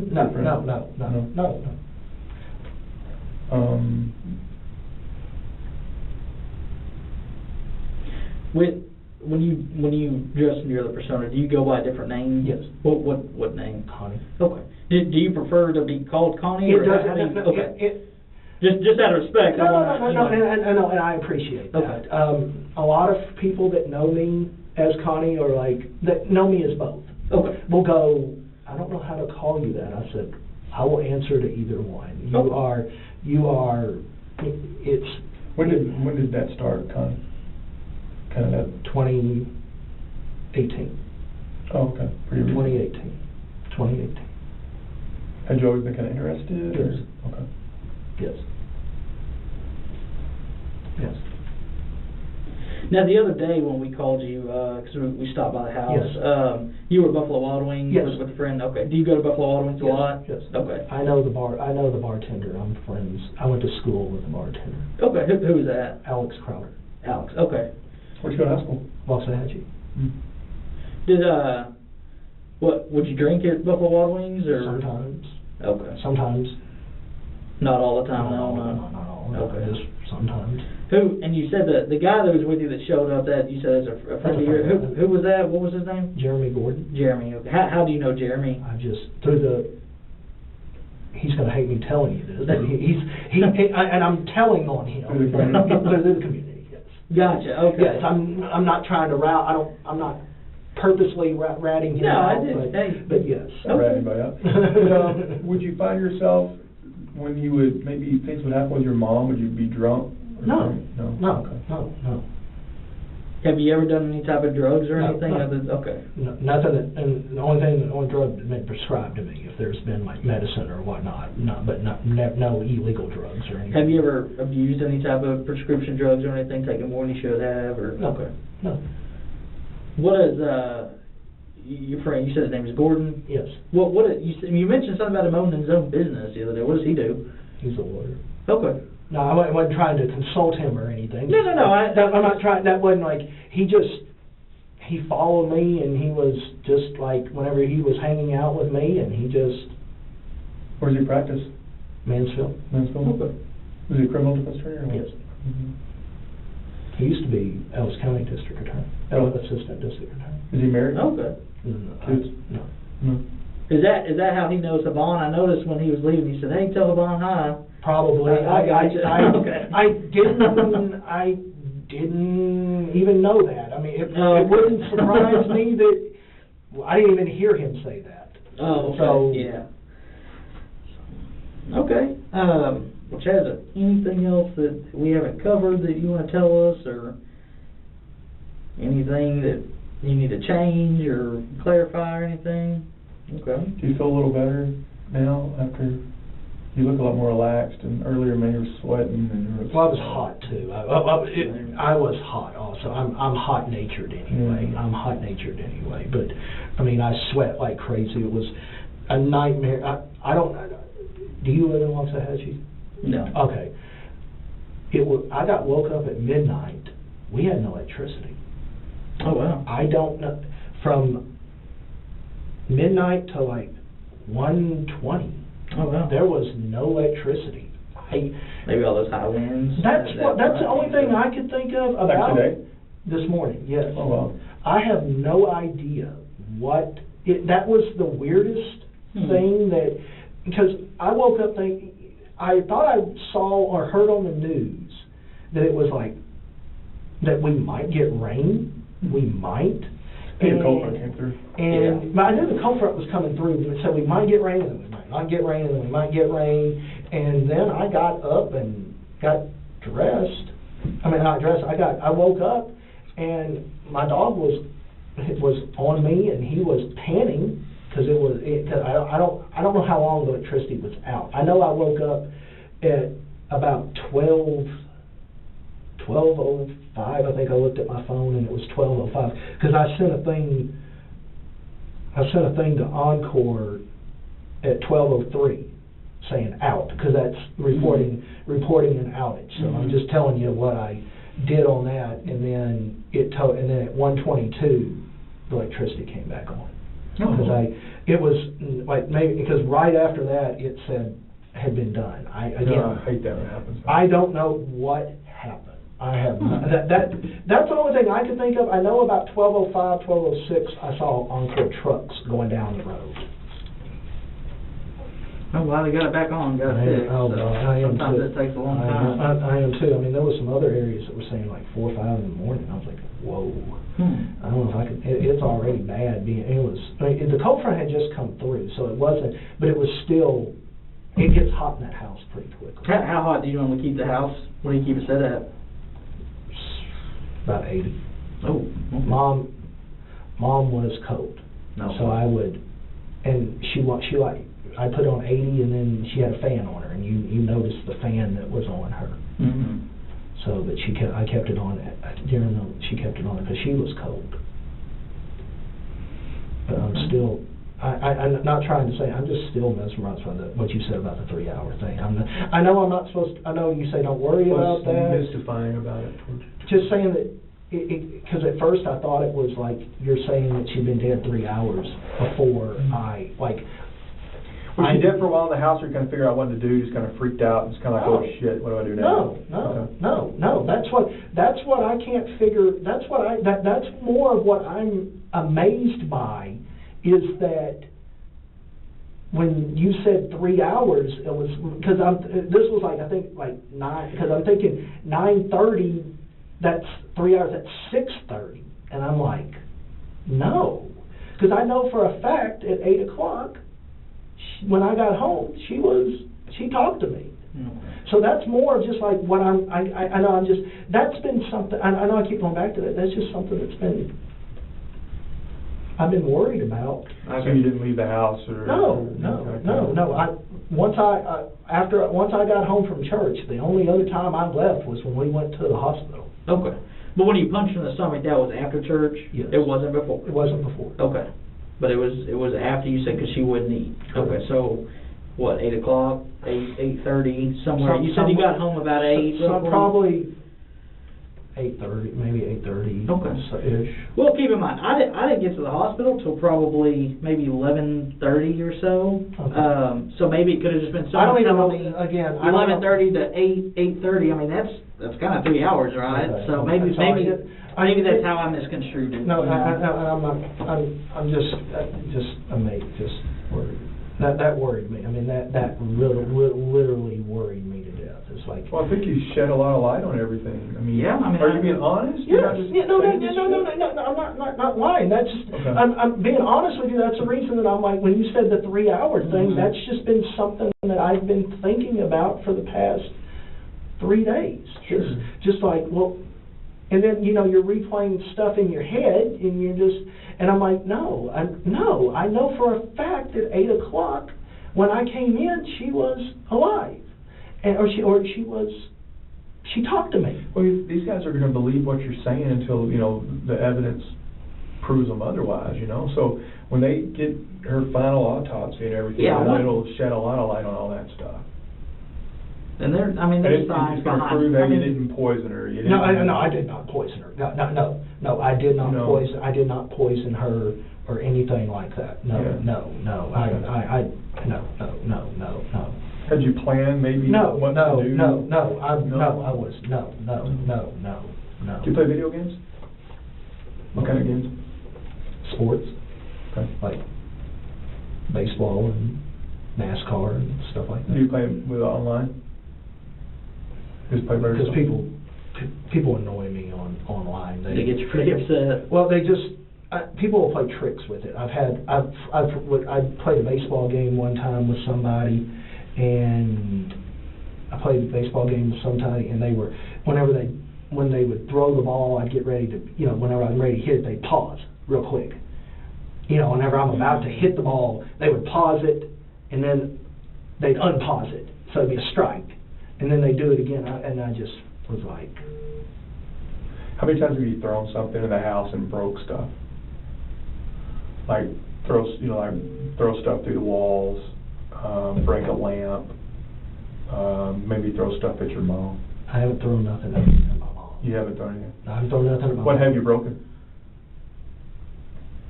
Broke.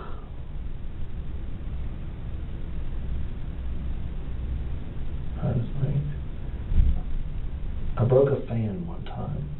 How'd you break it? Hit it. What'd you hit it with? My hand, my fist. Like I punched it and it broke. Okay. So it was a fan that was sitting beside your mom, I guess? No, it was over by where I sit. Okay. But no, I didn't. Like where was the fan? The front door? These are where the chairs are. The fan was like right in here. Okay. Was here. It was like kind of over by me. Okay. But I didn't do that recently or anything like that. No. What else? Like punch the wall? No. Like a hole in the wall? There's no holes in the wall. Or break a light fixture? No. I haven't. there's no light fixtures broken. No. No. Would you get mad at your mom and kick her dog? No, God, Never did no, that? no. Or your pup? No, I did not hit my dogs, or our dogs, sorry. I did not hit either one of the dogs, no.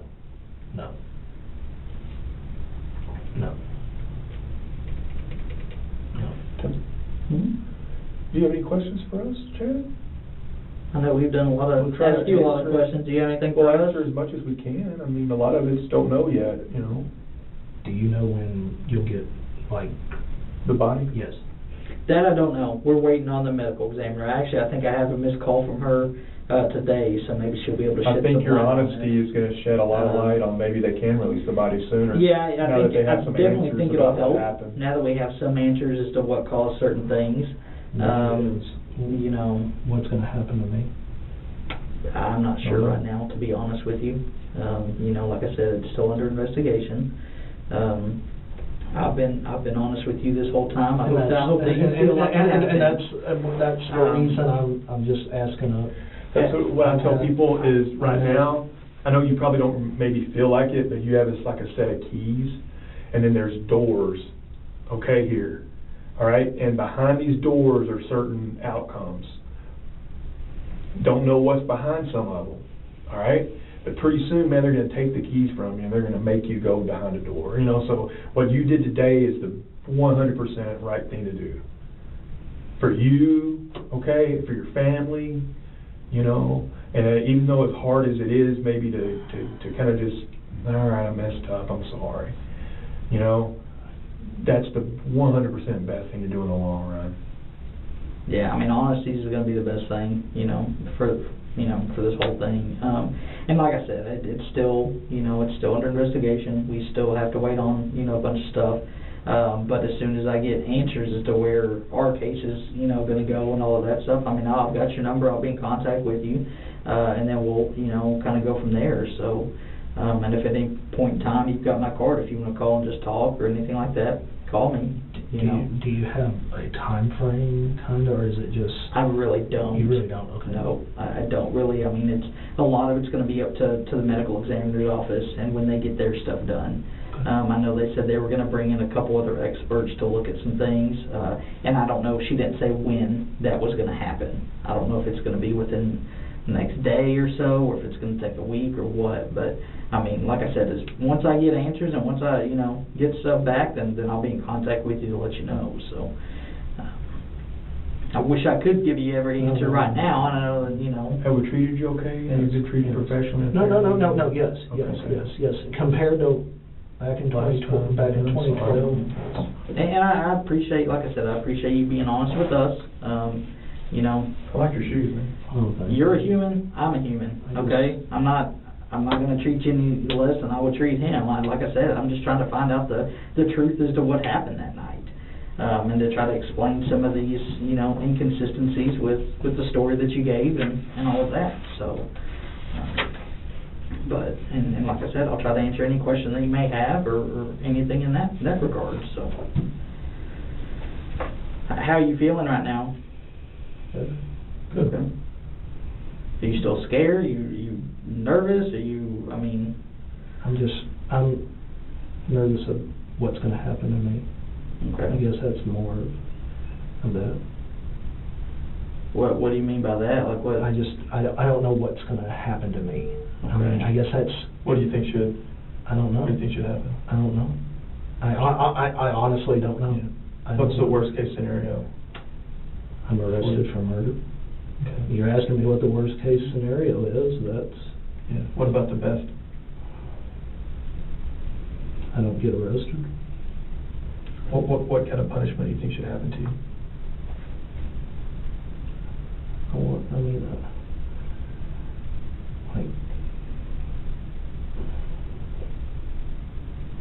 I need help. I gotta make either help or like anger management or like do I need to be on I don't know, What kind of help do you need? rehab, or, I don't know if it's rehab or, like, I don't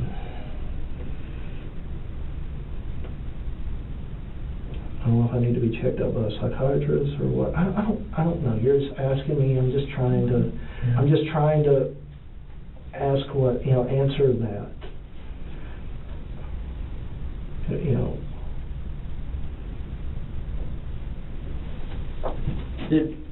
I'm going to ask you point blank. Did you murder your mom? No. I did not. No.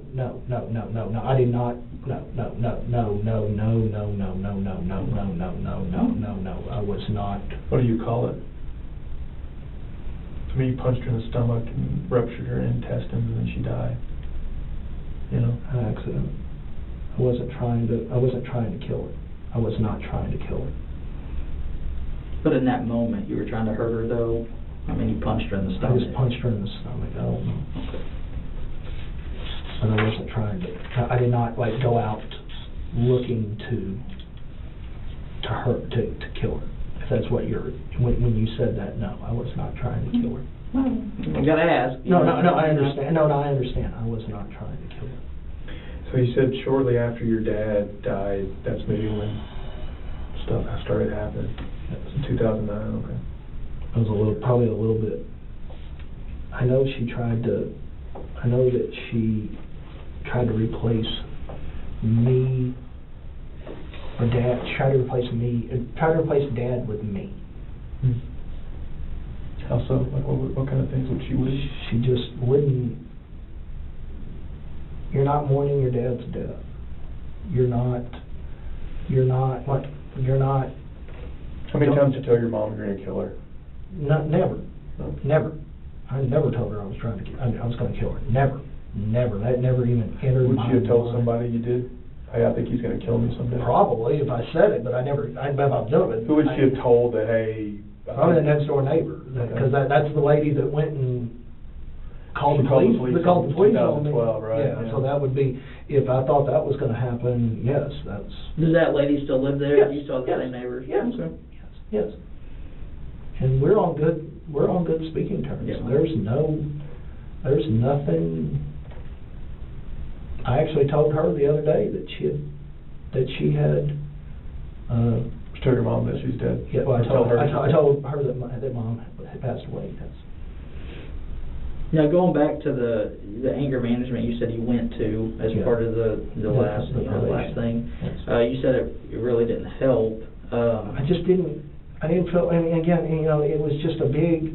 We didn't. All it was a bunch of people just.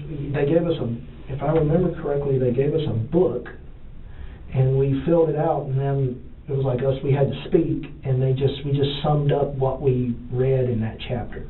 That's all it was. There was really. There was no interaction or any. I don't know. I don't know what I was expecting or anything, but it was just not. That was not what I was expecting. Do you feel like you? I mean, at the time, do you feel like you needed help for your anger?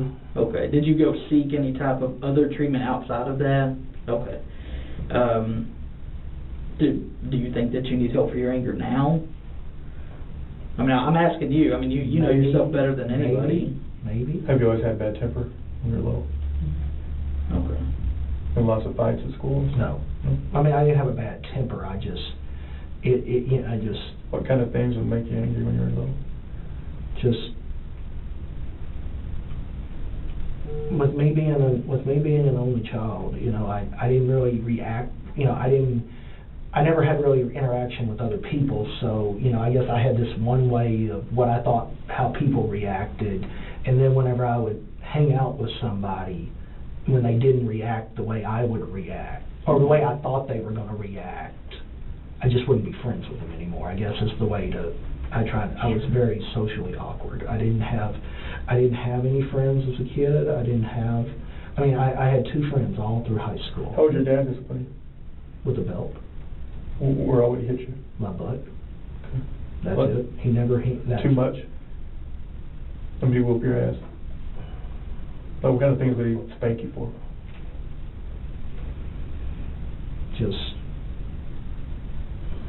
something, I'm trying to remember. I know. I mean, you don't seem like the type of guy that was getting kicked out of school. No. You know, got caught selling weed. No. He seemed like a good dude. Yeah. I was. You seem very intelligent, like I said, reading the text messages, I mean, and all of that. Yeah. You seem like a very intelligent guy. No, I wasn't. Did your dad maybe feel like you didn't live up to what he felt like it should be? I was. His daughter, I guess my half sister. Mm-hmm. They didn't speak, and Was he bad to her? I've only heard stories, so I can't confirm anything. What did he do? I just know that him and her mom didn't get along. From what I was told, he did hit her, and he did hit her. That's what I was told. Again, I know nothing about, and I heard this was after he died. This was after. Kind of in hindsight, so you look back at your mom, you see a bruise on her eye, and kind of, she ever given, back when your dad was alive, she ever There was not that I can stuff? remember there ever being a bruise on her eye or anything. Not that I can remember. Not that I can remember. You never saw him? I never. Your mom? I have never once seen him hit her. The rain in the night, right? I've talking seen, about the rain. You ain't got to see it rain to know it rained. I've seen, but I've never seen the bruising. I've seen the verbal abusing, but I've never seen the physical abusing. I've never seen the physical abusing. I've only seen the verbal abusing and the stuff. Now that I did see. All right, Chad, well, if you don't have anything else for us. What do you think Pastor Ron was talking to you about? He's the power of attorney, so Okay. It could be anything. Okay. So Have you been in contact with them Yes. since? Yeah, well, he was there the night. He was at the hospital, He was at right? the hospital. He texted me and just asked, and stuff, and just asked me. Who else have you talked to about this? A bunch of people. Okay. What'd you tell him? That she just passed away. Okay. I mean, How did you tell him you found her? face down on the ground. Mm-hmm. I found her face down on the ground. I haven't told him anything because I don't know anything yet. So I'm not going to speculate what anything is. As to what, like why she passed? Yeah, because I don't want to say something and then they run with it and then it turns out different. So I guess that's the way to say it. What do you think they think? No, I don't know. I don't want to say one thing and then it turns out to be different. Is what I'm saying. I don't know what they think. They just, they know she had a stroke. They know she was, kind of older. She was older and stuff like that. I don't know what they think. I can't figure out what they want, what they're thinking. How often would people check up on her?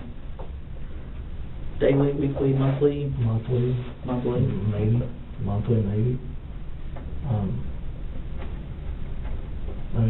What's the time you remember where you hit her and, you saw a bruise the next day? You noticed it? Like her shoulder. Like, when I bruised her, like, what? A time where you put a bruise on her and you noticed, like, after, you were given a bath and you saw her back and you said, oh shit, man, I fucking hit Mom too hard there.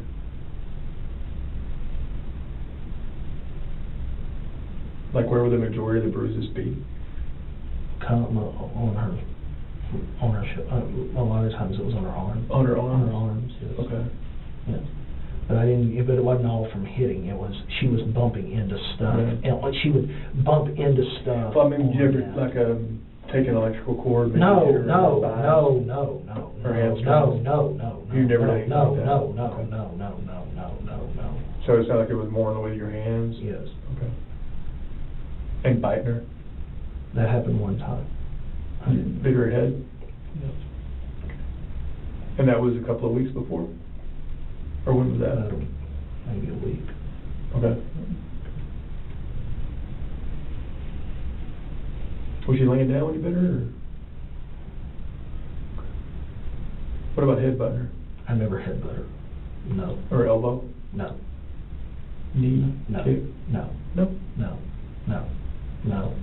No. Push her down? No. Or dump her out of her chair? No. No. No. No. No. No. No. No. No.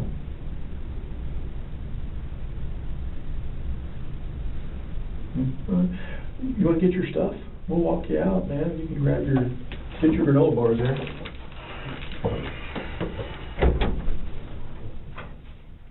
Chad Gillen was convicted of murder and sentenced to 70 years in prison for the beating death of his mother.